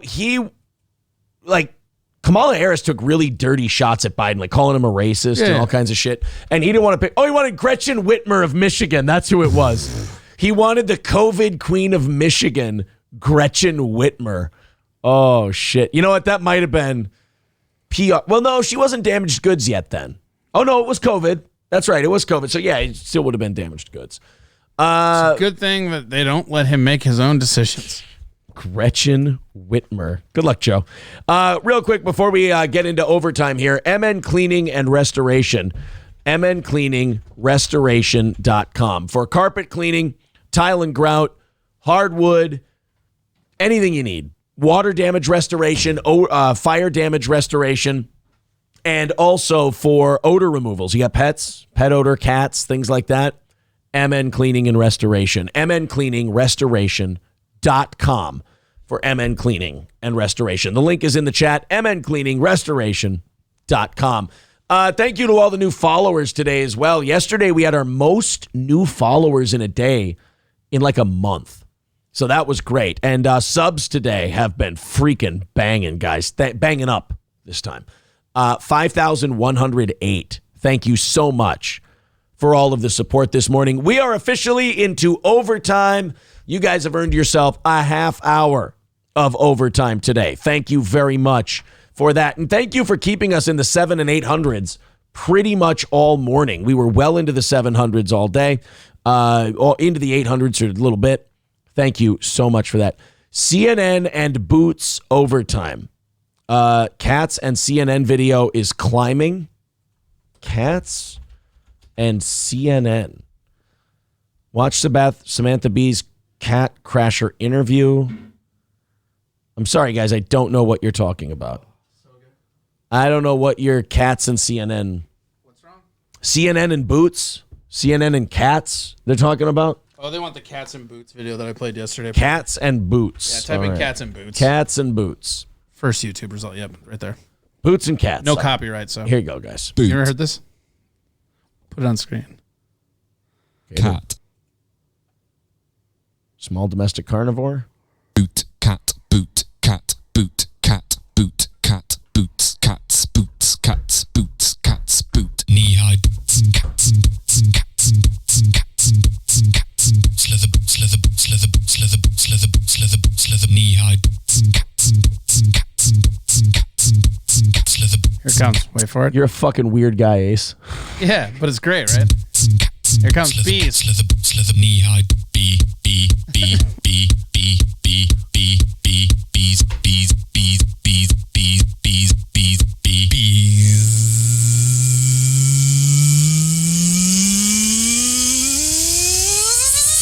Cats, boots and cats and boots and cats and boots and cats. It's oddly satisfying, right? Cats in CNN. A cat bee would be terrifying. Can we just admit that? Yes. Oh, that's not a CNN Cats video. How dare you? Who was that? MN Honky? That's an oldie but a guy. I haven't been rickrolled. You deserve that. In a long time. It's been a long time since I've gotten an old rickroll. Showgoth subscribing for 24 months. 2 years, Showgoth. Thank you very much. Ramastar could use a sub. He's new to the channel. Just followed us 12 minutes ago. Jono24Y and No Bone following the channel just a moment ago. How the hell has player 444 been a fan this long, loved the show this long, and not even dropped a sub? What the hell, bro? What the hell? Said he hates you. Oh. Because you're a lib. Oh, well, if he hates me because I'm a lib, then there's really nothing I can do about that. That's right, you dirty lib. Am I a libtard? You are a little libtarded. A little. He says my account is not activated. Well, that would explain it. Minneapolis Public Schools says a teacher is on leave after allegedly wearing a Donald Trump mask to school on the anniversary of George Floyd's murder. Come on. What? He's just new mask goofing. What is it? I don't get why. He wore a Trump mask on George Floyd's death anniversary. So who cares? One is not related to the other. Right. Like Donald, I don't know if you know this, and this might be a shock to some of our listeners who watch mainstream news.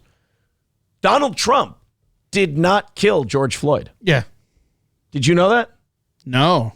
I thought he did. George Floyd was murdered by a man named fentanyl. I'm sorry, Derek Chauvin. I apologize. I swear on this stack of fake 20s that it was Derek Chauvin.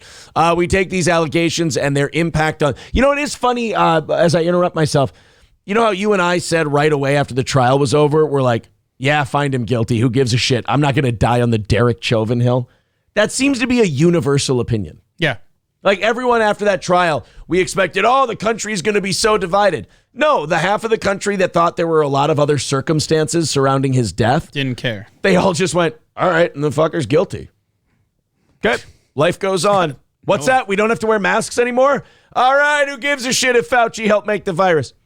That's the biggest, like... Skeezy Whitefish says Trump told Chauvin to execute Order 66. George Floyd was a Jedi? What the shit?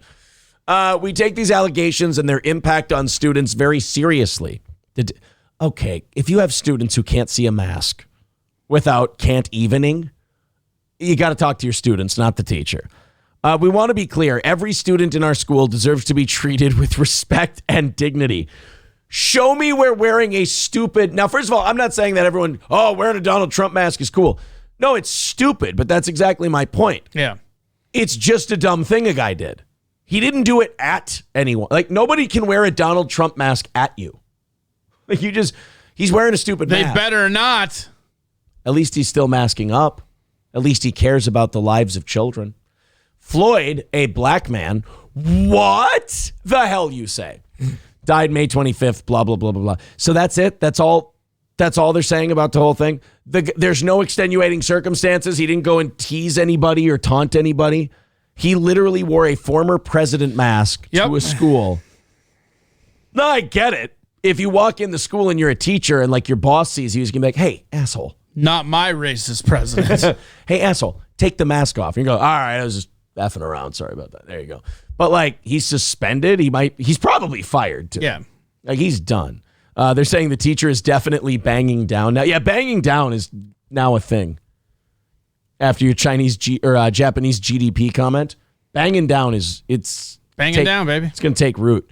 Biden asks Intel community to investigate COVID-19 origin.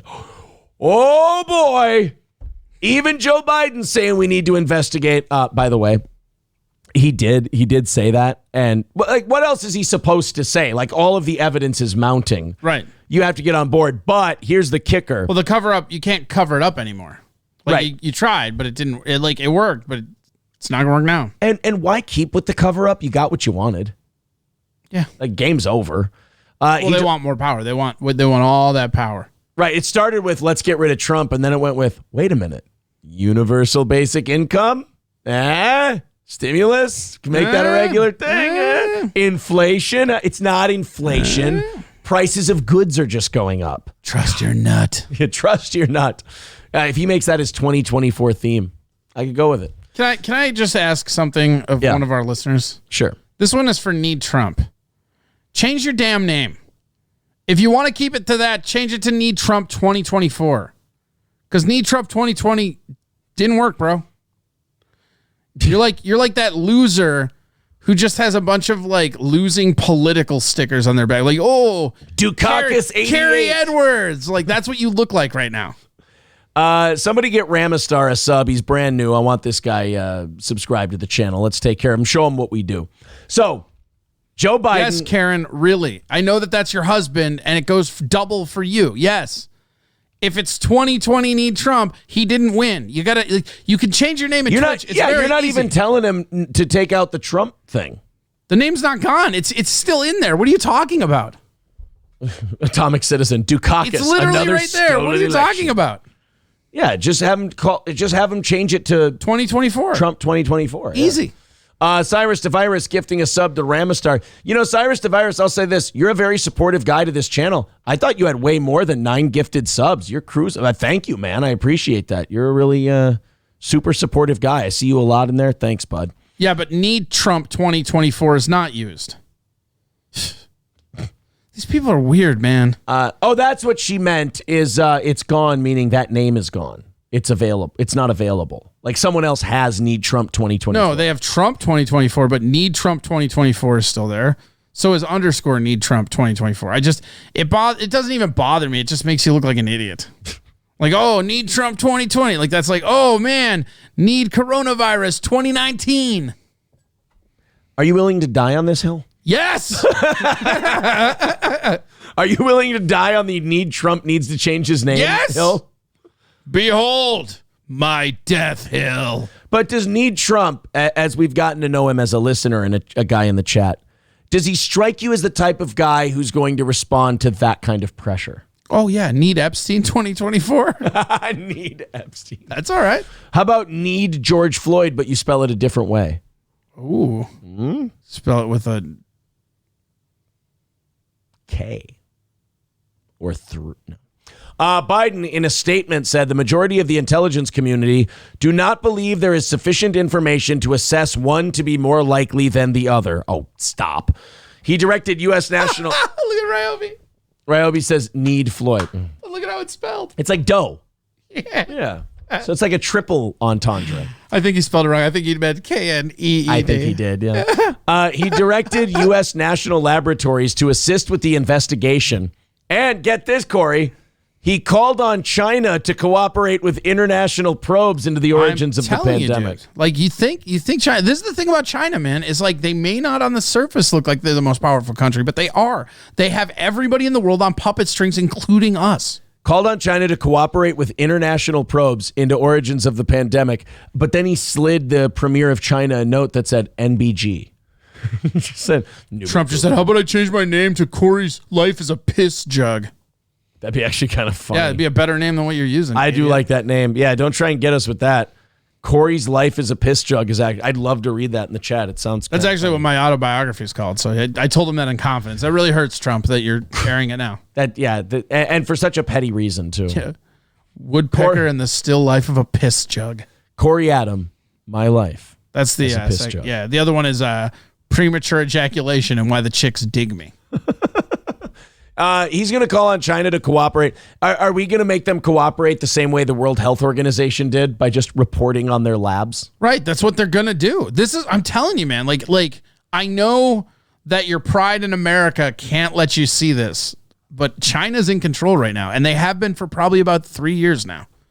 And the Belt and Road is almost done with, and they created marginal debt at every single strong point hub. So not only do they have not military, right, trading outposts that military supplies and vehicles can go to, but they're also in places that owe them a lot of money. So like, hey, we're just going to park our tanks over here. So they're trying to copy us. They're trying to build bases in like every country. Well, but like they're trying to copy Britain. They're creating a great trade route like Britain did Silk back Road. in the day. Bigger than the Silk Road, the British Empire, like the West Indies. The East India Trading Company. Yeah, the trade routes. Yeah. Wolves, oh God, I'm so happy to hear this. Wolves minority owner says there's no provision to keep the team in Minnesota in lawsuit over A-Rod sale. The Timberwolves were sold recently. It was finalized. It's done. I think they're going to Is that real? Yeah, in a couple of years. And I'm gonna say this. Fuck Glenn Taylor. That dude ran that franchise into the ground for years. I'm so glad to be rid of him. That whole family can get effed. Let's be honest. Outside of 10 or 12 years of Kevin Garnett, that franchise never did anything. They tried, though. They tried to rebuild. They just made the worst moves every single time they could. Yeah. How many top 5 lottery picks are you going to get? All of them, and screw them all up. So they might be moving. Let's trade Roy for Foy. They rhyme. That was, I think, our logic, by the way. Hey, instead of getting a beast of an NBA ready college player, let's go get this weird, effeminate dude from Spain. Didn't we draft him ahead of Curry? Yeah. Wasn't it Steph Curry? That's who we were targeting, and at the last minute, we took Rubio. Didn't we? I think we passed Curry twice in that draft. We got Johnny Flynn. Oh, that's right. And Rubio. That's right. Steph Curry draft. Let's look that up. Yeah, you guys might not know this if you're not from Minnesota. Yeah, we picked 6. So we just passed him once because he went round 1. 2009 NBA draft. The Timberwolves passed on Steph Curry in 2009. We drafted back-to-back, 5 and 6. We drafted Ricky Rubio and Johnny Flynn, and then right after him went Steph Curry and NBA championships. Yeah. Look at that. Blake Griffin, Hasheem Thabit, James Harden. Who? Never heard of him. Tyreek Evans, Ricky Rubio, Johnny Flynn, who washed out of the league, played 3 years. 3 years we got out of him. We gave up the first overall pick for Wiggins, too. Oh, that's right. Steph Curry went 7. Who else was in there? Tyler Hansborough from Minnesota. Ty Lawson, Jeff Teague. Nobody really of note. Taj Gibson, Wayne Ellington. I mean, some guys who played, 10 or 12 years. But that's the thing about basketball. In the draft, there's like 3 good players. And if you don't have one of those, you're dicked. You're done. So we drafted Ricky Rubio and Johnny Flynn twice. We had 2 chances to if you're Golden State in 2009 and you're at 7 and you see Harden, Thabit, Griffin and Evans go, and you see, Minnesota's got 2 picks. Like, shit, we really wanted this kid from Davidson, that Curry guy. God damn it. And then all of a sudden you see Minnesota take Rubio, and they went, all right, they want a point guard before they take Steph Curry. I get it. And then you see them take Johnny Flynn from Syracuse, and you're like, oh my God, this is fate. The gods have smiled on us. This is us now.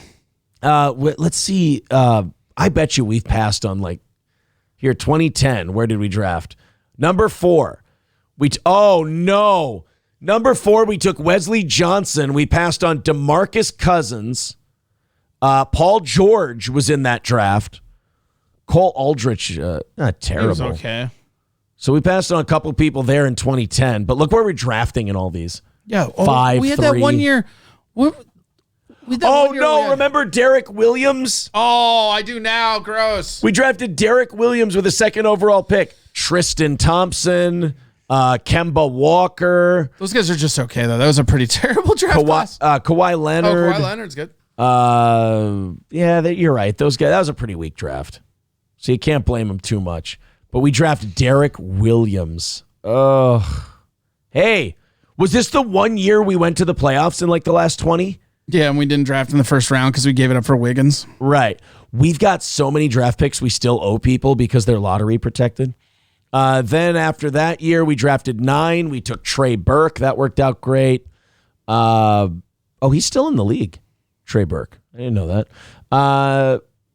Shabazz Muhammad washed out. Shabazz Muhammad was going to be a thing, and he washed out. Yeah, so the Timberwolves, when it comes to the draft, guys, we're just Zach LaVine. He was okay for a little while. Yeah, and then we got Karl Anthony Towns at number 1, Chris Dunn at number 5. That's crazy. This is just so bad to watch. Look at this. Laurie Markkanen at number 7. Never heard of him. Okay. 2018, we drafted number... we went to the playoffs this year, too. And we drafted number 20. Okay. 2019 draft. Got Cameron Johnson from UNC. And this year we took Anthony Edwards from Georgia. So in other words, if the Minnesota Timberwolves do end up moving, we get to try again with a new franchise in 10, 15 years. I mean, all these people who said, they're not going to sell to A-Rod without putting a no moving clause in there. It's like, yes. These billionaires who are selling these. Hey, tell that to the North Stars. Right, exactly. These owners, these billionaires who are selling their team, they just want to turn a massive profit on the team and then get the hell out of it. Here's the real thing, right? If they can move out of Minnesota, they will. We have one of the highest tax rates in the entire country. Yeah, and if they can move out of Minnesota, they will because they want to win. I mean, this has been a cancerous franchise from Jump Street. It just hasn't worked. I mean, technically, our franchise for Minneapolis is the Lakers. We're doing great. Yeah, there you go. Yeah. We're just, you know what? We identify as the Lakers. Yeah. There you go. How many Lakes are in LA? Screw them. The only thing that sucks is the timing of the year that basketball's in. It kind of fills a lull. I don't know. I think they all became babies, like floppers and stuff. I think I agree with people that it just became unwatchable. And the other thing, and this is what I've always kind of hated this about the NBA, is you can ignore an entire game and just tune in the last 2 minutes. That's always been the thing about basketball. They say, you can watch the last 2 minutes. And, it's the league's fault, too, because they stopped letting people play defense. You can't put your hands or your arms on anybody. That's what they're doing now. They're doing it in football, too. I mean, it's going to be flag football pretty soon here. Did you see the new rule? I just stumbled across this on Twitter yesterday in football at the meetings. A chop block is now anything below the waist, not below the knee. What? Yeah. So now it up to like the last 8 or 9 years, a chop block was below. You can't block below the knee anymore. Okay, fair.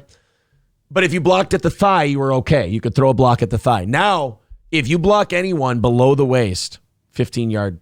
No, I'm sorry. I think it's a 10-yard penalty. That's crazy. I hate that. Chop block rule. Go to news here.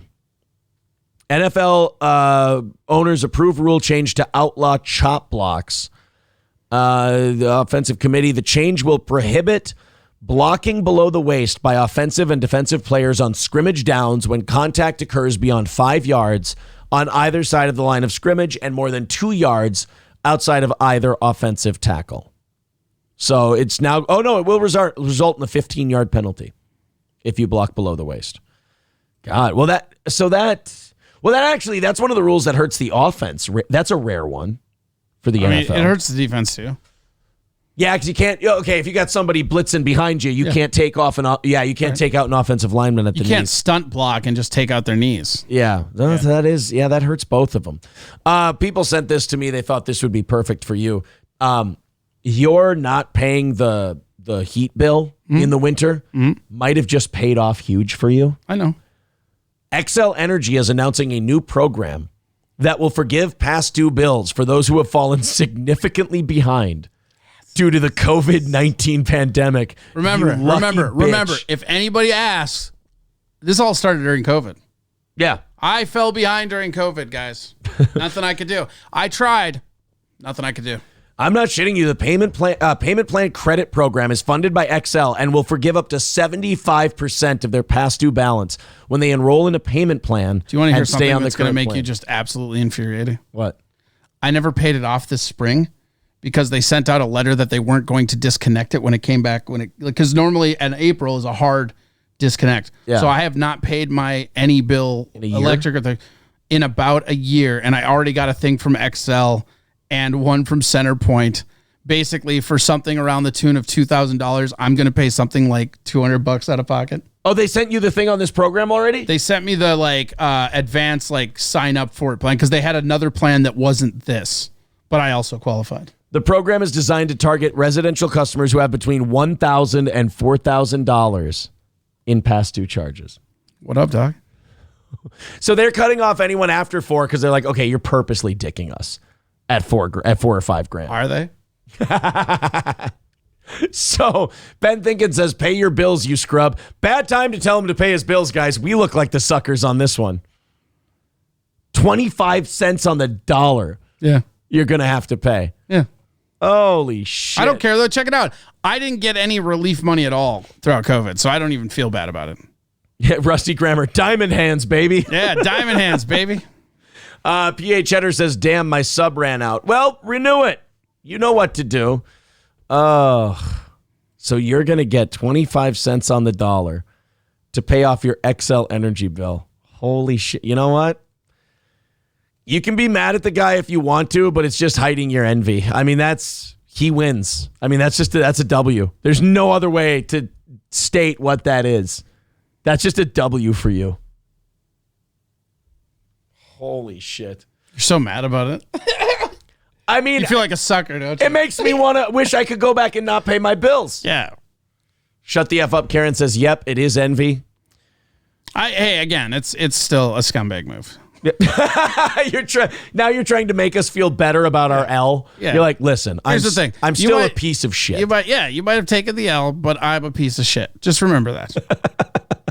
KCO says, don't hate the player, hate the game. I think that's about right. KCO could use a sub. 5,110 subscribers. Guys, thank you so much for everything you've done today. It's been a huge show, and it's all because of the listeners. All because of this show being listener-supported, audience-supported. You come through big, and we appreciate it. Let's end on this one. I figure you and I could have a couple of things on this. 9/11 themed bar opens in Fort Worth, Texas, surprisingly to mixed reviews.